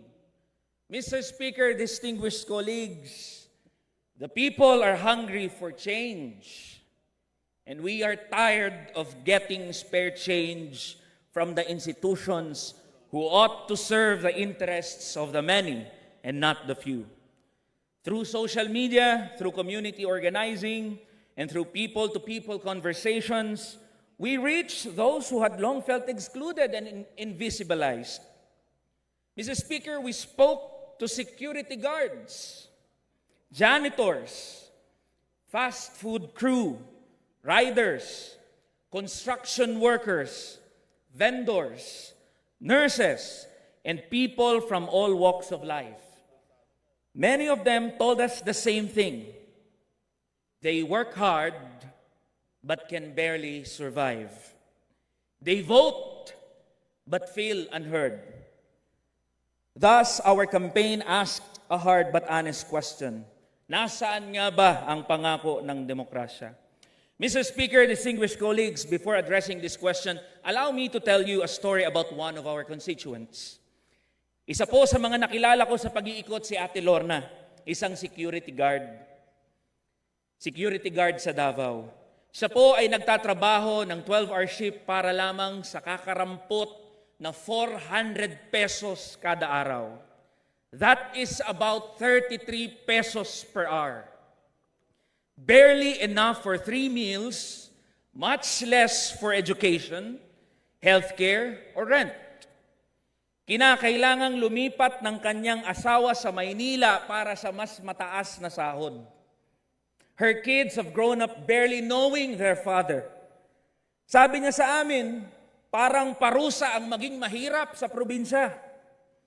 Kwento po ito ng milyon-milyong Pilipino, Mr. Speaker, distinguished colleagues. Now, what is democracy? The dictionary definition is a government of the people, a rule by the majority. Democratization and development scholars invite us to embrace a more substantive definition. Democracy, not just as rights, but as the expansion of people's capabilities. Democracy as enabling people's active participation and making them believe that such participation is meaningful. Mr. Speaker, mga kasama kong mambabatas, ang demokrasya ho ay hindi lang tungkol sa pagboto o karapatang bumoto tuwing halalan. Ang demokrasya ho ay tungkol sa daily right to eat, to rest, to learn and be educated, to be treated when sick, to be with one's family, to be treated with respect in the workplace, and to live a fulfilling and dignified life. Ang tunay na demokrasya ho ay nagbibigay ng kakayahan sa mamamayan, hindi lamang ng karapatan. Democracy should enable people not just to dream, but to pursue those dreams with real opportunities and real support. Ang kailangan nito ay mamamayang malaya sa gutom at sa kahirapan. Democracies, furthermore, must promote inclusive growth to preserve their democratic character. If a significant portion of the populace feels disenfranchised, the promise of the election of their leaders is tenuous at best. It turns voting into a formality, or worse, a cruel illusion. Kung hindi na naniniwala ang mamamayan sa sistema, wala ng pundasyon ang pananatili ng sistema. We need inclusive growth across the nation in recognition of the value of every worker, be they from NCR or any other region. Beyond the political democracy that put us in power, then there is an economic democracy that should be its foundation. Political power without economic freedom is empty and hollow. With all these in mind, we dare to ask, Mr. Speaker, Madam Speaker, and distinguished colleagues, do we truly have democracy in this country? Ayon po sa datos ng SWS, kalahati ng populasyon sa bansa ay nagsasabing sila ay mahirap. At 1 sa 5 pamilya ang nagsabing sila ay nakararanas ng gutom. Kung tayo nga pong mga nandito sa National Capital Region ay hirap ng pagkasahin ng 695 pesos sa isang araw, paano pa kaya ang mga manggagawa doon sa probinsya? Halimbawa na lang sa BARM, kung saan sumasahod lang ang isang manggagawa ng 386 pesos. Napakalayo at wala pa ito sa kalahati ng sinasabi ng mga pag-aaral na higit 1,200 piso kada araw ang kailangan para tugunan ang mga basic na pangangailangan para mabuhay ng disente. Worse, contractualization continues to flourish with workers kept in perpetual limbo. denied regular status, and robbed of job security. The scenario is even worse in government. According to the Civil Service Commission, 939,000 or 1 in every 3 government workers are JO or COS. Marami hong nakakaalam niyan dito sa bulwagang ito. Pati gobyerno may endo. It is clear that our democracy is dysfunctional and injustice widespread. At the heart of this dysfunction, we humbly submit, Madam Speaker, that there is no greater affront to democracy than what we call provincial wages. Let us state it plainly. The provincial rate is akin to legal discrimination.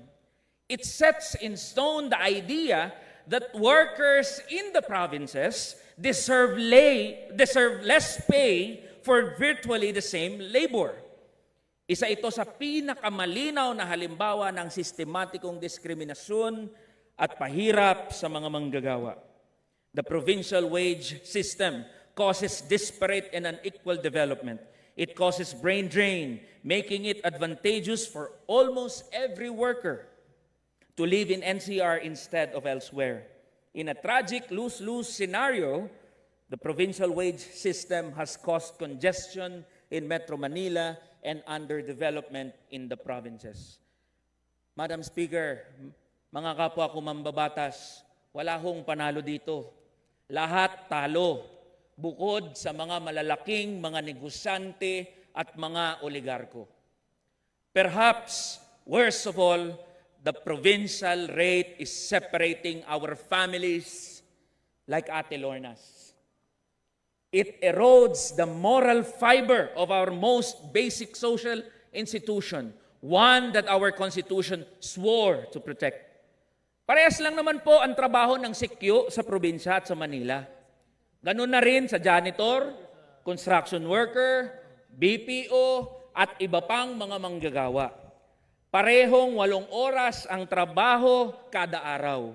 Hindi naman ho mas mabigat ang simento dito sa Manila kumpara sa Visayas o sa Mindanao. Pero bakit ho higit na mas barat ang sahod ng manggagawa sa probinsya? Our call is very simple, Mr. Speaker. Parehong sahod sa parehong pagod. Over the course of our campaign, we've heard several cliched arguments. Abolishing the provincial rate will lead to uncontrolled inflation, capital flight, and can't be afforded by small businesses. These statements are as dated as they are dangerous. They are based on a theory and not updated by experience. We must call these statements out for what they are.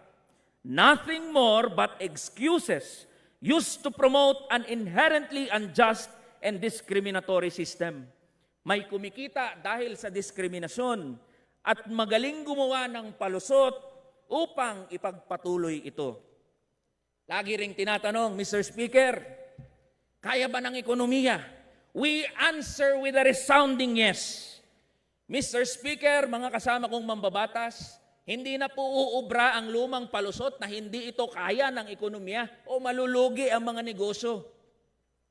Base sa huling annual survey of the Philippine Businesses and Industry ng PSA, 11% lamang ng kabuang gastos sa negosyo ang para sa pasahod, habang ang nangungunang 1,000 korporasyon ay nagtala ng 2 trilyong pisong kita.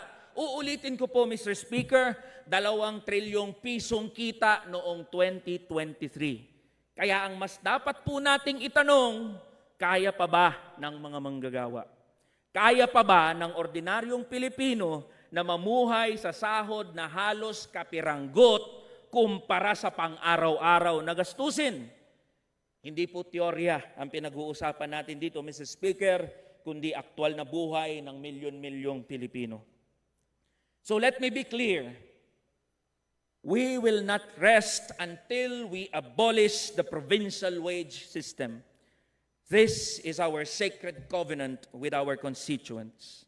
Beyond that, Kamanggagawa Party List will push and support for the implementation of the Constitution's promise of living wage. We will assert workers' basic benefits like resignation pay, sick and vacation leaves. We will fight for the regularization of workers, the defense of the rights to organize and assert their interests via strike. To paraphrase Albert Camus, in this world of conflict, we should always be on the side of the victims, not the executioners. Mr. Speaker, distinguished colleagues, we also have no illusions that this will be an easy task. We know that this will be an uphill battle. That is why, Mr. Speaker, we extend our hand of friendship to all, no matter the party affiliation.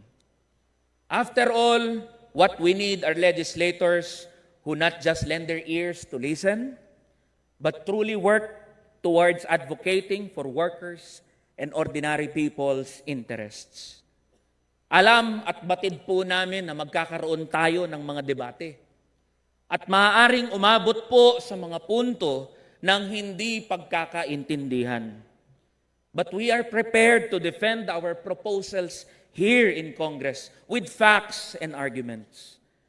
Pero nais ko pong ilinaw at bigyang diin, lalong-lalo na po sa mga kasama ko sa bulwagang ito, sa usapin ng ikabubuti ng kalagayan ng mga manggagawa, kaibigan at kasama po ninyo ang buong kamanggagawa. As the representative, I will not shy away from the label of manggagawa. Nakabarong man ho, manggagawa pa rin ang turing ko sa aking sarili. I believe that the prestige of this office not only extends as far as the work we do for the Filipino people. And in firm solidarity with workers and the Filipino people, this is our campaign promise, and I have committed to take only a minimum wage from my congressional salary, with the remainder going to the trade unions and federations who advance workers' welfare. This is my commitment to understanding the true situation of the Filipino worker. Mr. Speaker, in this time of great upheaval, of growing inequality and disillusionment, the Filipino people need a responsive and dynamic Congress, one that listens as much as it speaks and acts with resolve and conviction when the opportunity presents itself. Kailangan ng mga ordinaryong Pilipino ng Kongresong matapang at marunong mangarap. Mr. Speaker, distinguished colleagues, let us be the Congress which rises to this great task. Let us be the Congress which helps save our failing democracy. Maraming salamat po, Mr. Speaker, at sa aking mga kasama dito sa bulwagan ito. Magandang gabi po. In solidarity, fellow trade unionists, Kamanggagawa Party List, Congressman Elijah R. San Fernando. Majority Leader. Mr. Speaker, I'd like to move to extend the privilege hour for another 20 minutes. Privilege hour. There's a motion to extend the privilege hour. Is there any objection? Motion is approved. We extend to 1 hour. Majority Leader. Mr. Speaker, there being no member who wishes to interpolate, I move that we refer the speech of the Honorable San Fernando to the Committee on Rules for its appropriate action. Is there any objection? The chair hears none. The motion is approved. The speech of Honorable Elijah Kaeli San Fernando, Congressman of Kamanggagawa Party List, is referred to the Committee on Rules for its appropriate action. Majority Leader. Mr. Speaker, I move to recognize a gentleman from the 1st District of Aklan, the Honorable Jesus Jess Marquez, to avail of the privilege hour. 1st District, Aklan, Representative Jesus Jess R. Marquez. You're recognized, sir. Please proceed. Thank you, Mr. Speaker. Our distinguished colleagues, mayad-ayan nga gabi sa aton tanan. Today, I rise to speak on a matter of urgent public concern, an issue that reemerges with alarming regularity during every rainstorm, exposing deficiencies in our systems and underscoring the pressing need for concerted action. I refer to the persistent and overwhelming problem of garbage, a challenge that threatens our environment, endangers public health, and undermines the quality of life of our people. Over the years, our cities have repeatedly drowned not only in floodwaters, but also in the waste that clogs our streets and our waterways. This is not merely an inconvenience. It is a crisis that puts lives at risk, disrupts livelihoods, and erodes the productivity our nation can ill afford to lose. This is not a new concern for this chamber. Since the 17th, 18th, and 19th Congresses, my predecessor and father, Congressman Carlito Marquez, has consistently championed to modernize our approach to waste management. It is an innovation that allows conversion of our waste into something we can call benefit. This policy initiative, even then, earned the strong support of many of his colleagues. Let us consider the data. Metro Manila produces more than 10,000 metric tons of solid waste every single day. That is over 3.5 million tons a year. In my home province, the province of Aklan, our daily waste generation exceeds 100 metric tons, and this story is repeated across provinces. Much of this garbage ends up in landfills that are now nearing capacity. Illegal dump sites persist out of necessity, and far too much waste finds its way into our rivers, our lakes, and the seas. And when the typhoon comes, the consequences are devastating. Filipino homes are flooded, streets become impassable, and work is halted. Our children miss school, and communities suffer not only health risks, but also deep and lasting socio-economic losses. As Manila's own leaders have acknowledged, traditional collect and dump methods can no longer keep pace. Declogging our canals may bring temporary relief, but for how long? They are blocked again. What could be a solution, Mr. Speaker? Now, in the 20th Congress, it is an opportunity for us to rethink the innovation that could be made available to us, one that is large-scale, viable, and perhaps future-ready. And that is waste to energy, a solution that not only reduces waste, but brings back its value to us. Waste to energy, otherwise known as waste treatment technology, involves the controlled burning of garbage to produce heat, which in turn drives turbines to generate electricity.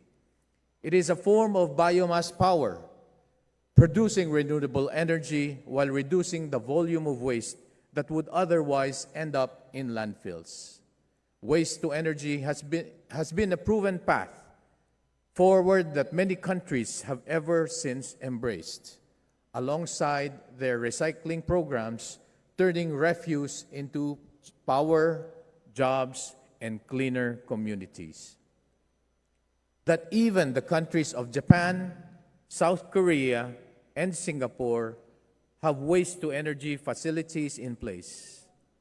Japan operates over 1,000 waste-to-energy facilities, converting waste into clean energy and using advanced emission controls to ensure air quality.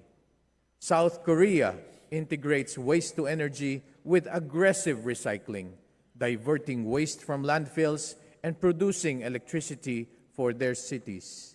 Singapore's Tuas plant processes over 8,200 tons daily, powering thousands of homes and using leftover ash for land reclamation. These nations are not only solving their waste problems, they are also reducing dependence on fossil fuels and moving closer to net zero emission targets.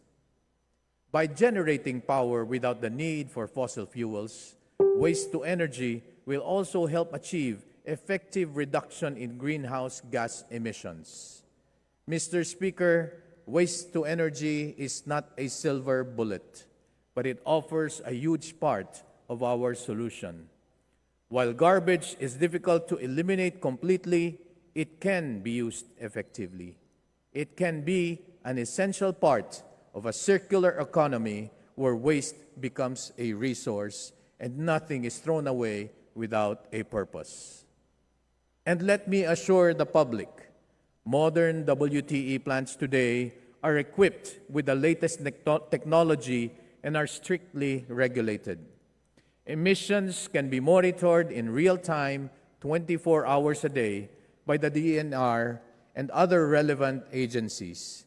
These real-time monitoring systems shall ensure that all emissions stay well within safe and acceptable levels, meeting both local and international standards. Data from these systems shall be made available for public scrutiny, ensuring transparency and accountability at all times. Let us not forget, open dump sites pose far greater health hazards, from groundwater contamination to respiratory illnesses to the spread of vector-borne diseases. Modern waste-to-energy plants, when operated under strict environmental standards and real-time monitoring, can safely manage our waste and even produce usable byproducts such as ash for construction and roadworks. I therefore ask, what is truly better for our people? Mountains of garbage polluting our land and water, or harnessing that waste to generate electricity, create jobs, and support our transition to clean energy? That is why I personally refiled the bill on regulating waste treatment technology in our country and give the chance it deserves and bring the Philippines in step with modern, sustainable nations. Garbage is a challenge that transcends politics. After all, modern challenges demand modern solutions. Solutions encouraging collaboration and fostering a whole-of-society approach. Together with the private sector, we can mobilize resources, share expertise, and scale innovations that will finally turn this problem in an opportunity for progress. Esteemed colleagues in the 20th Congress, I call on all of us to rally behind a solution that will propel our nation toward greater innovation, one that is forward-looking, resilient, and able to turn challenges into opportunities. Even our Honorable Speaker, Ferdinand Martin Romualdez himself, filed a waste treatment technology measure in the 19th Congress, a legislation that has repeatedly passed on third and final reading of the House. Let us not allow this vital measure to be shelved once again. I end with the words of environmentalist Paul Hawken. Real sustainability is about transformation, a shift from a system that takes, makes, and wastes to one that creates, conserves, and restores. Let us be the generation that transform our nation's waste into hope, progress, and a cleaner future. Thank you, Mr. Speaker. Thank you, esteemed colleagues. Good evening, each and everyone. Maraming salamat, Representative Jess R. Marquez of Aklan. Majority Leader, please. Mr. Speaker, there being no member who wishes to interpolate, I move to refer the speech of the Honorable Marquez to the Committee on Rules for its appropriate action. Thank you, Majority Leader. Is there any objection? The chair hears none. The motion is approved. The speech of Honorable Marquez, the province of Aklan, is hereby approved and referred to the Committee on Rules for its appropriate action. Majority Leader. Mr. Speaker, I move to recognize the gentleman from the 2nd District of South Cotabato, the Honorable Ferdinand L. Hernandez, to avail of the privilege hour. Congressman May gabi, Congressman Ferdinand L. Hernandez of 2nd District of South Cotabato. Please proceed, sir. Thank you, Mr. Speaker. Saving the best for last. Mr. Speaker and distinguished colleagues, maayong gabi sa aton tanan.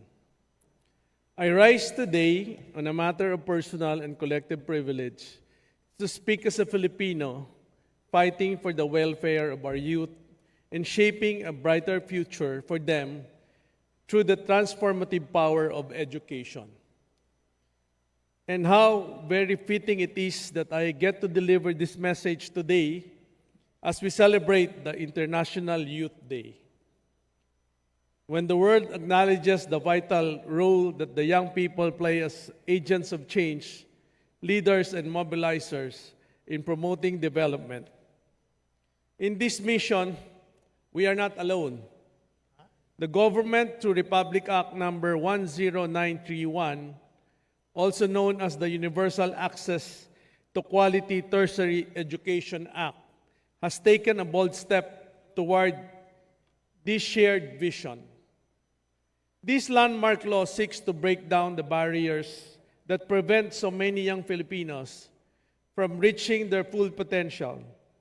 Its objectives are clear, deeply aligned with our collective aspirations: to provide adequate funding and other mechanisms to increase participation across all socio-economic classes in tertiary education, to ensure equal opportunity for all Filipinos to access quality tertiary education, whether in public or private institutions, to give priority to academically able students, especially those coming from poor families, to ensure that government resources in education are used efficiently and effectively, to offer proper guidance and incentives for young Filipinos in making informed career choices and in developing their skills towards nation building, and to recognize the essential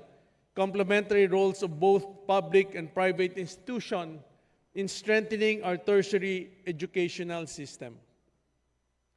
This is more than just a law. It is a promise that education will not be a privilege for the few, but a right for all. Reflecting on the testimonials shared by our graduates from Region 12, who received 60,000 under the Tertiary Education Subsidy Program, it is truly heartwarming and fulfilling to hear their stories of gratitude and success in pursuing their college education, all made possible through the subsidy and support they received. According to the testimony shared by Sheena Barulan, who graduated from Green Valley College Foundation, Inc., I'm proud to be the first degree holder in my family, and I'm deeply grateful for the TES grant that made my college education more manageable and eased the burden on my family.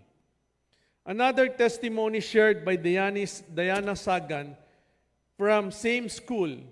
Your support has truly made a difference in my life, and I am forever thankful for helping me finish my studies. I have been able to focus on my academic goals, develop my skills, and build a strong foundation for my future. Through the tertiary education subsidy, we were able to give hope and pave the way for our youth to fulfill their dreams, making college education accessible without the fear of financial burden. But this has changed, and not for the better.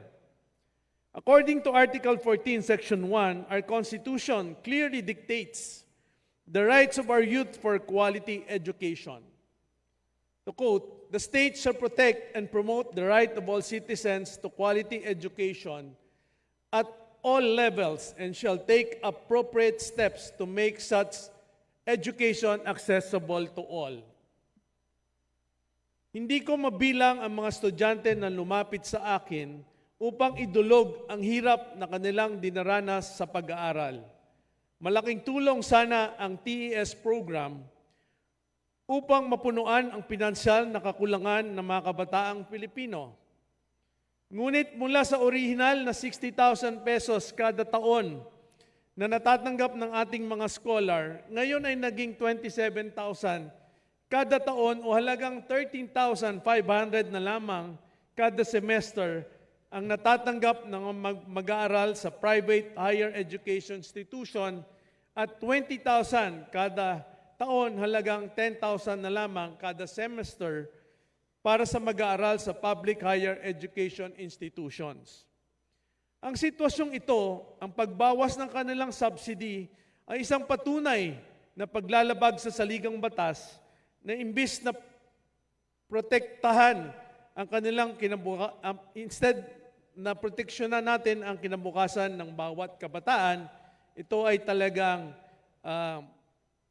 nakaapekto sa kanila.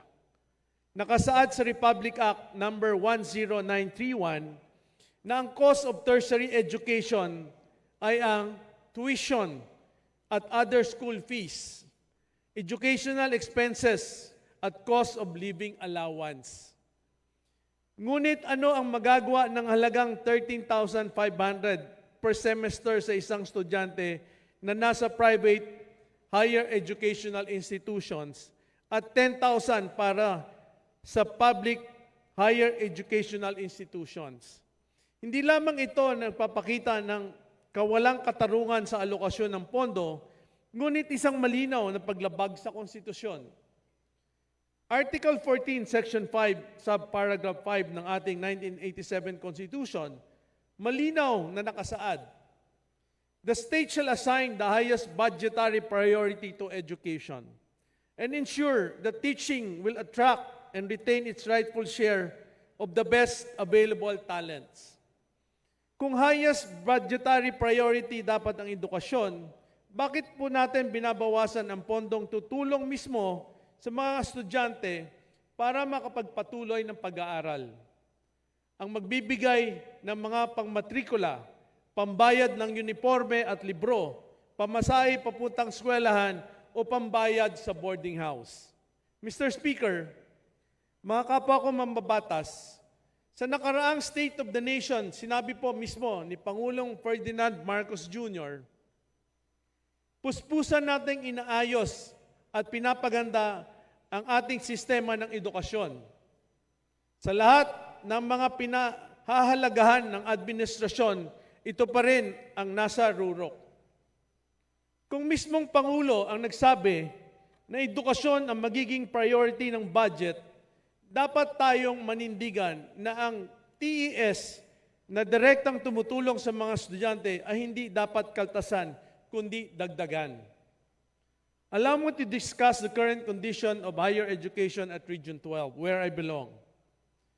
According to the data provided by the Commission on Higher Education, Region 12, there is a steady increase in the number of enrollees in our region from 129,183 students on academic year 2019 to 2020 to 226,506 students on academic year 2024-2025. The value doubled in a matter of 5 years. Out of the current enrollees, 85,055 are currently TES grantees of Region 12. From these, 32,386 students are grantees from higher education institution located in my district. This is at Coronadal City, the regional center of Soc-Sargen and home of several large higher education institutions. Despite this, only 768 students enrolled in HEIs located in my district are currently benefiting from the original amount of 60,000. Napakalayo ng 768 students sa kabuuang bilang ng 87,055 TES grantees sa aking region. 768 students lamang ang nakaranas ng buong 60,000 subsidy. Bakit hindi natin ito gawin sa lahat ng grantees? Bakit hindi natin ibalik ang matibay na suporta ng pamahalaan sa edukasyon ng ating mga mag-aaral. Sa ganitong sitwasyon, ang pagbawas ng TES ay direktang tumatama sa puso ng problema. Napipilitan ang mga kabataan na tumigil sa kanilang pag-aaral dahil kapos ang pera. Edukasyon ang susi upang matigil ang kahirapan ng pamilyang Pilipino, ngunit paano natin tutuldukan ang systemic poverty kung ang edukasyon, the greatest equalizer, ay hindi natin popondohan ng maayos? Mga kwento sa Region 12. Maraming kwento ang ibinahagi ng mga kabataan sa akin. Just to name a few. Isang estudyante mula sa Sultan Kudarat, isang TES grantee. Nagbibiyahe ako ng 1 oras kada araw. Pamasahe ko 100 pesos araw-araw. Ngunit ngayon na lumiit ang TES, hindi na ako siguro kayang makagraduate pa. Mula naman sa South Cotabato, ang sabi ng isa, na another grantee, kahit may TES, kulang na kulang para sa pamasahe, uniforme at load sa online classes. Paano pa kung babawasan pa ito? Ilan lamang ito sa mga nagpapatunay na ang TES ay hindi simpleng tulong. Ito ang lifeline ng mga kabataang taga-probinsya. Malayong malayo ang mensahe ng mga mag-aaral sa mga testimonials ng ating mga TES grantees na nakatanggap ng buong suporta mula sa pamahalaan. Maging ang EDCOM 2 ay napuna ang nakakabahalang sitwasyon na ito kung saan isinaad nito sa Year 2 report na limiting the TES subsidy reduces the number of programs that students can afford, disproportionately disadvantages private institution, and places burden of the living costs such as books, dormitories, and other expenses on students and their families. This financial strain increases the likelihood of students dropping out before completing their education. Ultimately, EDCOM 2 recommends the increase in TES subsidy amount that will reflect the current realities, including living expenses and tuition fees, especially in private higher education institutions. This adjustment would provide a more equitable set of choices for grantees, enabling them to select the programs and institutions based on their preferences rather than financial limitations. Ito ang kahalagahan ng TES program para sa ating mga kabataan. Una, ang kalayaang pumili ng pangarap nilang kurso, hindi sa kung anong kakasya lang sa halagang 13,500 kada semester. Pangalawa, ang pagkakataon na makatapos ang pag-aaral dahil sa suporta ng pamahalaan. Sa kabila ng pag-aaral na ito, humarap na naman ng panibagong hamon ang aking rehiyon. Sa naganap na 48th regular meeting ng UNIPAS Board, kinilala ang pagkatatag ng UP School of Health Sciences sa Coronadal Campus na magdudulot ng reclassification ng Coronadal City na magiging non-place of no SUC-LUC category. Ano po ang implikasyon nito para sa ating mga kabataan? Mas marami ang hindi makaka-avail ng TES program. Bagamat maganda na magkaroon ng karagdagang edukasyon institution sa Coronadal City, ngunit hindi naman kayang ma-accommodate ng UP campus ang lahat ng mga estudyante na kasalukuyang naka-enroll sa private higher education institutions. Meron nga pong UP campus, ngunit ang tanging diploma ay midwifery lamang na kurso. Limitado ang slots at may prioridad na ibibigay ito sa ating mga indigenous people. Sa panahon na mawawala ang PNSL category sa aking distrito, ang mga enrollees sa private higher education institution ay hindi magiging prioridad sa ilalim ng TES program at magiging limitado na lamang sa listahan ng lista ng DSWD. This is the reason why I wrote a formal letter to the Commission on Higher Education and UNIPAS Board to urgently revisit and correct the policy of this reclassification. The current policy is unfair, unreasonable, and manifestly unjust. It disregards the reality faced by students from South Cotabato and defeats the very purpose of tertiary education subsidy to support those with limited access to higher education. Mahalaga ang partisipasyon ng private HIEIs sa pagpapasiguro ng lahat ng kabataan ay makapag-aral. Ang mga kurso na nasa Maynila ay meron din sa probinsya. Sa dahan-dahang pag-develop ng ating public educational institution, ating kilalanin ang tulong ng mga private institution sa pagbigay ng pag-asa sa bawat kabataang nais makapagtapos ng pag-aaral at bigyan ang mga kabataang naka-enroll sa private higher institution ng pantay na access sa tulong ng gobyerno.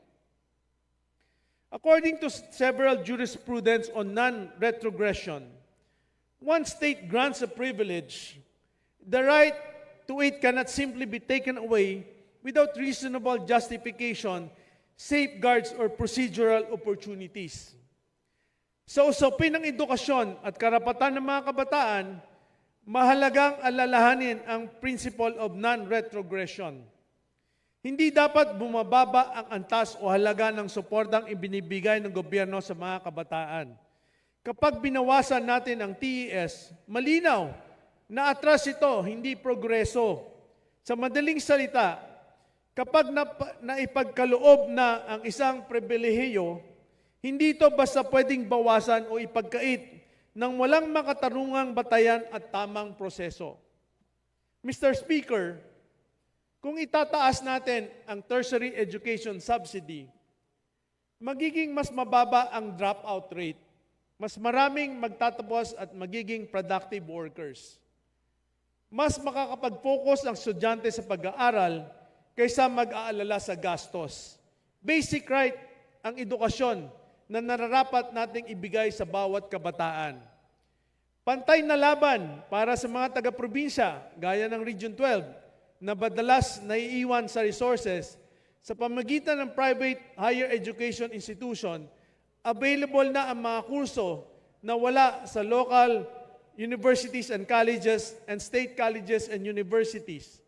Hindi na kailangang lumuwas ng Manila na sa amin na mismo probinsya ang pagkakataon na makapag-aral ng gusto nilang mga kurso.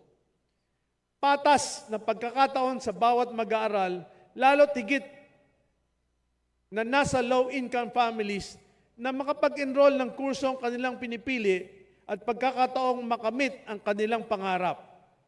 At ang pinakamahalagang puntos, ang pagtatapos ng ating mga kabataan.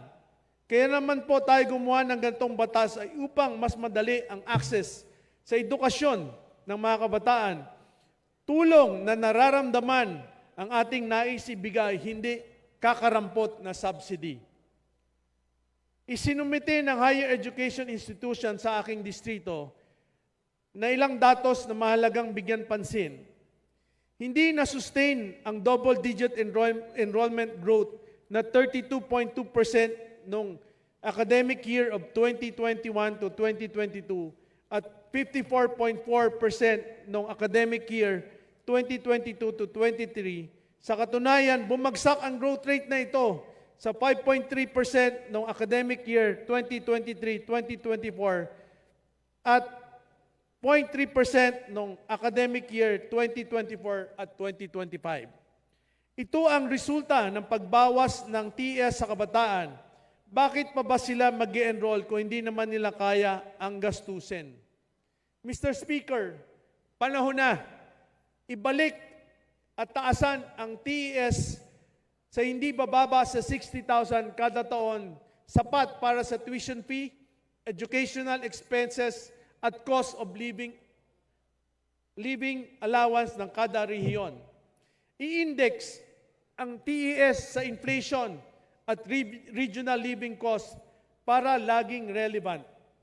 Siguraduhin ang timely release ng TES funds dahil delayed subsidy ay denied subsidy. Bigyan ng maayos na assessment ang bawat rehiyon, ang kalagahan ng private higher education institution sa pagtugtong ng kakulangan ng ating mga SUCs and LUCs sa infrastruktura, lalo na sa higit na course offering. TES is not dole out. Ito ay constitutional na mandato at moral obligation. Kung highest budget priority ang edukasyon ayon sa ating konstitusyon, lalo pat sinabi ng Pangulo na ito ang focus ng budget, wala pong dahilan para hindi natin taasan at ayusin ang TES. Education is not charity. It's a nation building. Mr. Speaker, nais kong ulitin muli na ang 13,500 at 10,000 kada semester para sa TES program sa private at public higher education institution respectively ay hindi lang kulang. Ito ay kawalan ng katarungan at paglabag sa saligang batas. Ito ay pagtanggi sa pangako ng ating pamahalaan. Ibalik natin ang makatarungan at sapat na subsidy para sa bawat kabataan. Buksan natin muli ang pinto ng pag-asa. Maging susi tayo ng katuparan ng pangarap ng bawat kabataan, lalo't higit ang mga nasa probinsya ang makapagtapos ng pag-aaral. Thank you, Mr. Speaker. Daghang kayong salamat, Representative Congresista Ferdinand L. Hernandez, Segundo Distrito, South Cotabato. Majority Leader. Mr. Speaker, there being no other member wishes to interpolate, I move to refer the speech of the Honorable Hernandez to the Committee on Rules for its appropriate action. Is there any objection? The chair hears none. The motion is approved. The speech of South Cotabato, 2nd District, Representative Hernandez, is referred to the Committee on Rules for appropriate action. Majority Leader, please. Mr. Speaker, I'd like to move to suspend the privilege hour. Suspend. There is a motion to suspend the privilege hour. Is there any objection? The chair hears none. The motion is approved. Majority Leader. Mr. Speaker, considering that copies of Journal Number 5 dated August 6, 2025 were already distributed to the members, I move to dispense with the reading thereof and subsequently to approve the said journal. I so move, Mr. Speaker. Is there any objection? The chair hears none. The motion is approved.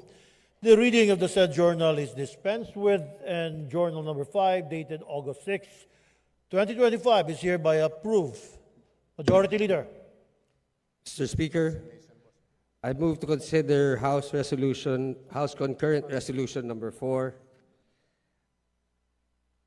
And for this purpose, may I request that the Secretary General be directed to read the title of the bill or the resolution.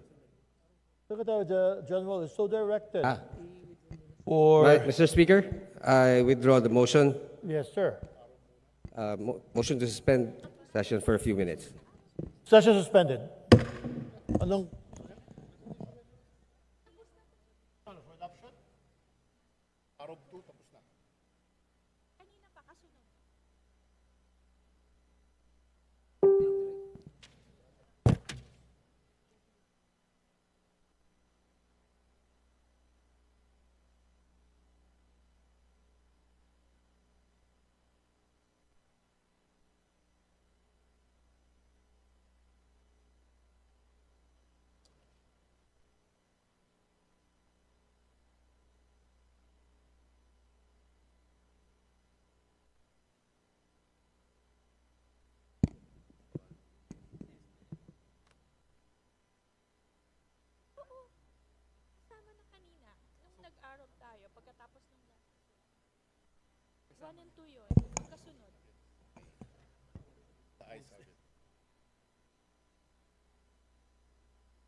Resume. Majority Leader. Mr. Speaker, I reiterate the motion to consider House Concurrent Resolution number 4, and for this purpose, may I request the Secretary General to be directed to read the title of the resolution. Thank you, Majority